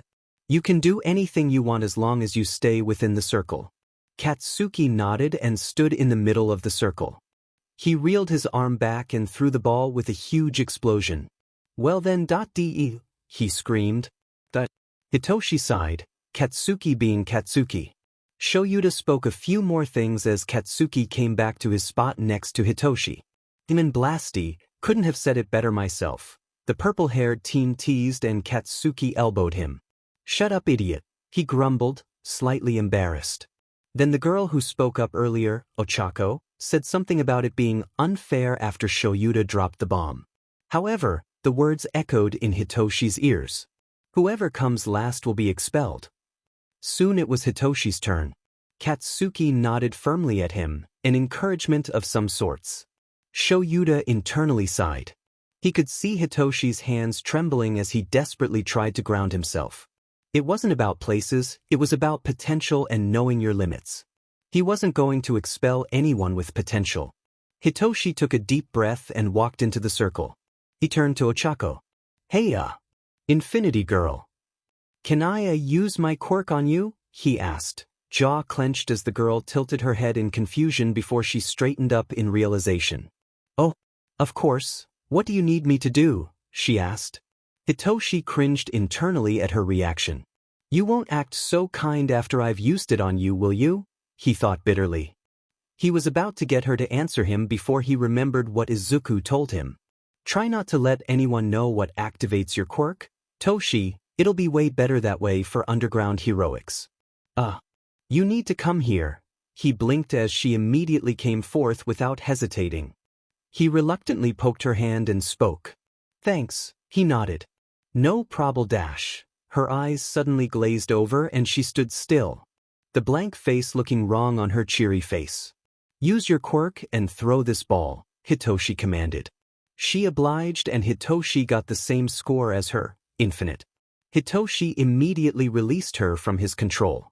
Ochako shook her head, confused. Shoyuta hid a small, proud smile in his capture weapon. Whoa, what was that? She asked, though she wasn't mad or freaked out. My quirk, he muttered. Before she could say anything, Shoyuta spoke up. Here are your results. A screen appeared with the results. Hitoshi and Ochako were both first and a girl called Yaozu Momo was second. Todoroki Shudo, which only now Hitoshi realized was in their class, came third and Katsuki came fourth. A small boy with purple ball on his head came last and started crying. Mineta Minoru, you are expelled, go to the principal's office. But I didn't even get to touch anyone's bub yet, he wailed. Exactly. This behavior is not of a hero, pack your bags Mineta. I said you're expelled. Momo's eyes comically widened as the ruse she had assumed it to be was actually a true threat. Hey, what about him? He's the one not meant to be a hero. He's a villain with that horrible quirk, he screamed and pointed towards Hitoshi, who had frozen in his spot. The purple-haired boy didn't hear Katsuki using his quirk to try to attack Mineta. He didn't notice Shoyuta escort the purple brat to the door with his capture weapon either. He's such a villain and he thinks he'll be a hero, huh? Why don't you just brainwash yourself to die? Huh? Villains like you should be muzzled. Shinsou, huh? That bags, sheet dash. Ito dash Darith dash. Did you seriously try to brainwash her to kiss that boy? That kid dashed at Toshi dash. Brea dash. Kid dashed. Shinsou, you have disrupted class once again. Try to use your quirk on someone again and it'll be principal's office for you. Toshi, was that? Katsuki? Villain. Evil. It's me, Kat dash. Toshi dash. Muzzle him. He suddenly froze again. Hitoshi vaguely heard someone calling his name. But no one wants to talk to him? Where was he again? Were they going to muzzle him again? Hitoshi. A familiar sweet scent of nitroglycerin hit his nose and he realized who it was. Katsuki? He breathed. Yeah, it's me, you back with us, Toshi. Katsuki spoke, his voice unusually soft. Hitoshi nodded before shrugging. He looked at Katsuki and Shuda's worried faces before looking at the class. There was no one in sight except Ochako and Denki, both looking scared for him, not of him. C class, he spoke, his voice hoarse from the lack of breathing. They're all gone to the next class. Hobo-sensei told them all to go after expelling the little BSRD, Katsuki growled. These 2 extras wanted to stay. Sensei told them to go, but they insisted. He huffed. I'm okay now, dash. No, you're not. Shoyuta spoke. You literally just had a panic attack after dissociating Hitoshi. Shit, I'm sorry, I didn't mean to dash. He panicked. Kid, you don't have to be sorry. What was said was uncalled for and not true. You deserve to be here as much as everyone else. Do you want to come to the teacher's lounge with me and take a breather? Shoyuta softly asked, gently pulling Hitoshi's hands from grabbing his hair. No. They'll think it's weird and I dash. I'm gonna stop you right there, kiddo. Zashi and Nem already know about you and they'll understand. It's fine. Do you want to come? He asked again. Hitoshi hesitantly nodded. All right, go to class with those 2, you guys, not a word. He glared at the other 2 students with his teacher glare. Yes, sir. Both nodded seriously. Maybe this class wasn't so bad after all. Before they left, Ochako spoke up as she walked past Hitoshi. Just so you know, Shinsou, I thought your quirk was really cool. And besides, Mineta was a creep. Don't believe him. Understatement of the year, Katsuki muttered, though everyone heard. Yeah. He tried to look into the girls' bathroom while we were changing. If anyone's a villain, it's him. Quirks are just helpful, that's all. The person is who's a villain, not their quirk. She smiled brightly as Denki agreed. Yeah, bro. My quirk could kill someone easily, but that doesn't mean it's villainous. He grinned. Shoyuta smiled softly, once again hidden in his scarf as Hitoshi seemed to calm down. Now, you 3, I'll write you a note. You have English now. Yes, sensei, both said in sync. He nodded to Katsuki, which he returned and left with Hitoshi. Katsuki walked back with the duo. Not bad, round face, Pikachu. He smirked as Ochako let out a squeak and Denki gasped. Huh? Our round face. What the heck? She said, her face red. You know about Pokemon? Denki asked with wide eyes. Katsuki just snorted and rolled his eyes, walking into the classroom. You feelin' better now? Katsuki asked Hitoshi, frowning. Yeah, Kat, I'm fine. He just triggered some sheet and I dash. The purple-haired teen tried to brush it off. No, shut up. No, Hitoshi asked. No. You're not, fine, and neither is Izuku. I don't get why the F. You both act like everything is okay when it's not, he snapped. He looked away. Oi, look at me, Katsuki ordered, stopping in his tracks. He took a deep breath.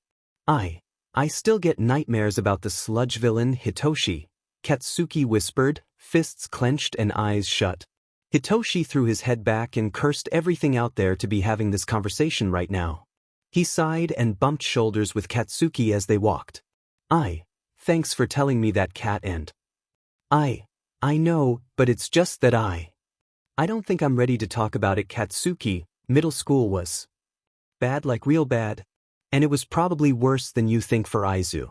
Because you only know what you saw, Kami knows what else they did to him, he said. I know, okay. He's hiding a whole lot of shit and it pisses me off, but I can't blame him. Katsuki laughed a self-deprecating laugh. Nah, trust me, it's not you, he won't tell anyone. That's just how he is, Hitoshi huffed. Yeah, and that's just who he is, huh? Katsuki shook his head fondly as he chuckled. Hands in pockets while he walked. Yeah, Hitoshi spoke with a little smile. How dare he? I'll kill him. Show me where that piece of purple sheet that midget is. I'll use the new Eskrima rods May just created for me. I'll crush his little ball or whatever and turn him into grape juice and electrocute him into oblivion. Izuku screamed as he reached for his vigilante outfit, which was now in Hitoshi's hands. Katsuki had his arms wrapped around the scary broccoli's waist as he held him back from castrating Mineta Minoru.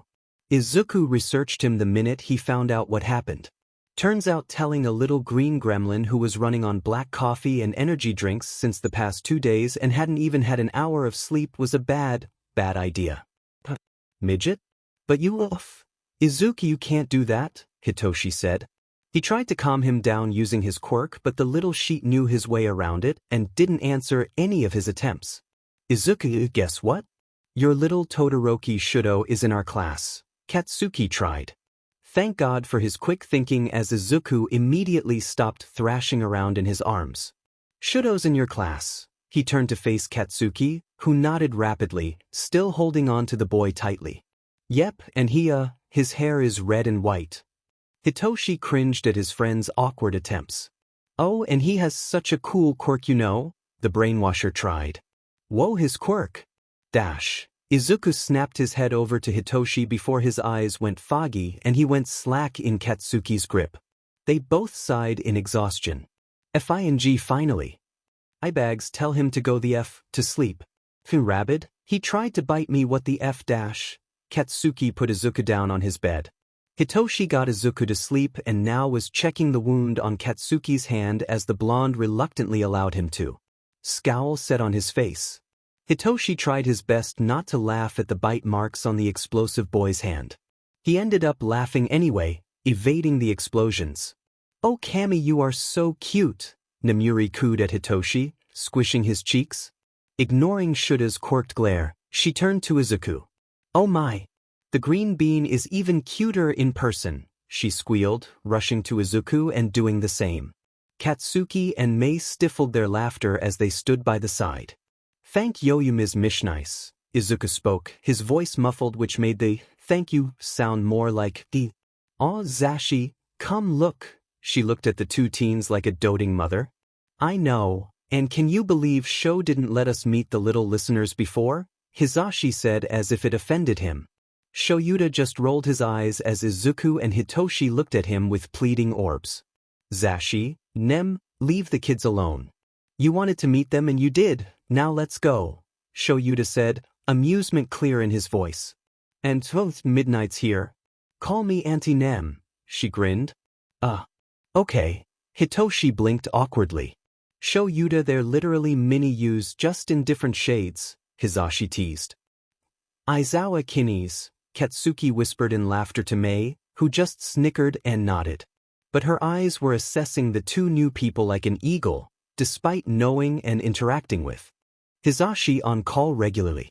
Okay Nem, leave them alone. Zashi, you have patrol now, let's go. But, fine. He huffed, not before bear-hugging the two insomniacs. Izuku and Hitoshi shared a glance and sighed. That was before Hizashi headed towards Mei and Katsuki. Oh hell nah. Katsuki raised both eyebrows and stepped back while Mei clutched her stomach in laughter. Shituda, they're so cute. Can I babysit them? Nemuri piped up, grinning as Hitoshi and Izuku's sweat dropped. Etch. Katsuki snapped his head towards Nemuri. Fing babysit? What are we ing to? He scowled.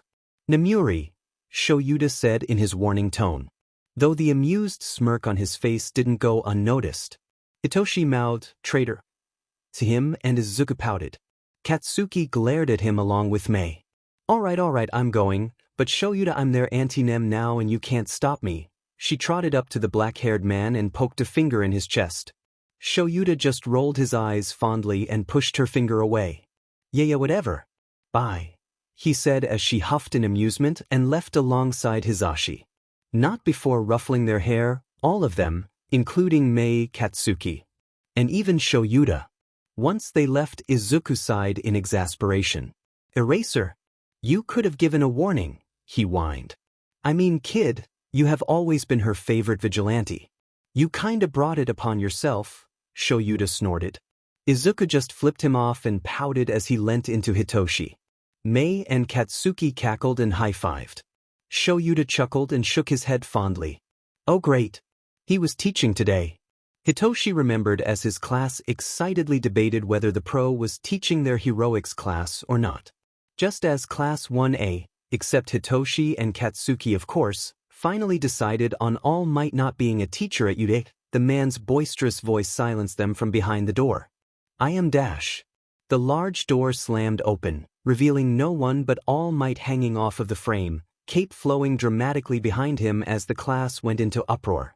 Coming through the door like a normal person, he announced. Katsuki muffled his cackles as Hitoshi bit his lip and desperately tried to avoid laughing. How was that entrance even remotely similar to a normal person? Katsuki had to physically bite his tongue to refrain from making a nasty remark towards the number one hero. Surprisingly enough, Ochako saw the lingering tension between the two best friends and All Might and slightly frowned.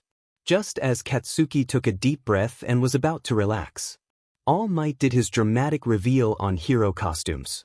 As much as he hated the man now, boy was he excited to see his and Hitoshi's costume. Why wouldn't he be? After all, Mei and Izuku had designed them.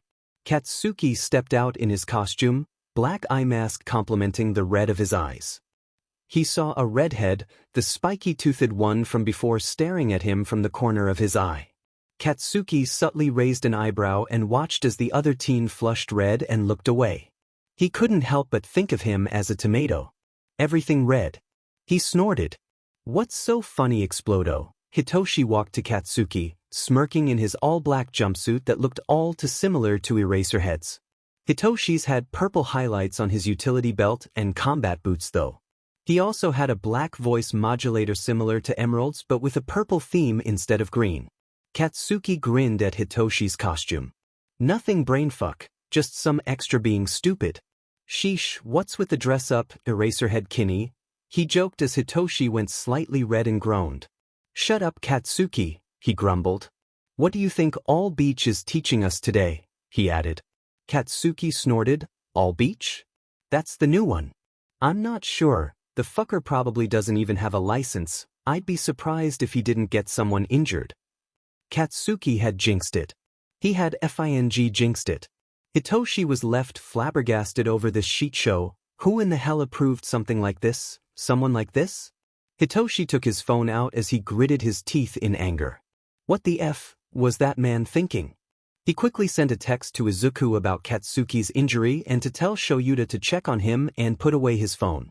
Once the gravity girl, Ochako, who was against Katsuki, left the room, following Katsuki and closed the door, All Might cleared his throat. The giant of a man was now pale. He was about to speak, but right before he could, a loud bang had him snapping his mouth shut. The hero turned around, and when he saw who had entered, he froze in his steps, even going as far as taking a step back. When All Might took another step back, revealing Aizawa Shoyuta, the strictest teacher in all of Yude, a man with over 274 now 275 expulsions to his name, who, right now, stood at the entrance of the doorway in all his 6 foot, said as hell glory. Hitoshi's eyes widened and he slapped a hand over his mouth, which he then removed, seeing he had his mask on. Mirthful purple eyes switching between All Might and his extremely overprotective, not-Zed pseudo-dad in the room. Shuta's foot slowly made its way back down from where it had kicked open the door, eyes narrowed in a venomous glare. His hair floated midair as All Might struggled to keep his buff form up. Shoyuta had been informed of All Might's Yagi form, and he was 99% sure Izuku knew too. He didn't give two sheets if it was revealed today because Yagi put his students and his kids in danger, and if there was one thing he cared about, it was them. The room was silenced in fear as their sensei, the same sensei that had expelled a boy without hesitation on their first day, the same sensei that didn't seem to give a f about social cues, seemed to be on the verge of murder. When Shoyuta spoke, his voice was colder than a snowstorm, hiding the volcanic rage that was boiling beneath his skin. His words as sharp as knives as they cut through the tense air precisely. "What?" Shoyuta began, his tone revealing absolutely other emotion. "Are you doing?" It was a rhetorical question, barely even a question considering the stoic man had said it like a statement, but the number one idiot known as All Might tried to answer it anyway. Young Aizawa dash. Hitoshi gulped when he saw the black-haired man's eye twitch. This idiotic man was done for. "I was just conducting the first year's practical heroics class as we were informed in that meeting yesterday." "Have you come to watch?" the man asked rather proudly.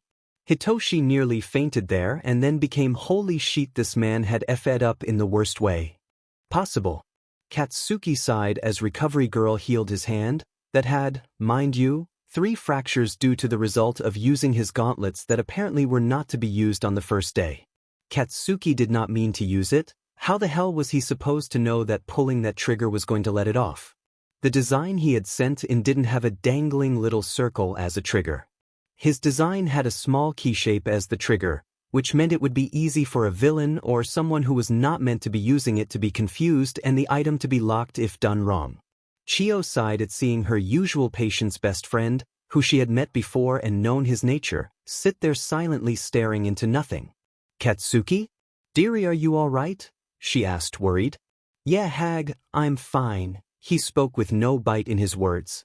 The old nurse huffed with a small, fond smile on her face as she slightly tapped the boy with her stick.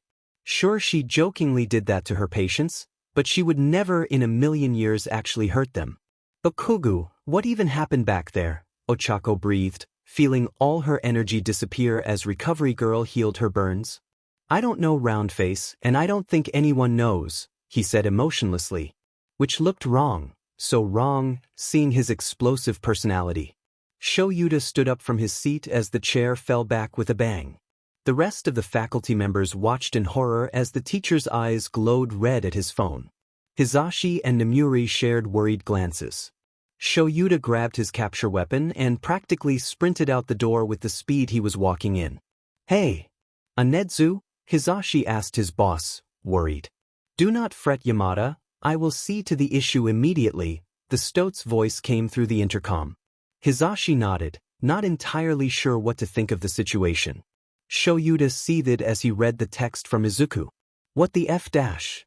He took a deep breath. Katsuki was strong, Chio would take care of him and Ochako, they would be fine for now. First, Shoyuta needed to get his class away from that F-up of a man. Nedzu sent a location to his phone with no riddle or puzzle or any questions at all. Shoyuta knew the stoat had a soft spot for him and Izuku, specially, and would kick the blonde idiot out instantly if he could, but there was something going on that even Nedzu could not go against. Something. He has an inkling of what it may be. He walked fiercely through the halls of UA as his nails dug into the palm of his hands in anger. The moment he got to the door of the room All Might was, he wasted no time in lifting a foot and pushing it into the door. The moment his heavy combat boot made contact with the door, it opened with a bang that echoed throughout the hallways. He observed as the blond man's face paled unnaturally at the sight of him. He took a step back the moment Shoyuta began to move forward. His heavy footsteps echoing in the eerily quiet room. He looked around at his students, who were watching with pale, awestruck faces and trembling fists. Why were they nervous? Other than Hitoshi, of course, who appeared to be way too amused, looking forward to seeing this confrontation. Shoyuta bore his glowing red eyes back to All Might's blue orbs. "What?" he began, barely containing the cold fury raging inside him. "Are you doing?"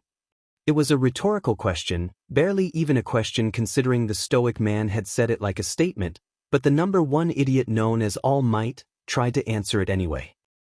Young Aizawa dash. Shuta's knuckles cracked as he clenched his fists harder. He felt his eye twitch as the sheer stupidity of this man.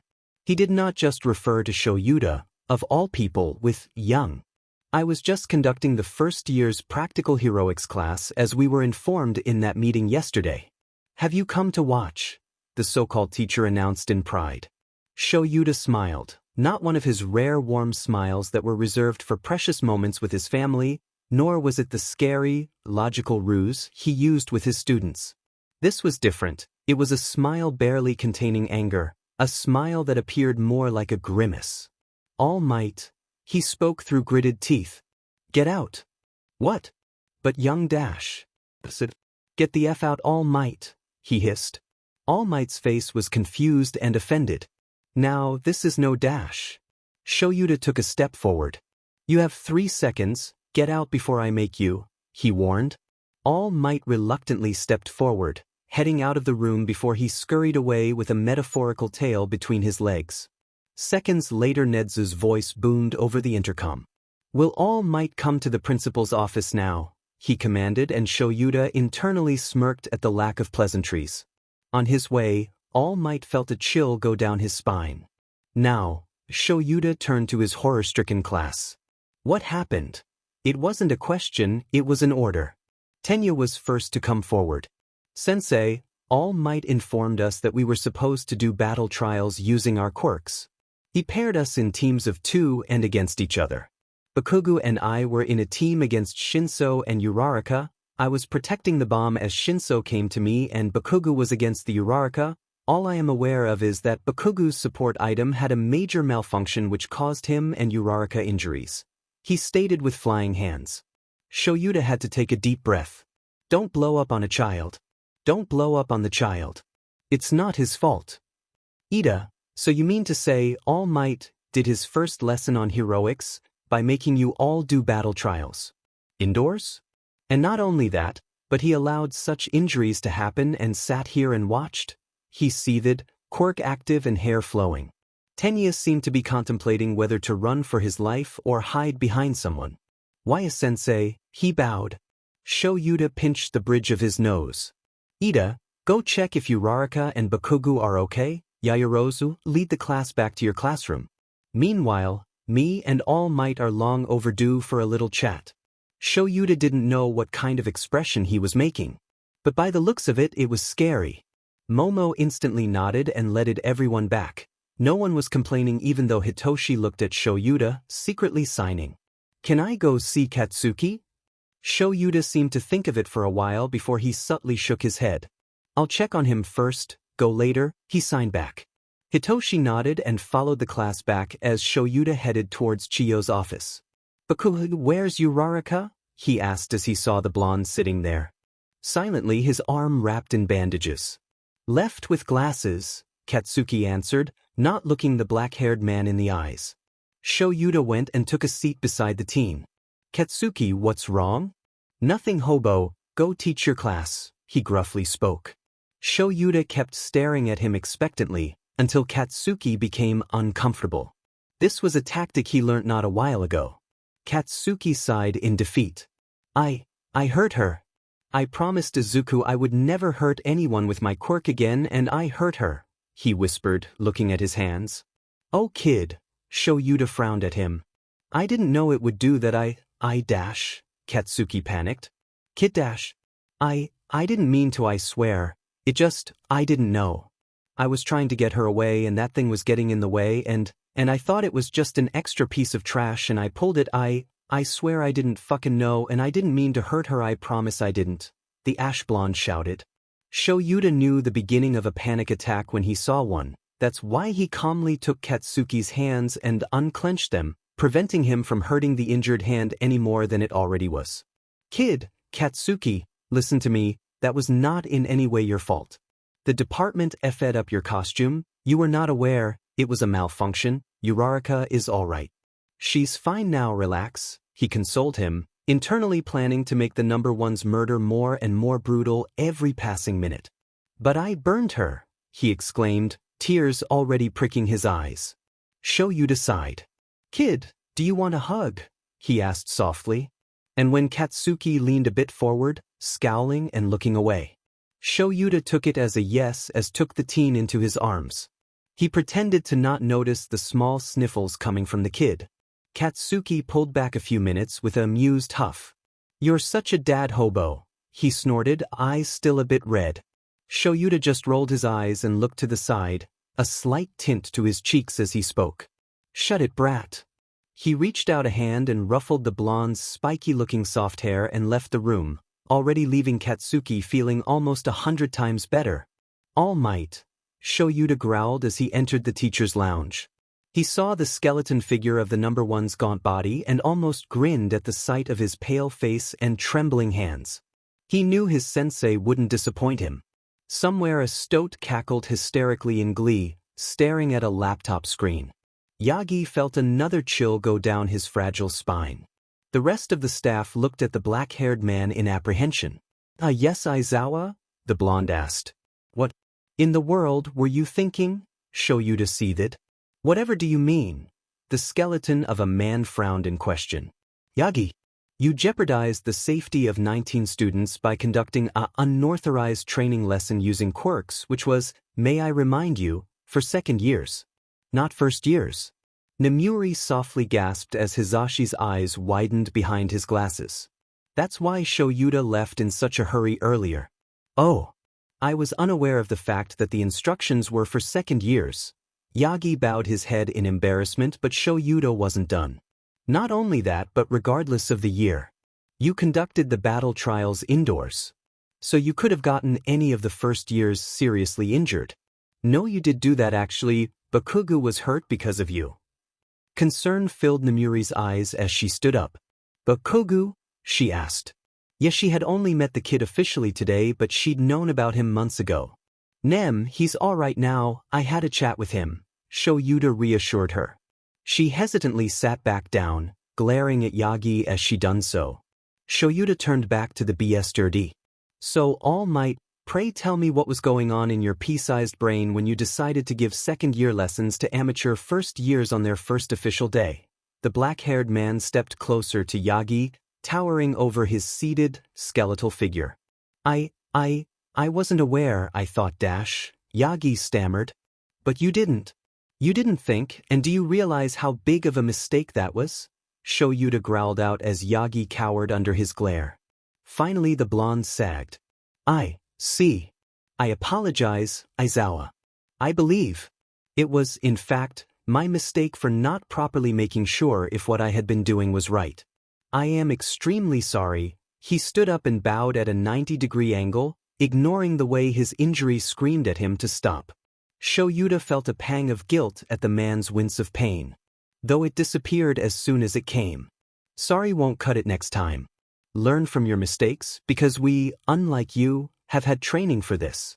Your first mistake was coming to teach or look for a successor, whatever it may be, to you. Without a license. So do better, Yagi. Besides, it's not me you should be apologizing to, he said sternly. I see. Yagi lowered his head in shame. How do you? He trailed off. About you looking for a successor? I'm no idiot, All Might. You've been a hero for decades. Don't be so ignorant thinking no one realizes that the symbol of peace will one day fall, and he will need someone to take his place due to the unfortunate gap his fall will leave. Yagi, we can't afford to let hero society to fall alongside the number one hero. I hope you understand how villains would take advantage of that situation. Shoyuta spoke intensely. Yagi sighed sadly. I understand, Aizawa. I really do, he said solemnly, flashes of his mother-like mentor's pained, bloody smile appearing before his eyes. As I would hope, Shoyuta said before he left the room. They are co-workers now and Shoyuta has to respect that and he knows.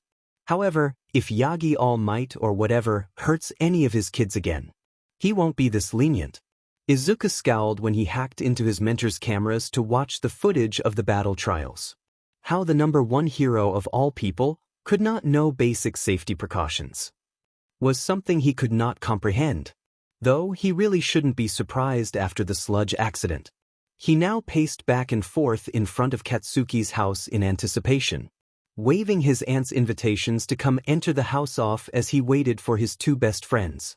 Aizu, they'll be here soon anyway, come on S&D, wait inside instead of out there in the cold, Mitsuki called.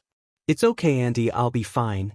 There's only a few minutes left till they arrive, he exclaimed, hiding the anxiousness he felt underneath a bright smile. He sighed and closed his eyes, facing up to the sky. He shook the tiredness off as he reopened his eyes and looked out for the other duo.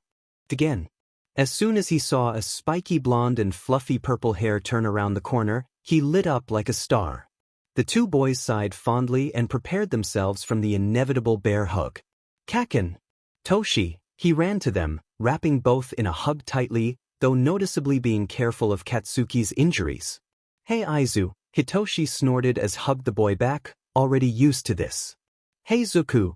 Katsuki chuckled and patted his head with one hand. He couldn't help but hate himself for ever hurting this ball of sunshine for such a stupid little genetic difference. For hurting this bright-eyed boy with a constellation of freckles on his cheeks, a boy whose smile that rivaled the FNG sun and a heart made out of gems and crystals. For ever breaking this kid, who forgave him without a second thought, apart. Who brushed off all the wrongdoings his childhood friend had done to him over the past decade, within a split second. Katsuki huffed as he ruffled the green-haired boy's curls. Midoriya Izuku truly was better than all of them despite not having a quirk. I don't understand how idiotic someone can be. Like, is he seriously the number one? No, cuz, seriously. I was literally against Cat too, you know. Plus, good. You should have seen Aizawa come in because holy shit, man. Like he came in so said. He kicked the FING door open. Like DMN. The way he threatened all beach was so cool.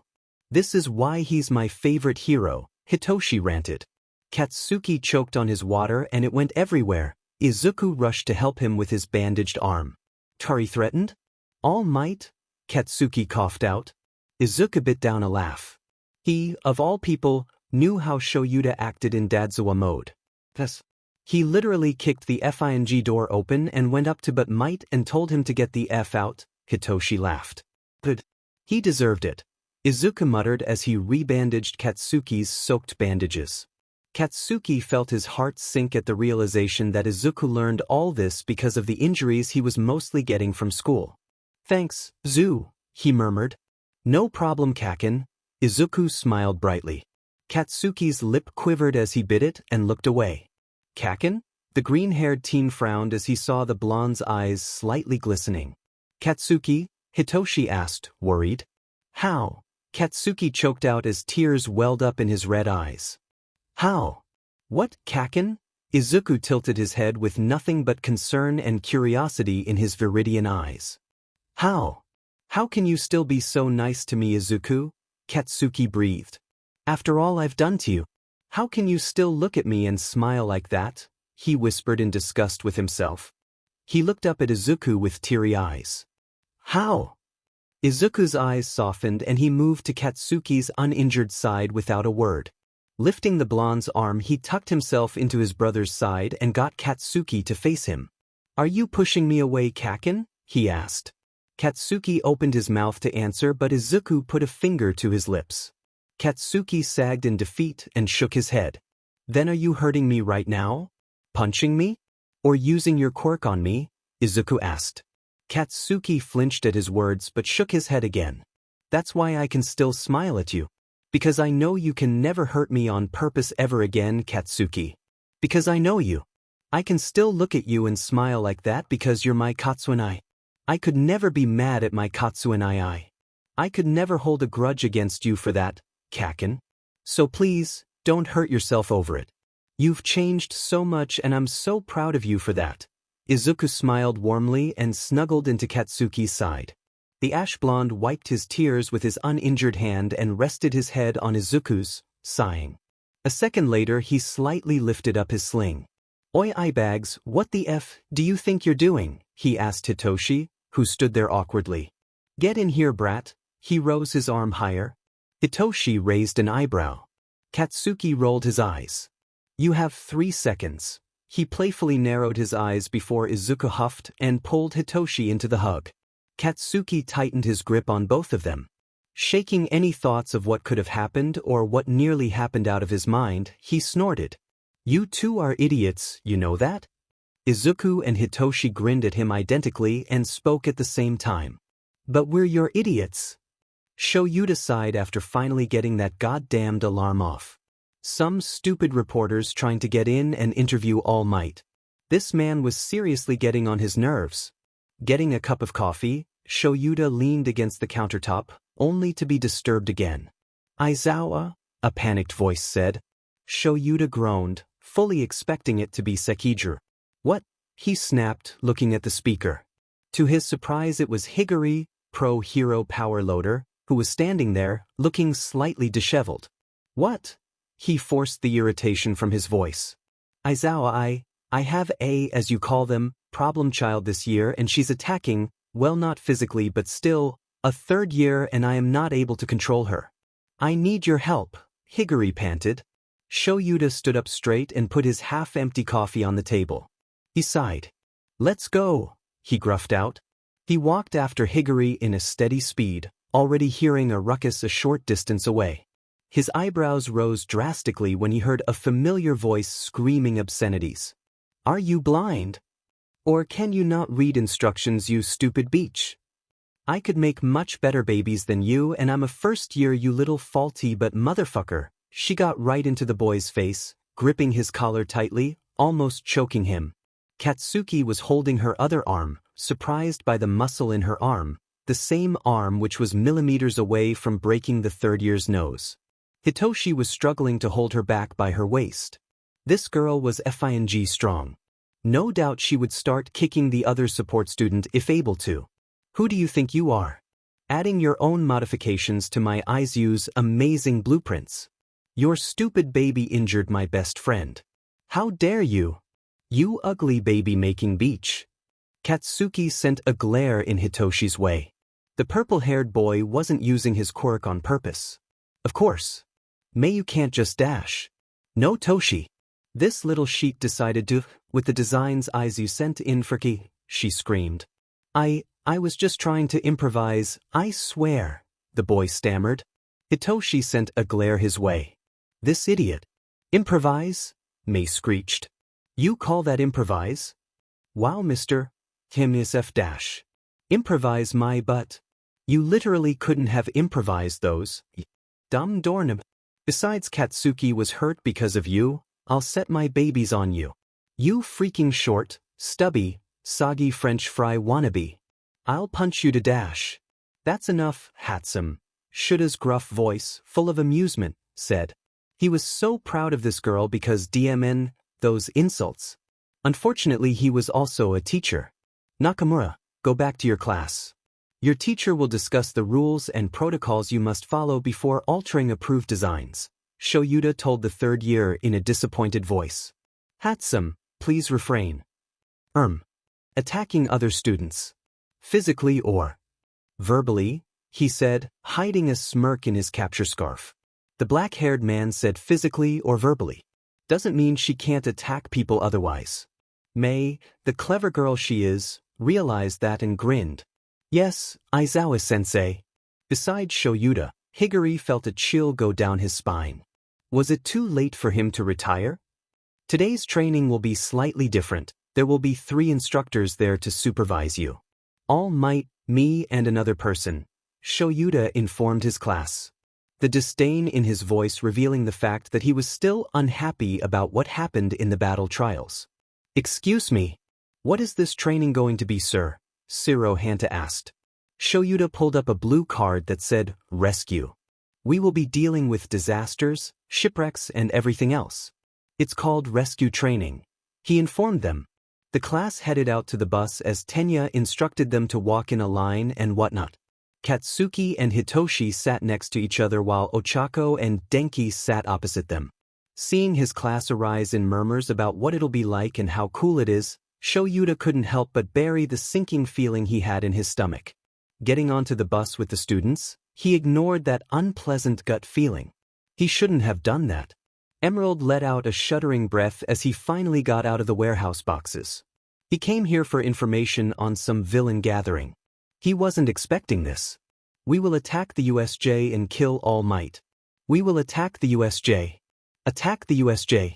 Emerald needed to get there now. Shoyuta clenched his jaw and tried to stop the bouncing of his leg as he sat on the bus. The USJ was growing in size as it was coming into view now, and along with it was growing the sinking feeling in Shuda's stomach. He watched the kids all murmur excitedly as they got off the bus. They headed into the giant building as Denki made some remark about Universal Studios Japan and Ochako gushed over 13. Shoyuta went over and told the space hero about All Might and his stupidities of leaving his duties and responsibilities he willingly shouldered to stop crime where he was not needed. He ignored the ringing of his ears as he swallowed dryly, his throat closing up with nervousness and fear. Katsuki and Hitoshi observed their teacher carefully. Something was wrong, and whatever it was, they didn't like it. He was right.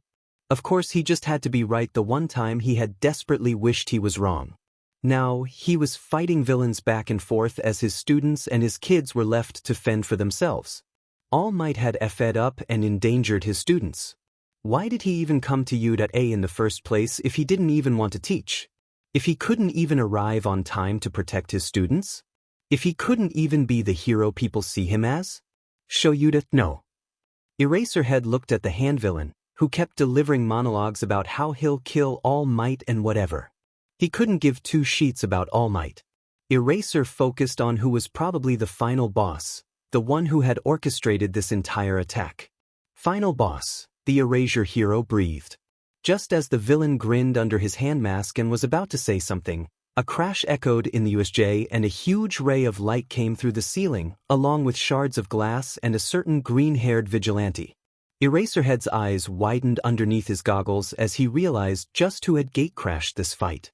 This was the one time Emerald would accept being cringy, just to PSS off the villain. He held his charisma sticks in both gloved hands as he landed on his feet, right in front of Eraser, and announced, "Do not fear, your local vigilante is here. Do not fear, your local vigilante is here," Emerald announced as he landed right on his feet in front of Eraserhead. Weapons gripped tightly in his gloved hands as the assuring weight of his knives rested inside his utility belt. The hand villain paused in his scratching. "What? Another NPC? Kurogyri. Who is this brat?" he asked, annoyed. Seconds later, a man made out of mist, Kurogyri, appeared next to him. "Greetings, Shigaraki Tamura," he said in an emotionless voice. "Who is this brat? And have you killed 13? Tamura asked, though. There was an underlying message that no one but Kurogyri seemed to understand. "Apologies, Tamura. I am unaware of who this young boy is. Unfortunately, I was unable to kill 13, however she is out of commission," he said. The hand villain scratched at his neck in agitation before a manic smile appeared on his face. "Nomo," he screamed, and a giant bird-like creature came out of one of Kurogyri's portals. Emerald held his breath when he saw the monster, the Nomu, come out. "What the f was that?" "Emerald, you shouldn't be here," Eraserhead seethed from behind him. Emerald felt bad for ignoring the pro, but he didn't have the time to respond as the bulking creature brought its arm down to attack. Seeing it aim for Eraser, Emerald pushed him away, taking the hit for himself. "Emerald," the hero shouted with wide eyes. "I'm fine. Just peachy," the vigilante huffed out, clutching his side. "You brat. Noma. Get the brat first," Tamura snapped. The Nomo ran towards Emerald again, and as the young vigilante turned on the tasers on his Eskrima sticks, he danced away from punches and hits the abomination pact with precision. That was until he saw the hand villain attacking Eraser. Tamura had the hero's elbow in his grip, quirk activated. Though Eraser did too. Emerald tried to finish his fight quickly as he took out a knife and stabbed the Nomu, only to watch in horror as the stab wound disappeared. On the other hand, Eraser was able to push the villain back and stay safe, but Tamura instantly changed direction as he grinned maliciously, running to the two students as he reached out with all 5 fingers. Emerald snapped his head to where the hand villain had his hand planted over Frog Girl's face and Hitoshi was next to her face. Determined as he tried to get the villain to talk before he used his quirk, but to all of their horror, the only reason Azuitsuyu wasn't a heap of blood and dust on the floor was because Eraserhead was using his quirk. That was until a giant clawed hand came his way and he narrowly escaped the hit with only a gash under his eye. Lucky for the duo, Emerald was able to kick Tamura away from them before Eraser lost his hand on his quirk. Hitoshi finally got Tamura under his control, but the Nomu kept attempting to attack Eraser. Emerald threw his dark green knife at the Nomu, fully expecting it to have no other effect than to grab its attention. To his surprise, the monster screeched as the knife sunk into its brain. Emerald's eyes widened underneath his visor and he pulled out another knife. He sprinted forward, luring the creature away from Eraser, despite his protests.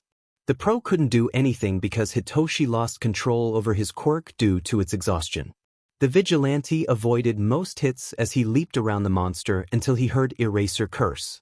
Turning around, he saw the hand villain slam the pro's head down to the ground with 4 fingers. He faltered as the villain cackled. "Oh ho ho, is the Underground's #1 hero not so #1 when he's about to die? Let's see how the so-called symbol of peace reacts to this," Tamura asked Eraser, tauntingly. Emerald got thrown back with a giant punch to his stomach as distraction cost him greatly. "Emerald," Eraser shouted in desperation, extending an arm in horror as the creature once again brought a claw down, this time cutting a deep gash from his shoulder to his thigh, across his upper half of the body. "Emerald!" He heard Hitoshi scream, but the pain was too sudden to notice. Tamura winced as the Nomu injured the brat. "Diamen, that must have hurt." To his surprise, the vigilante, Emerald, got up again, despite his gear and costume now being drenched in his own blood. Emerald grunted as he got up again, pulling another knife out from his utility belt and grabbing the one he dropped. The Vigilante snarled as he ran forward again, this time towards the hand villain, who had broken Eraserhead's elbow and disintegrated part of his capture weapon while smashing his head into the floor, causing the gash under his eye to worsen and blood to be smeared over his face. Tamura huffed in amusement as the brat ran to him with 2 big knives in hand. He grinned under his hand as he spoke. Kuro Jairi. The mist villain instantly created a portal under Tamura, warping him to beside himself. Emerald felt dizzy as the villain disappeared. Before he knew it, the Nomu attacked him again, this time slamming a large hand into him, throwing him across the floor. He heard a crack and pain jolted through his arm. That was definitely broken. He vaguely heard Eraser and Hitoshi scream for him again, but all he knew right now was that these people heard Eraser. Heard his dad. Emerald snarled again as he leaped over the Nomu's arm and grabbed its shoulder. Digging his knife into the leathery skin, he took a deep breath as he finally made it up. The Vigilante wasted no time as he brought his other knife up and stabbed the creature in its exposed brain. The sickening quelching sound made the boy nearly throw up there and then. Emerald tried to keep his eyes open as he took another knife out and stabbed the monster in its eye, struggling to keep his composure as the bird-like creature thrashed around uncontrollably. Eraserhead was still being occupied by the hand villain, desperately wishing to help his problem child. Emerald stuck one last knife into the Nomu's brain as thick blood and brain matter stained his blood-soaked clothes before he was thrown away again.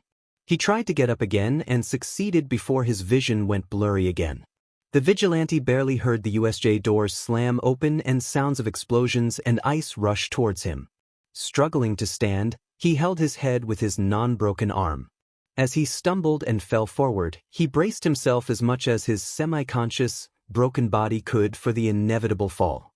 Suddenly he felt a slight pressure on his stomach. He blearily glanced down to see a strong arm holding his weight up. "Zoo, you goddamn idiot," a gravelly voice spoke, trembling. Despite the pain, Izuku smiled as he let himself close his eyes and finally rest. "Kaken," he breathed before he lost all consciousness.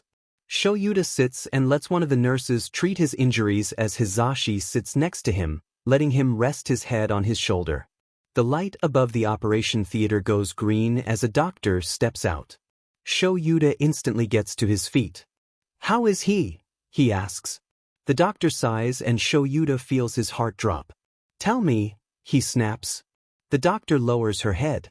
"I'm sorry," she speaks softly. His injuries were too severe. The child had 2 broken ribs, which of one pierced a lung, a broken arm and fractured femur. The gash on his upper body was deep and needed stitches and surgery. He barely managed to survive, but... "We don't know when he'll wake up," she whispers. Shoyuta reels back in shock as he stumbles into his husband. "And no, Zashi tell her to, she's lying. She has to be. Izuku can't be. My kid can't do that, Zashi please," the black-haired man choked out amidst his tears and God. Hizashi had never heard his husband sound so broken. Listen, the little listener will be okay, we just need to stay positive, okay?" Hizashi said, tears pricking his own eyes as his voice cracked. "I'm sorry," the doctor said solemnly, "it never gets easy breaking the news." Can we go see him?" Hizashi asked. Shoyuta was now seated, but tears fell from his eyes as he covered his mouth. Saito Kuriko, the doctor, nodded and stepped aside. Hizashi kept his grip on Shoyuta as the two entered the room. Lying there was Midoriya Izuku, their beloved Emerald. The boy had a ventilator on and was bandaged all over his body. Bruises covered his face as his mask fogged up every time he took a breath. His chest rising and falling slowly. Shoyuta slowly creeped towards his boy as another set of tears pricked his eyes. Shoyuta didn't cry, never. The last time he cried was when Oboro died, and that was over a decade ago. He went and kneeled beside the kid with a lump in his throat. "Izuku? Wake up, kid. It's not funny anymore, okay? You know your pranks never work on me, so please wake up," he sobbed into his hand, gripping one of Izuku's hands with his other. Hizashi came over and wrapped his arms around him. The doctor wiped her own tears as she left the couple to cry into one another. "Where the F is he?" Katsuki snarled at the receptionist as Hitoshi stood right next to him.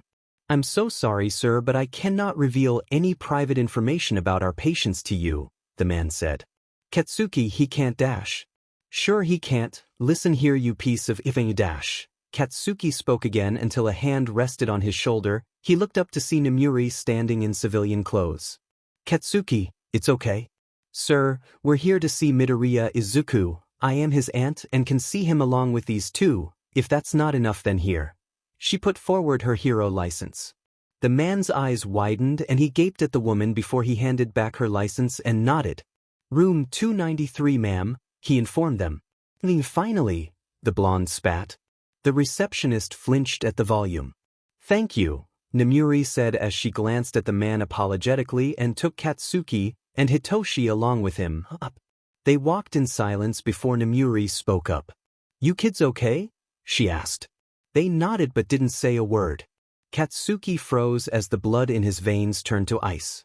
He didn't hear anything past those words. Life-threatening injuries? Coma? No, Hitoshi breathed in horror. Nemuri gasped as tears welled up in her eyes.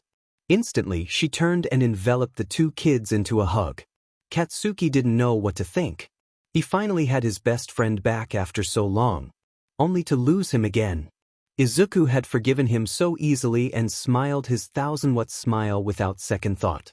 He had mended the friendship Katsuki broke within seconds, and now? That's it? If only Katsuki had been faster, both at the USJ and in life. Before he knew it, a sob ripped out of his throat and he slumped into Nemuri's grip. Hitoshi was no better, tears dripped down his chin as he stared holes into the floor. Izuku had saved him. He had wormed his way into his cold, betrayed heart and made his own little place. He had brought him to his house without a question and gave him a place to stay, a family. Izuku had given him hope. What the F were they meant to do without him? A few minutes later, Shoyuta nodded at Nemuri without paying attention, deciding to stare at his kid instead. The boy's screams echoed in his head as he tried not to break down in front of his students. Hitoshi came forward first as he wrapped his arms around Shoyuta with tears in his purple eyes. The man didn't waste a second before reciprocating his hug. Katsuki joined seconds later as he cried silently into Shuta's shoulder. They didn't leave the hospital until nighttime. The nurses had to practically force them out, allowing only one person to stay. Shoyuta did. The rest left reluctantly. The next day, Hizashi told Shoyuta to go home and change and teach instead of sitting at the hospital, and took his place instead. Shoyuta agreed after Hizashi promised to let Shoyuta stay the night. So, here he was standing in front of his class with bloodshot, red eyes and eye bags deeper than ever. Katsuki and Hitoshi looked no better.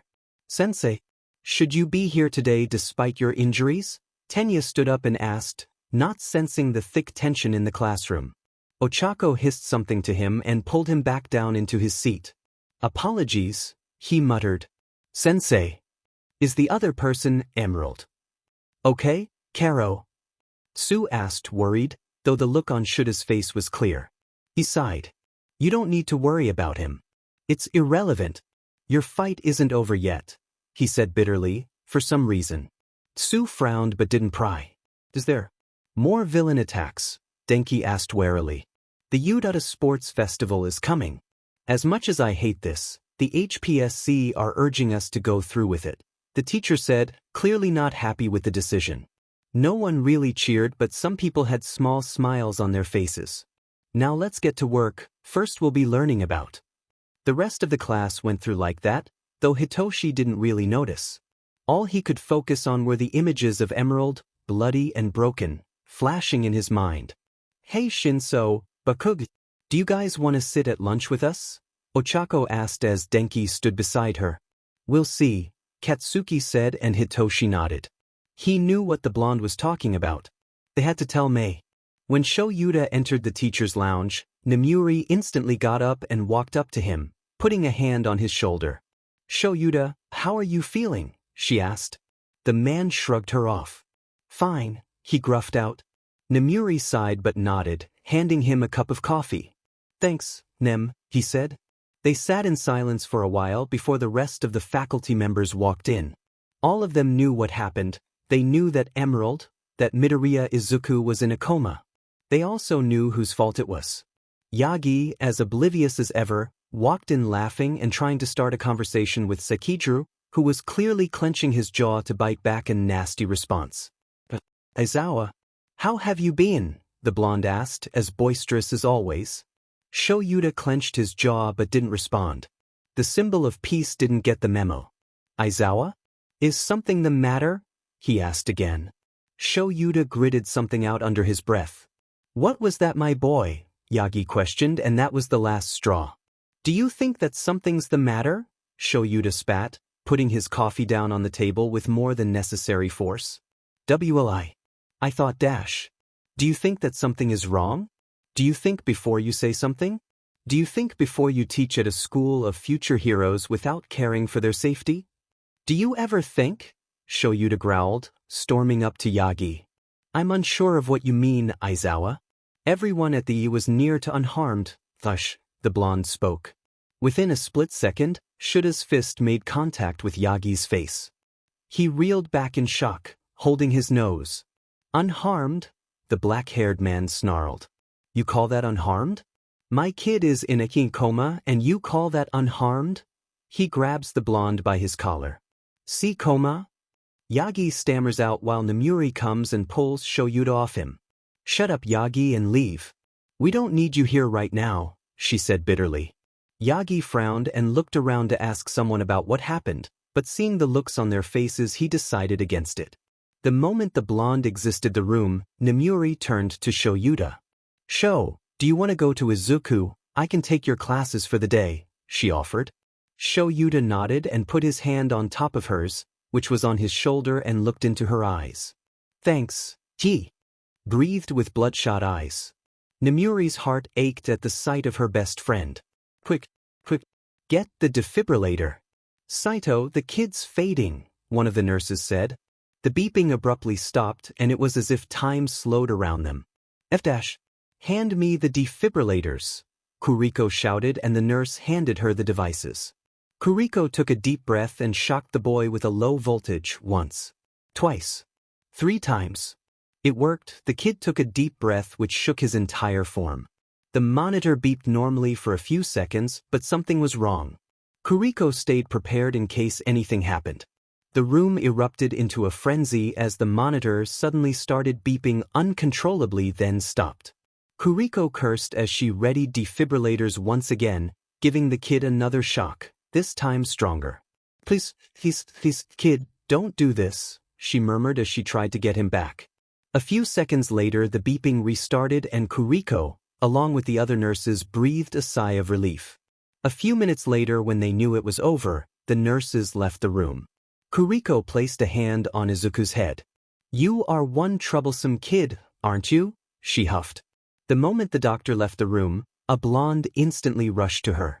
Dr. Saito. The nurse said, You had to get the defibrillators. What happened? Hizashi asked, desperately. Kuriko took a deep breath.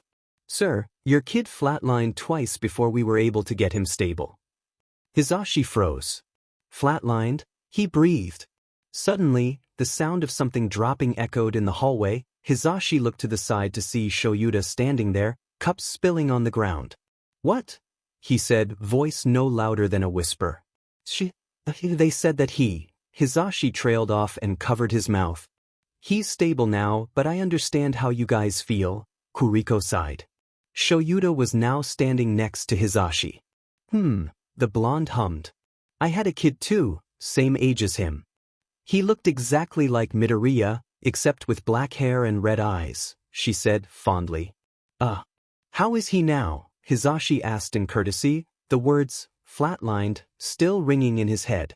Kamina, he passed away 2 years ago after one of his classmates had a quirk accident.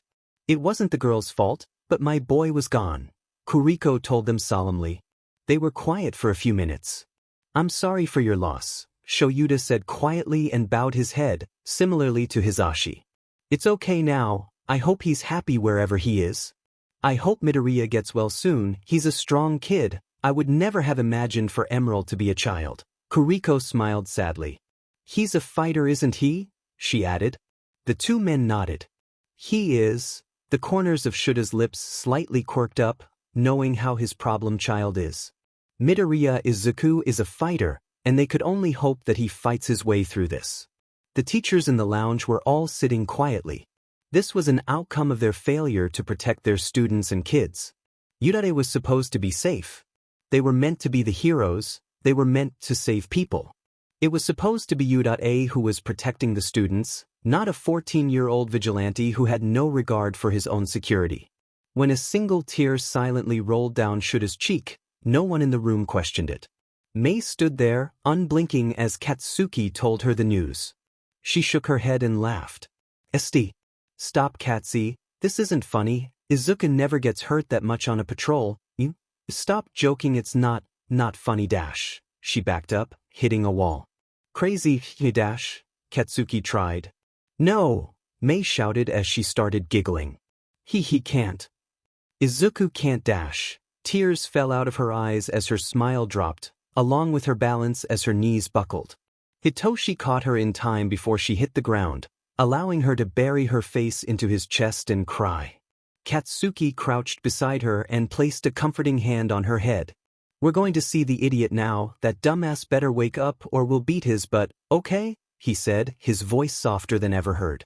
Mei nodded as she wiped her tears. Yeah, I'll release all my babies on him for ruining my makeup, she sniffled. Mei, Hitoshi snorted, wiping his own eyes. You don't even wear makeup, he laughed wetly. Mei laughed before she broke out in another set of tears. The incomplete friend group set out to visit the life of their group. Midoriya Izuku would wake up. He had to. Bet. To wake the .ck. Or. I'm S. T. Alan. GY. Our person. Elise erase. RH. Add merch. K. Ye. Azu. Zoo. You bet. GET. The foo. CK up. If Y. Oh you do. And Wa. Kuup il. Altu. Do. Roki abo. UTU. Relit. LaCrew. SHOK. He didn't know where he was, everything was a blur. He kept hearing voices that were familiar but he couldn't place a finger on who they were. It felt like he was drowning without water. He was hearing muffled sounds and seeing a pitch-black darkness, yet he could walk, nothing was visible and he didn't know who he was, what he was. There was a small light in the distance. Everything is scary and he wants to leave. He wants to leave so bad. He wants his. What was the name again? Wa, Kuup. P. Rob, Lem. Chi, LD.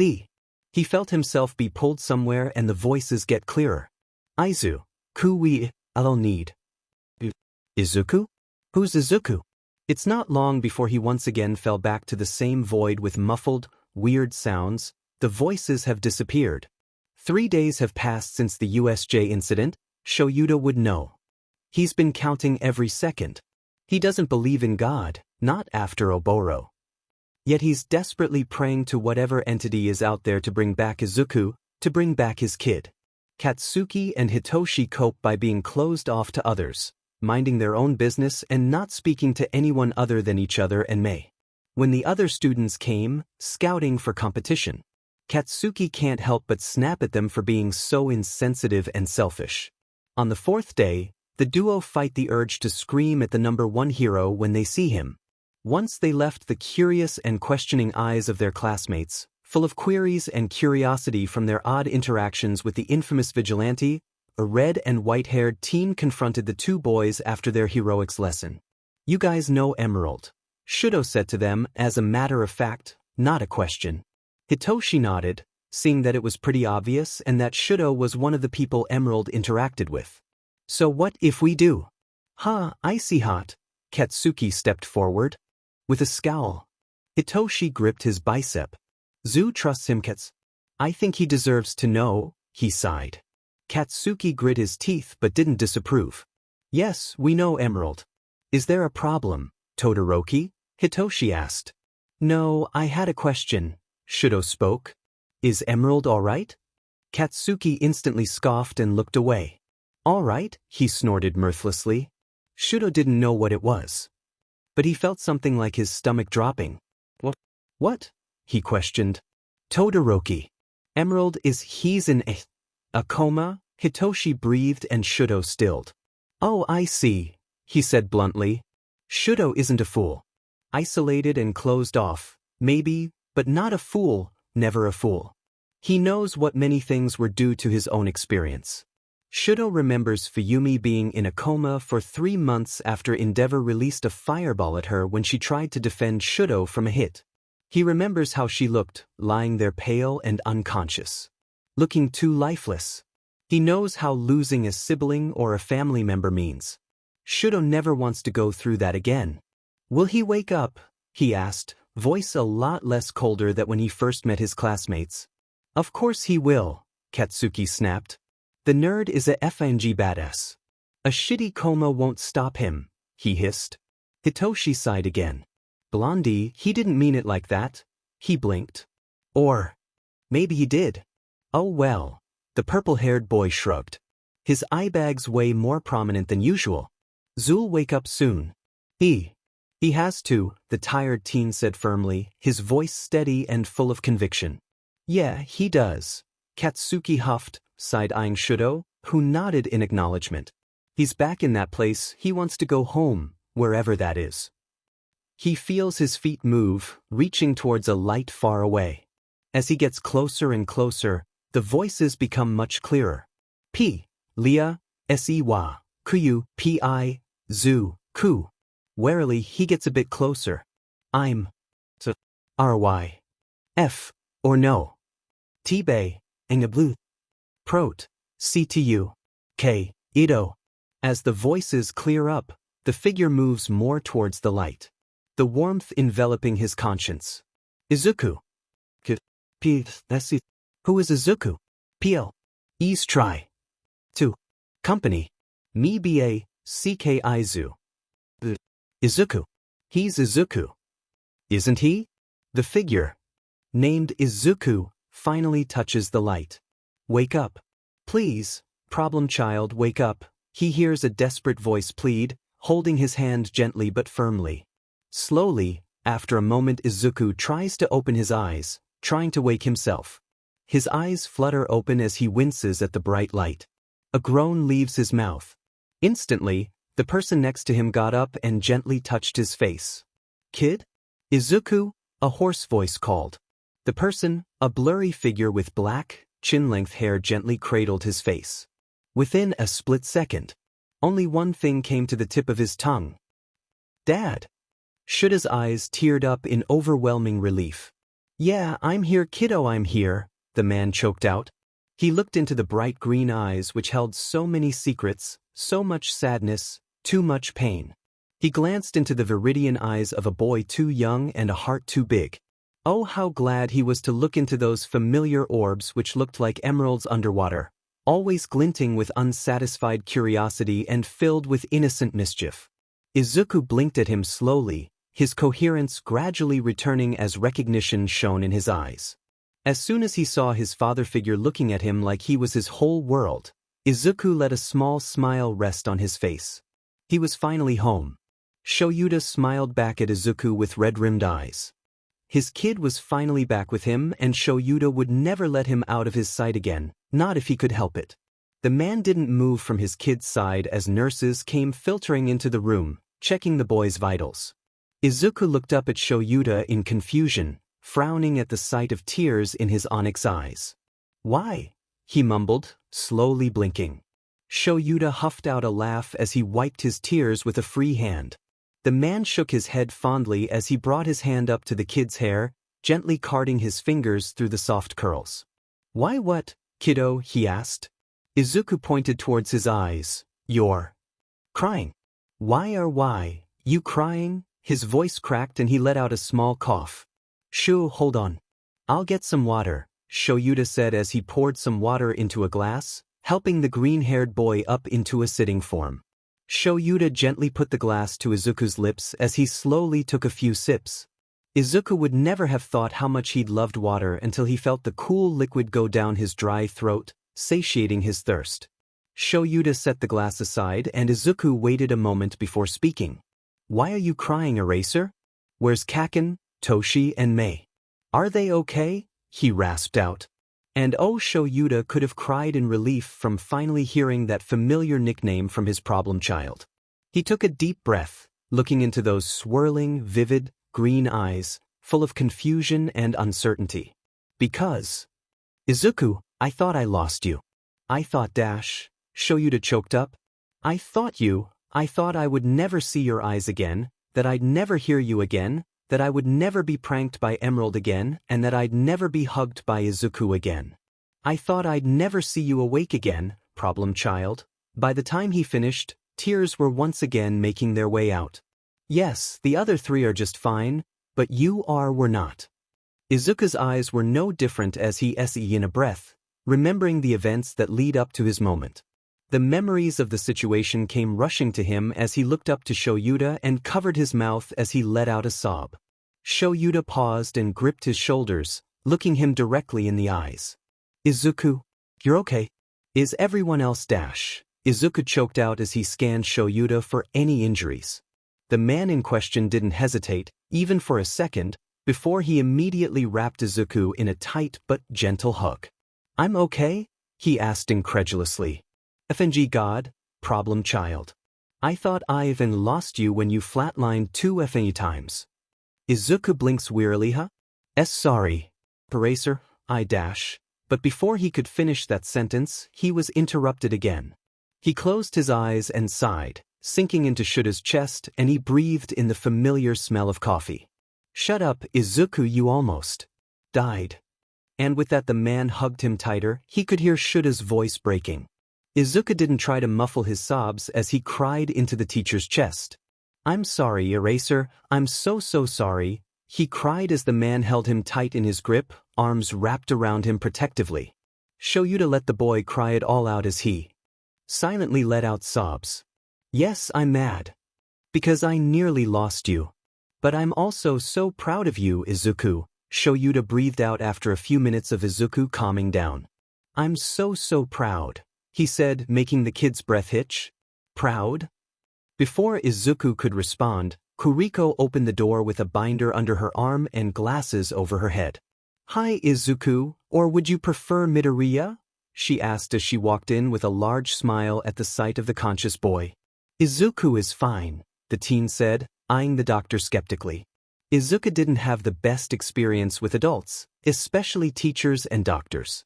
Aldra made sure of that. All right then. Izuku, how are you feeling? It's a pleasure to see you awake and well. You gave all of us quite a bit of a scare, she chuckled as she placed a cool hand on his forehead. Kuriko's purple eyes started glowing an iridescent pink. Izuku instantly perked up, forgetting his former reluctance with stars in his eyes at the opportunity of dissecting a new quirk. Shoyuta fought back a fond smile, realizing how much he's missed his problem child's interest in quirk autonomy and on-the-spot analyzing. Nedzu would be FING proud. Actually, that reminded Shoyuta that he had to tell Nedzu and ask Namuri to bring the kids. Oh my god. How does your quirk work? Are you healing internal injuries by physical contact, or are you doing something similar to a X-ray? Like you can do a full-body scan by physical touch? That's why your eyes... Oh wait, your eyes are glowing. Does that entail that you have a quirk like erasers, but instead of erasing quirks, you erase injuries? Oh wait, no, your hair isn't flowing into erasers dash. Izuku suddenly cut himself off at the sight of the doctor's gobsmacked look. Shoyuta was barely containing his laughter as Hizashi, who had entered the room by now, was wheezing. Kuriko blinked a few times before she started giggling. Oh my! You are quite a little genius, aren't you? She laughed as Izuku flushed red and stammered out apologies. Shut up, you guys, it's not funny, the boy groaned and shot a half-hearted glare to both Shoyuta and Hizashi. He then apologized to the doctor. Kuriko laughed it off. To answer your questions, yes, my quirk is actually a quirk that works through physical contact. It conducts a full-body scan of any injuries, internal or external, that have been inflicted within the past year. It's called translucent, it scans all injuries and it heals them. So you were correct. She grinned, oblivious to Izuku's internal panic. She sees any injuries in the past year? Kuriko must have noticed Izuku's conflicted look. She waited until Izuku looked into her eyes before subtly nodding. The boy instantly relaxed. Shoyuta and Hisashi shared a glance at the interaction. So, she snapped her file together, closing it and standing up. You, Izuku, will be able to be discharged within 2 days. The injury did leave a scar on your chest, however, the rest won't scar. She paused before she sighed. We were lucky we had a team of international nurses with good healing quirks and experience, kid. The gash was deep and had cut a few arteries. You're going to have to be careful the next few days before it's completely healed, okay? Kuriko stated. Izuku nodded seriously. I'm sorry, you had to waste so many supplies. I know hospitals and doctors don't really react well to someone like me. He lowered his head. Kuriko froze. What? She asked in horror as Shoyuta and Hisashi felt their blood run cold. The former instantly kneeled down beside Izuku, gently cupping his face and making eye contact. Izuku, kiddo. What do you mean? Shoyuta asked, worried. Well, Izuku glanced up at Kuriko for any sign of annoyance or silent warnings. When he saw nothing but confusion and concern, the kid took a deep breath and spoke. Hospitals and nurses don't usually treat quirkless people. Apparently. It's a waste of supplies that could have been for quirked individuals. We usually get kicked out or treated with the bare minimum, he said with a shrug. The adults exchanged horrified looks. Kid, you do know that's illegal, right? Kuriko asked incredulously. Izuku sighed. So is using quirks to hurt people, but that never stopped, did it? The boy said before freezing and looking up to Kuriko in fear. The doctor just essayed in a sharp breath and left the room, apologizing as she excused herself for a moment. Shoyuta turned to Izuku and pulled him into a gentle hug. Oh kid, he breathed. Izuku bit his lip as it quivered, wrapping his arms around Shoyuta. Izuku. Ardash.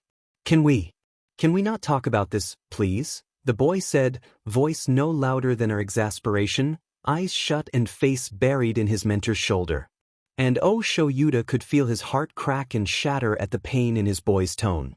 Hisashi was on the kid's other side, gently carding a hand through his hair. Shoyuta sighed as he held his child a bit tighter. Okay, we won't talk about it. But this isn't over, okay?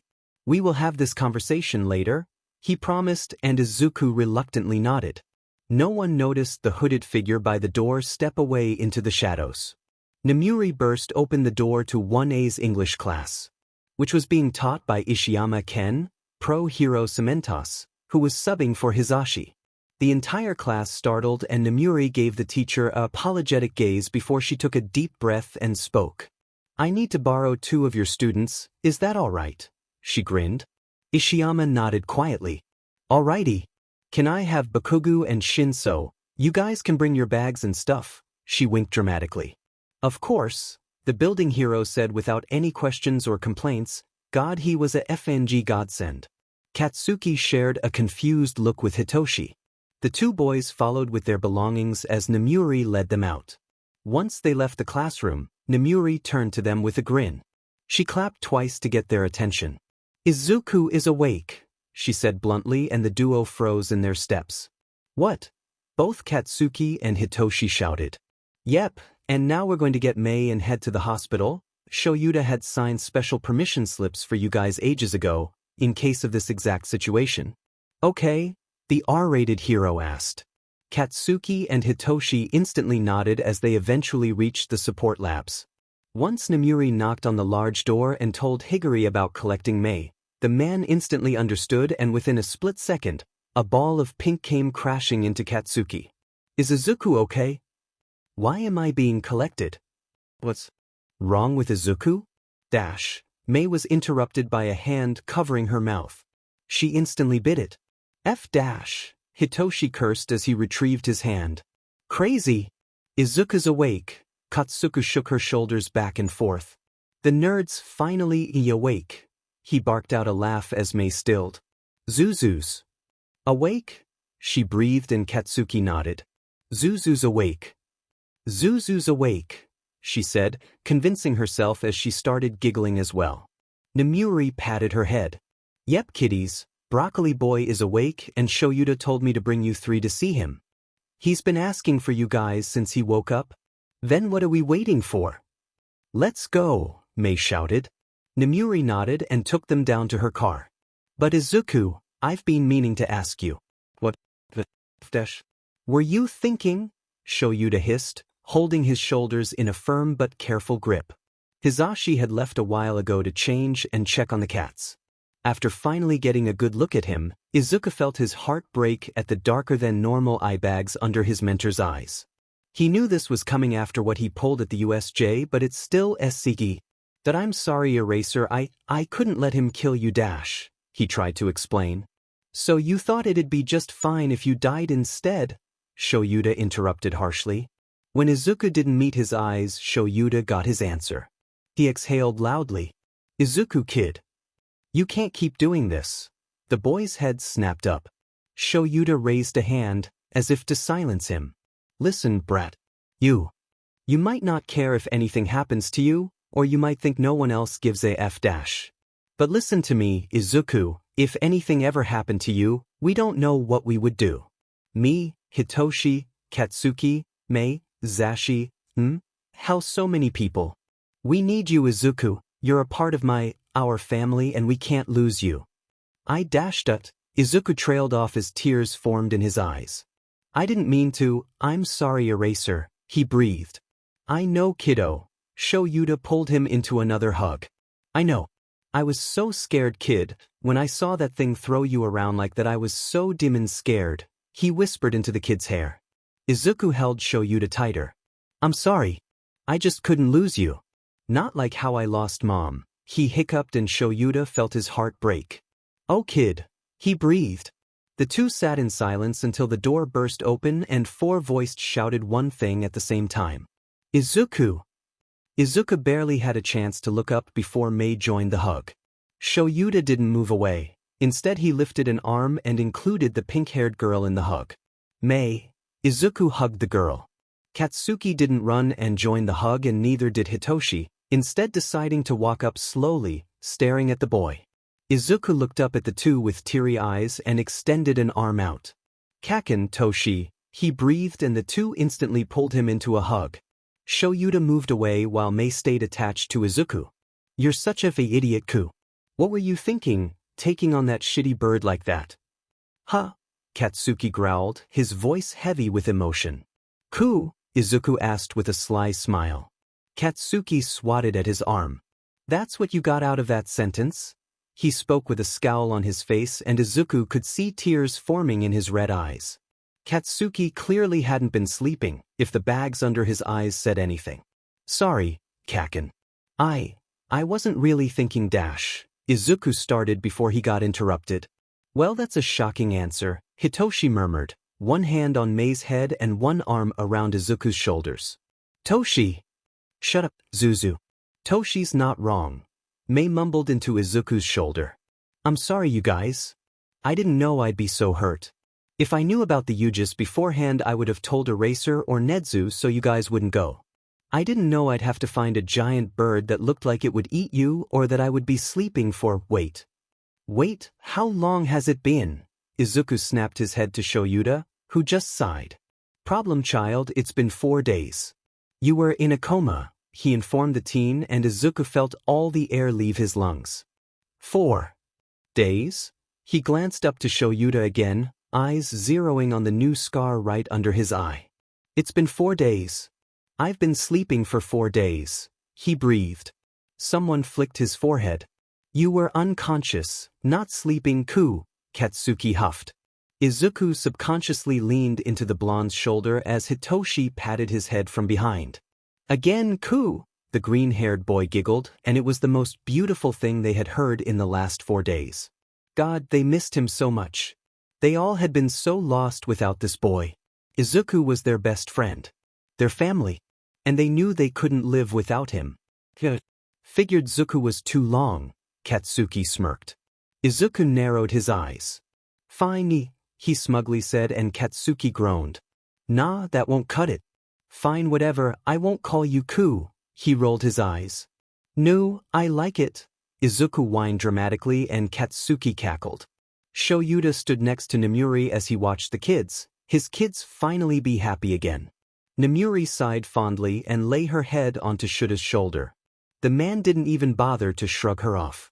Tamura scowled and took another drink. It wasn't his fault the brat decided to take on a Hifeng Nomu. Why in the world was he feeling so sad about it? Hell, he even went to the trouble of finding the Deepening Nomu and disintegrating it slowly, despite knowing it couldn't feel any pain. Why did Tamura go out of his way to go and check if the brat was alive or not? Kurogiri just sighed as he stared at the young adult who was on his third shot, glaring at the alcohol like it had personally offended him. Tamura, a raspy voice said, and the blue-haired villain froze. Sensei, he spoke, trying his best to keep his own voice steady. I am aware that you are not quite satisfied with the result of attacking Urata, the voice said, slightly static due to the device.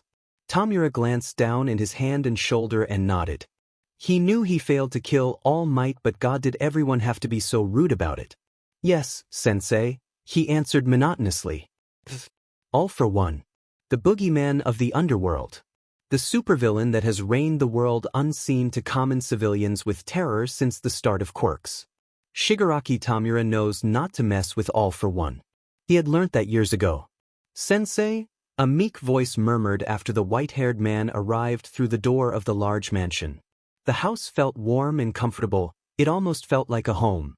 The young Shimura Tenko looked up to the supervillain with teary eyes and gloved hands before. He crashed into the man, hugging his legs tightly with small arms. I missed you, the boy cried, expecting the man to pick him up and carry him, throwing him up into the air and catching him as usual. Playfully tickling the boy or ruffling his bluish-white hair which had a few streaks of black in it. What he didn't expect was for All for One to hurt him. The supervillain kicked the small kid away before he stomped forward, snarling and raising a hand as he slapped Tenko on the face. Uncaring of the small flicker of hope and light that had only started to shine in the child's eyes, that suddenly faded away. Tamura, the man had said coldly, vastly different from how he had hugged the child before leaving weeks ago. Tenko didn't know what he had done to deserve this, but he knew he must have done something. The child cowered away, hand covering the now red cheek that held a large handprint, as he whimpered. You will be my successor. All for One's successor shall not act so insolent towards him. There will be consequences otherwise, understood? He glowered at the small child, red eyes now sharp and cold, holding nothing but contempt and rage. Tenko, the abused child who had no other choice but to quietly nod, stifled his sobs as the man who he once considered his father walked away. Footsteps echoing in the dark, cold hallway. Shigaraki Hisayoshi had left on an important errand for a few weeks and came back as a completely different person.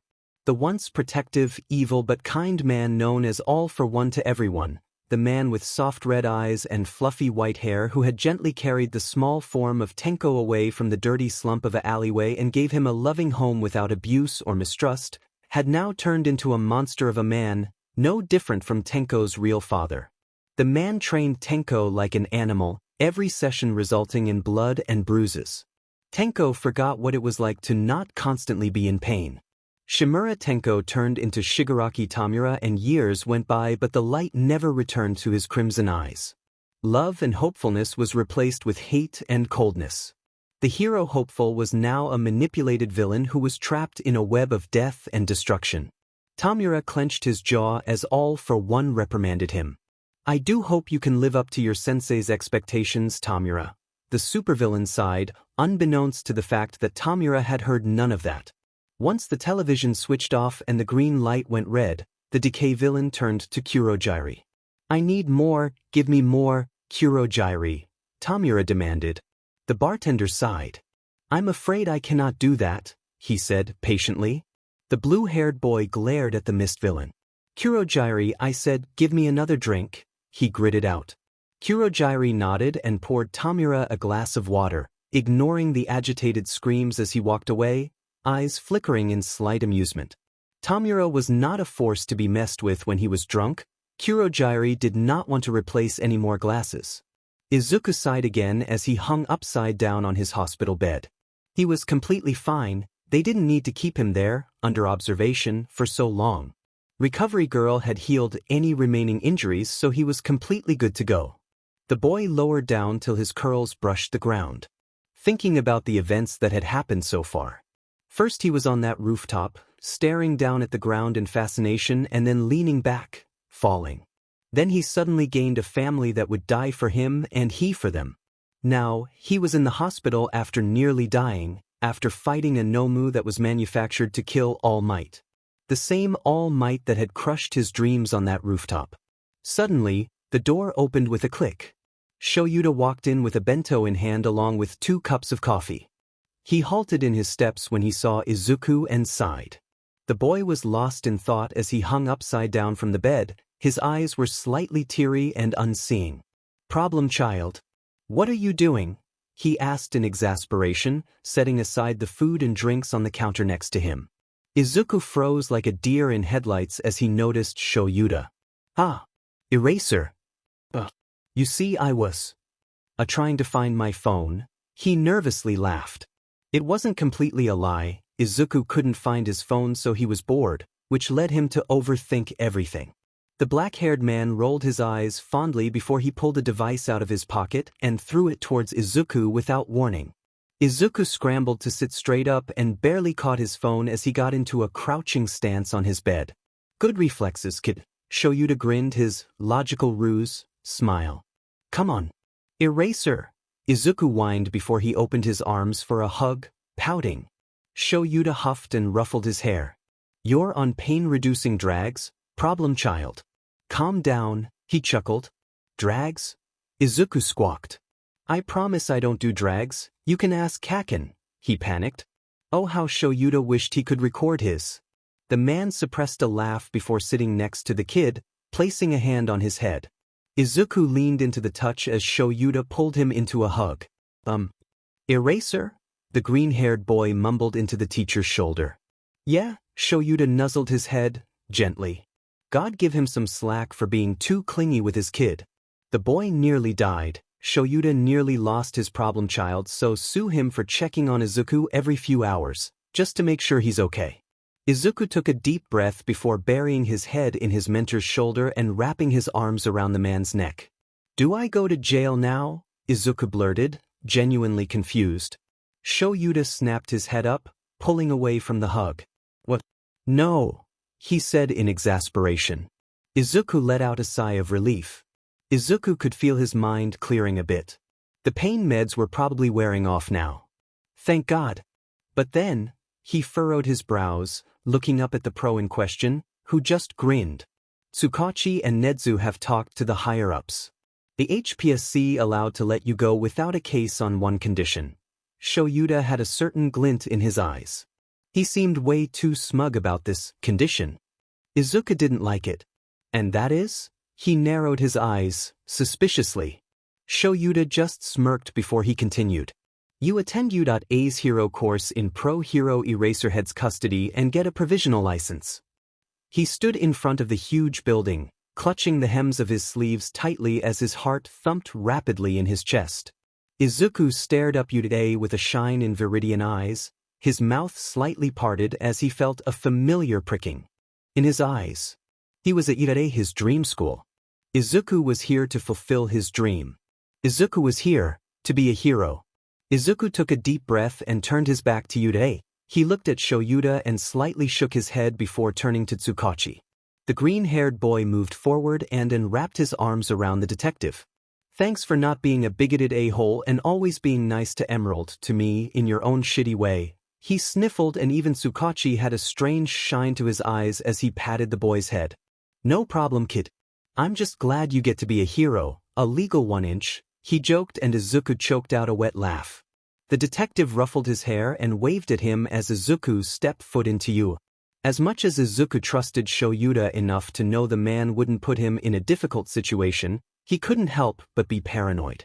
Standing in front of the large door, the door that would be the door to a new future, one that he earned, apparently. Izuku had refused, instantly, when he was presented with the offer of joining 1A2, the offer of becoming a student in the prestigious U, the offer of having the honor of becoming a hero. The fact that his refusal to that offer hadn't affected Shoyuta as much as he expected it to, already raised warning signs in his brain. When Shoyuta grinned his logical ruse grin and Nedzu walked in, Izuku knew he was effed. Apparently, it wasn't an option. What was? But Shoyuta and Nedzu, along with basically all of the Udata staff, refused to let their green bean go to jail. So becoming an official hero it was. Maybe his dream wasn't so unrealistic after all. Then there was the issue of but might. Nedzu promised the man would not have a say in anything Izuku does, and would be kept away from the ex-vigilante unless important. Izuku, as much as he hated to admit it, trusted those words. The heavy, comforting hand resting on his shoulder gave him a small, encouraging squeeze. They're all nice kids, annoying little sheets but nice. Don't worry, they'll love you. Go on, problem child. Live your dream, his mentor said, reassuringly. Izuku nodded. He took a deep breath and opened the door. The green-haired teen finally entered the room, avoiding the 19 pairs of eyes staring at him, and stood up on the podium. Shoyuta followed, right behind, and stood next to him. Class 1A watched with bated breaths as their sensei, their stoic, expulsion-happy and most feared teacher of Yude sensei, stood next to, apparently, one of the most feared and loved vigilantes in the country. Izuku awaited screaming and cursing, but all he received were looks filled with emotions varying from awe, slight caution and interest. Two people looked at him with fond-filled eyes. The class who didn't know him were exited. Exited to meet the vigilante Emerald. They had heard the rumors, everyone had. They watched the cute boy with sparkling green eyes and a bright smile that could rival the sun. And suddenly, the name Emerald started to make a lot more sense. They noticed how the vigilante didn't make eye contact with anyone and kept his head lowered. Hitoshi were staring smugly at his best friend, not showing the relief he felt at finally seeing him again. Safe and alive. Katsuki kept his face neutral, but his eyes betrayed his expression as they glimmered with sheer pride. Shoyuta sighed and slightly nudged Izuku, who seemed to be in his own mind. The boy jolted a little before falling into a small bow, then standing up straight. Izuku quietly started. I'm Midoriya Izuku, though some of you know me as Emerald. He spoke with a small, hopeful smile that could melt the coldest of hearts, let alone a bunch of teenagers with cuteness addictions. Holy sheet, Denki whispered, along with a few others. Shoyuta sent him a small glare, but the teen was too distracted. The class looked at Izuku with awe in their eyes. Are you the vigilante who pranked Endeavor and met me on the rooftop and have been texting me memes? Are you really Emerald? Shuto asks in disbelief. Yes, Shuto. Izuku perked up before he realized he was in a classroom with classmates. Memories from his older school flashed before his eyes and his confidence disappeared the same way it had appeared. Katsuki and Hitoshi noticed the fear flashing in Izuku's eyes. Katsuki looked down, guiltily, while Hitoshi clenched his jaw. Izuku started again, looking down, finding the floor more interesting than the class, again. Yes, SH Todoroki. I know, you all may not trust me, seeing was a vigilante. But I hope I can proceed to earn your trust and become a good classmate. I understand we may not have the same views on heroics and heroes in general. But I hope we get along, regardless of our beliefs. He mumbled before taking a deep breath and looking up. After seeing the class's positive faces, Izuku mustered up the confidence and gave the kindest, most genuine smile he had smiled in the past week. Apparently the class weren't ready for this new vigilante that named himself after a gemstone, because the minute Izuku smiled, it was like 1,000 stars shone in his eyes, eyes that held small tears in the corners like little diamonds in a basket of green velvet. The sun shining through the window didn't do them any favors by brightening the boy's smile and making him look absolutely ethereal. I'm here to become a hero, just like all of you, so I hope I can continue to help people and earn your respect. While maintaining the law, Izuku said, ignoring Katsuki's snort and Shoyuta huff of amusement. Already earned it ages ago, Shuto spoke, looking at Izuku with stars in his heterochromic eyes. Izuku gave a small smile to the boy, looking at him with wide, grateful eyes. Izuku was nervous, no matter how many times his family, yes his friends were basically his family, and mentor assured him about the class, he was still scared. Aldra wasn't good. He still has nightmares about his time there. Who could guarantee Shuta's class wasn't like them too? Shoyuta seemed to notice his dilemma as he placed a reassuring hand on his shoulder. Izuku nodded to Shoyuta with a small smile. As Emerald said, he is here to become a hero, just like all of you. So, I will not accept any type of mistreatment towards him, regarding his past, his situation, or his quirk. Izuku may be Emerald, but he is a teenager, as all of you are. Treat him with respect, he said, strictly. Izuku winced at the threatening tone. Shoyuta did not need to be so protective over someone like him. Everything was going remotely fine until Shudo spoke up. Aizawa-sensei, you called Emerald, Izuku? Is Emerald you and Ms. Joke's secret love child? He asked after connecting the dots in his candy-caned head. Shoyuta choked on air as chaos erupted. No one realized that was only the start of Showspiracy's real-life theories. The class erupted in laughs and giggles, while Hitoshi wheezed in amusement. Katsuki doubled over in laughter and Izuku himself had tears in his eyes as he laughed. Maybe becoming a hero with these people wouldn't be so bad after all. Hobo. Is he really alright? Katsuki asked Shoyuta as Hitoshi stood beside him. Izuku was introducing himself to Ochako and Denki, along with the 5 other people who decided to tag along instead of watching from afar, at the lunch table. Shudo was the first one to go to Izuku. The man watched the kid fondly. He sighed, remembering Izuku's unmoving form and the rapid beeping of machines along with chaos incurring and doctors screaming for defibrillators. He's okay physically. But mentally, I'm not sure. We're putting you 3 in therapy anyway, considering the circumstances we discovered his identity in the first place. Hitoshi, I can tell, are getting better. But with Izuku, I'm not so sure. The way he fights. He doesn't fight to survive. He fights to win at any cost. The brat doesn't care about himself and… Katsuki SEE in a breath and Hitoshi looked at him in confusion. The blonde looked up at Shoyuta with wide eyes. You think he's still suicidal? He spoke and Shoyuta glanced at Izuku before he nodded. I know he… Shoyuta sighed again, glancing at Izuku. He doesn't have a DMN ounce of self-preservation. That's one of the reasons I think that. And I don't trust him to be alone and on the streets, fighting without any concern about himself. That's why he's in Yude's custody now. Netsu pulled some strings and hid sheet from the commission to get Izuku out of their hands. It worked, thankfully, he explained. So they don't. Hitoshi essayed in a breath. No, he's quirkless? No, but they can't do anything about it once they find out either. Emerald is officially a hero student now. The black-haired man grinned his teacher grin. This lightened the mood as both teens sighed in relief. Shoyuta patted both of their heads and headed towards the teacher's lounge but not before saying something over his shoulder. Oi Hitoshi. Yeah. You 2 problem children are going to be living with me now, so pack your sheet when you get home. He smirked at the gobsmacked Hitoshi as Katsuki cackled, giving the purple-haired teen a smug look that said, I told you. Katsuki dragged along the blue-screened Hitoshi to Izuku's table, where Mei had already arrived. Hello, motherfuckers, she announced their arrival and Ida Tenya, who was on the table next to them, choked on his food at the obscenity.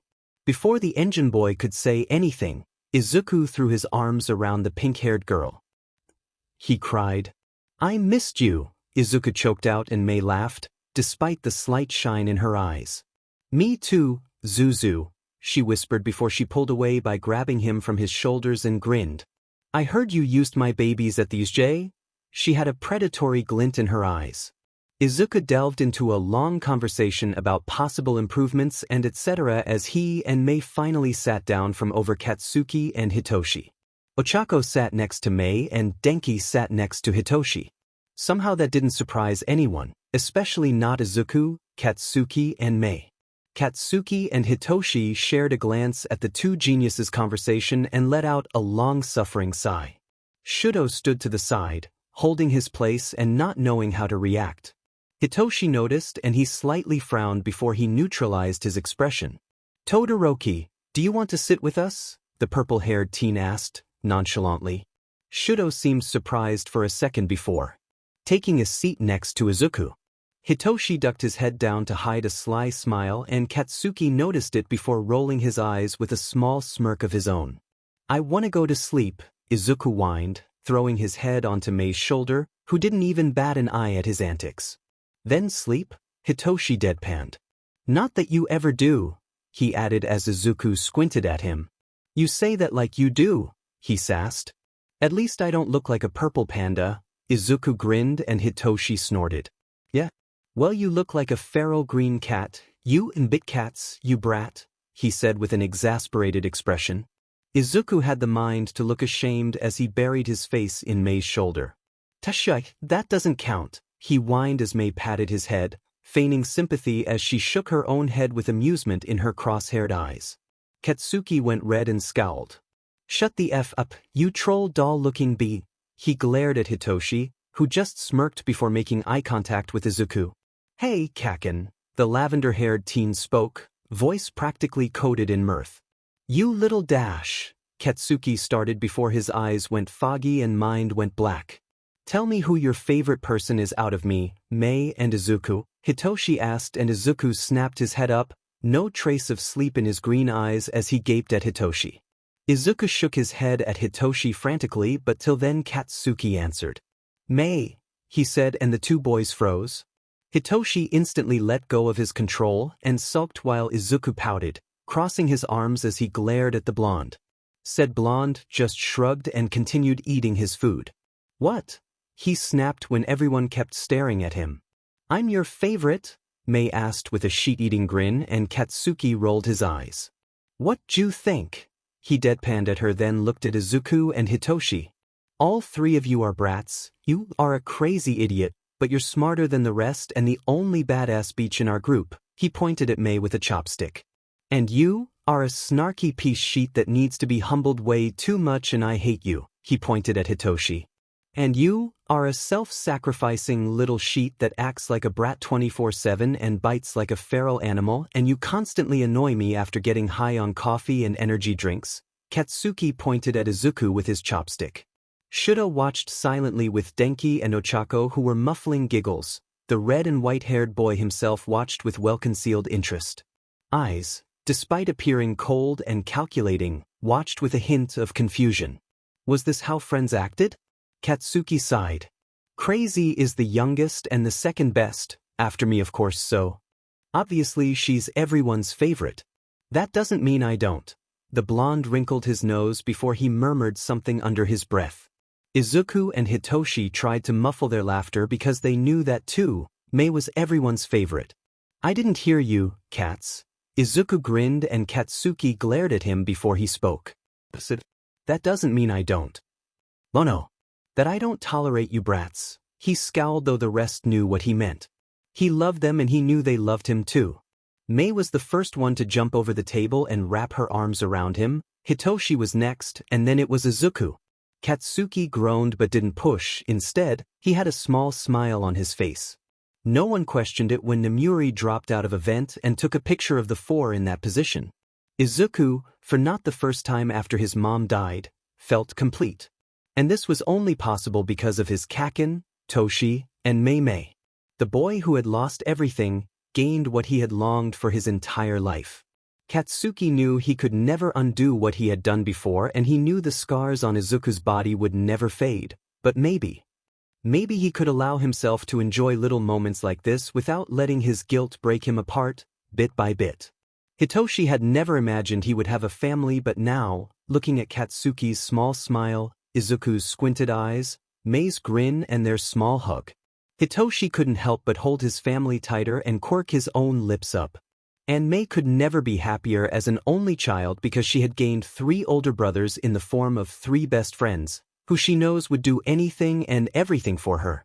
Hi my amazing gems medium light skin tone emoji modifier revolving hearts. Okay, so first of all to start off, I had long left the MHA fandom until the new season which somehow brought my DMN hyperfixation back. So now I have the urge to write again and am struggling with two major hyperfixations. OFC BSD is priority. So I wanted to continue this story, but the quality is so FNG bad I decided to rewrite it as a whole. So basically I'm rewriting this FIC and just leaving this one as it is, so if someone is RLY desperate to get an idea of what happens after a new posted chapter, relatable, they can get an idea from this.